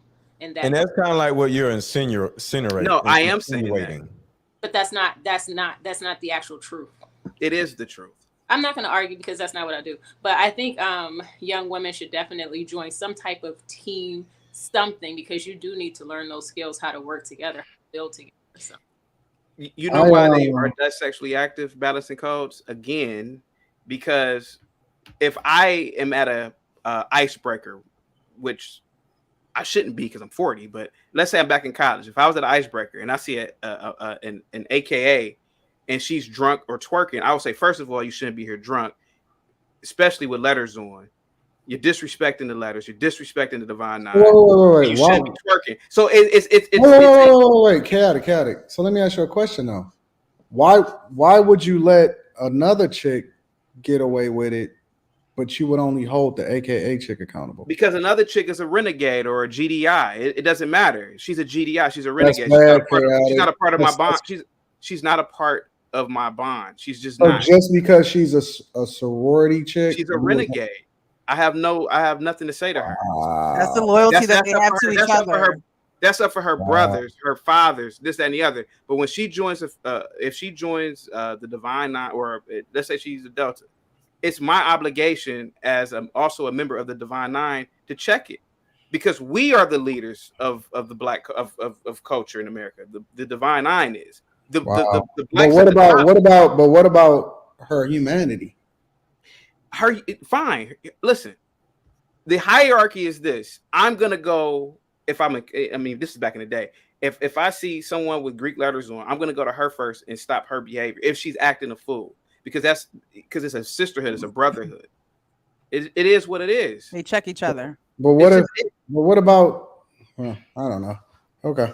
I see where you're trying to go. I can understand what chaotic is saying. I don't disagree with him. I'm just saying, like, let them act a fool. Let them what I see happening over there. What I see happening is that personally, I don't know. I don't want to say that. I'm not gonna get into that. Anyways. Yeah. Hey, Precious, I like you. Thank you.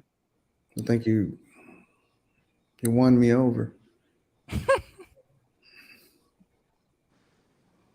It's been a good conversation tonight. Let me make an adjustment. There we go.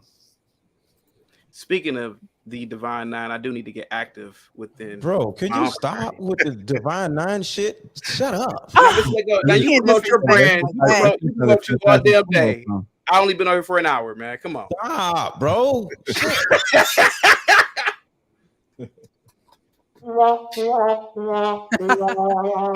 all I'm saying is that, the superior blacks in the country are members of the Divine Nine.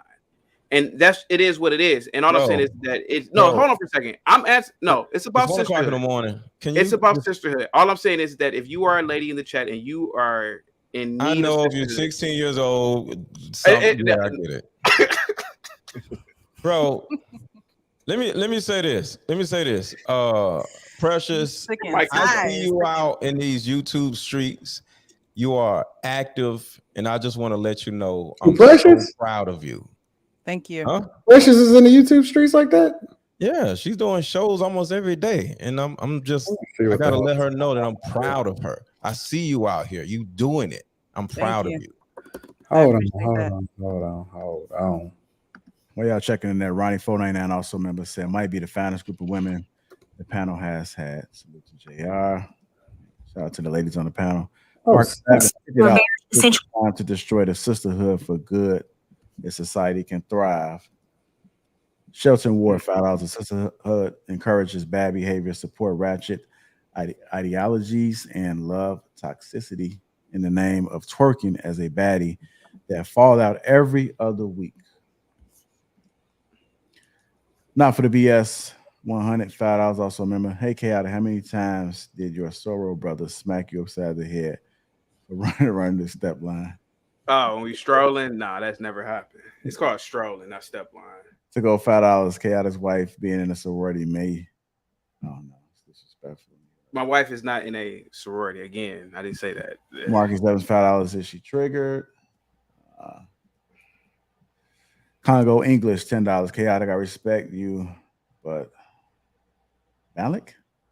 She talks from the middle. She talks from the middle. She is all about character and accountability. To go $5, I don't want any of the sorority women I've seen or smashed. They may be different as they got older, but I've seen what you did. Shout out to the Divine Nine. To go $5, any of the women know who Zane is. Her book APF, Alpha Phi F. Sororities are trash. To go $5, Soros, for the most part, do act like ladies, but they are acting. To go $5, Chaotic is definitely African American. He not acting like his savior, the white man. Congo English $10. Anton, your honest thoughts on balancing, seriously speaking. I like her. I like her a lot. I think she real. I think she authentic. You got to do a test afterwards. Y'all want me to do a deep dive on her? I could do a deep dive on her. Well, wait. I actually like Precious because she's not like they said balance. About balancing. Oh, balancing. No, please get her off the panel the next time. They were talking about balancing, right? Yeah, balance. Bring back what's her name who called me a California raisin. I forgot her name. Hard to believe Chaotic when he tried to act like he didn't know what Eastern Stars was. Why should I know what Eastern Stars were? They're not in Divine Nine. I thought you was reading The Real Games 1911 $5. Which sorority did you want to be a part of? Balancing Codes. Clearly they didn't. They ain't pick you. The Zetas. Would you say Kappa Sweethearts?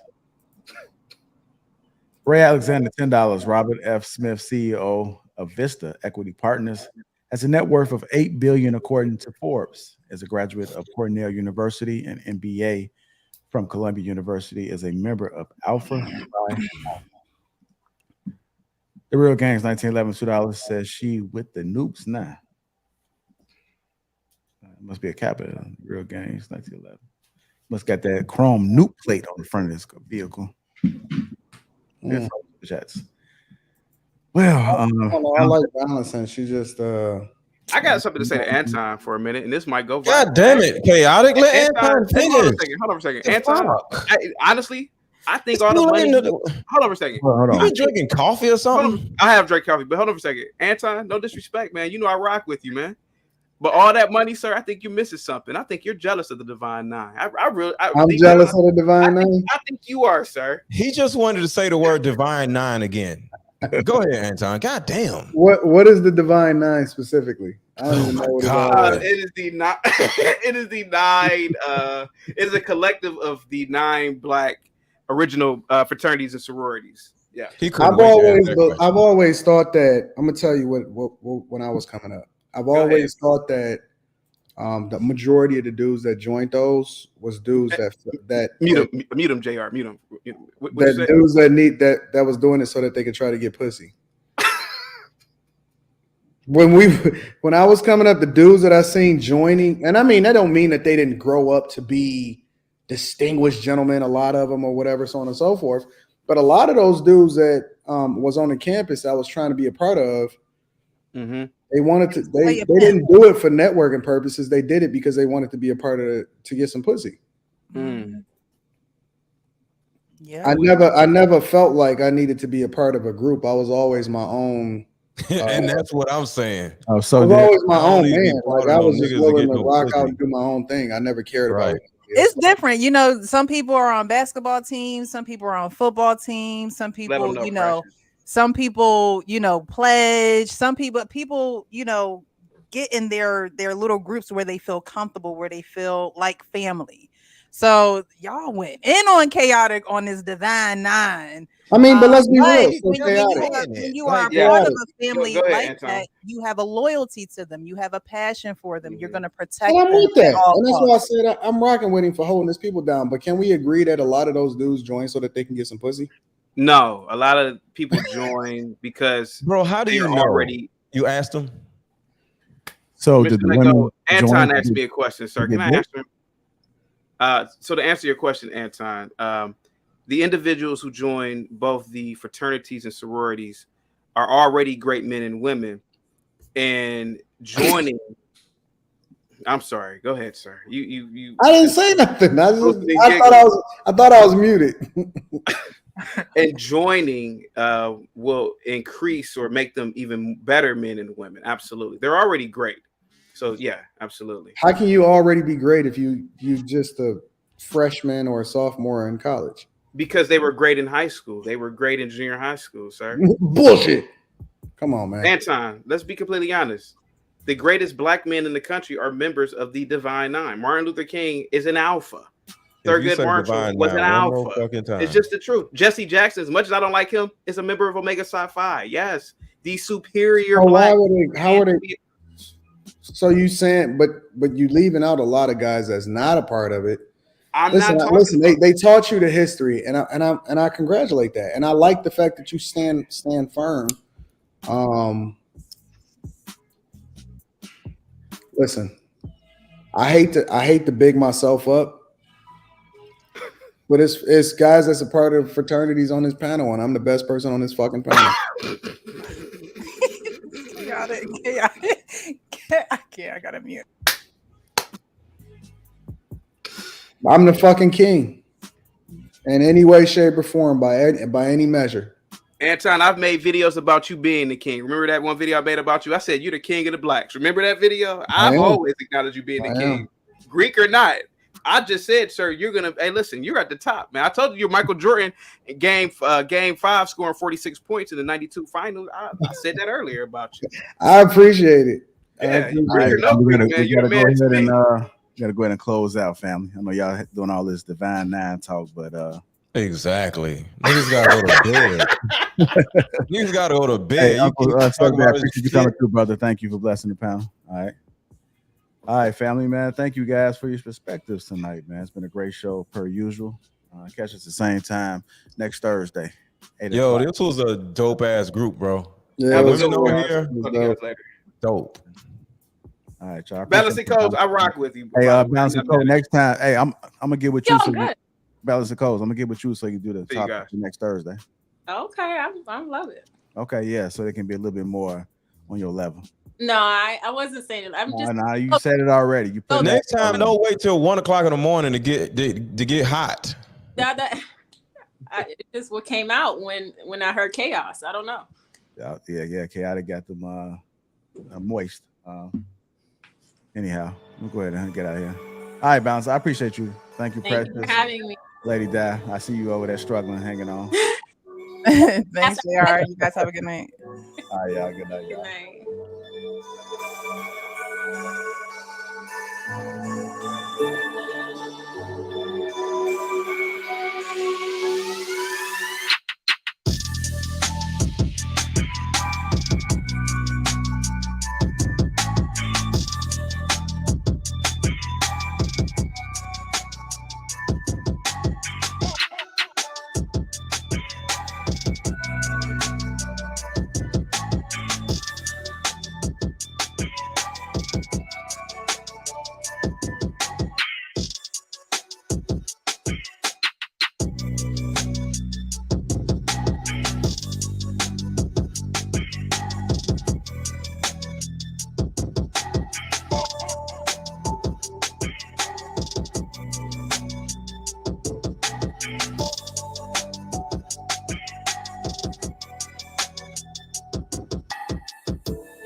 Bitch, I'ma go all the way up. They keep on calling my phone. They catching on to the buzz. I got it out of the mud, but I'ma go all the way up. Bad girl from the soil. She taking me out of this world. Bitch, I'ma go wave. Nice guy with a cold shoulder. Yeah, we cool, but I don't know you. Wrote a flower and I'm off the potion. Give me superpowers and I won't stop. To the bank roll on supermassive. Big bank for the space chatter. Way up in a squad NASA. Copperfield with the dark magic. Subtle flex when I run a race. Tell these rap niggas eat my dust. Lil Batty after cellular. Talking life and I will set it up. I'm a sharpshooter, yeah, Will Smith. Call me Prince Park, let me freshen up. Bay boy on a level up. Way up, did a nebulous. I'm never copping a chain. Cause I see it all through the frames, and I leave it all on the pages, feeling like they want me locked in a cage. They want us all in the fake shit, but I'ma go all the way A with it, cause I don't feel all the way safe here. Nah, spray the champagne shower up in the air, stunner goggles, what the fuck is a flute? Untamed and she wild off the goose, ghost ride, bitch, I come through the roof. Fuck 12, cause they all on my tail, hella wild and I break all the rules. Chill, bro, you out of line. Yeah, I know it's a mood. Bitch, I'ma go all the way up. They keep on calling my phone, they catching on to the buzz. I got it out of the mud, but I'ma go all the way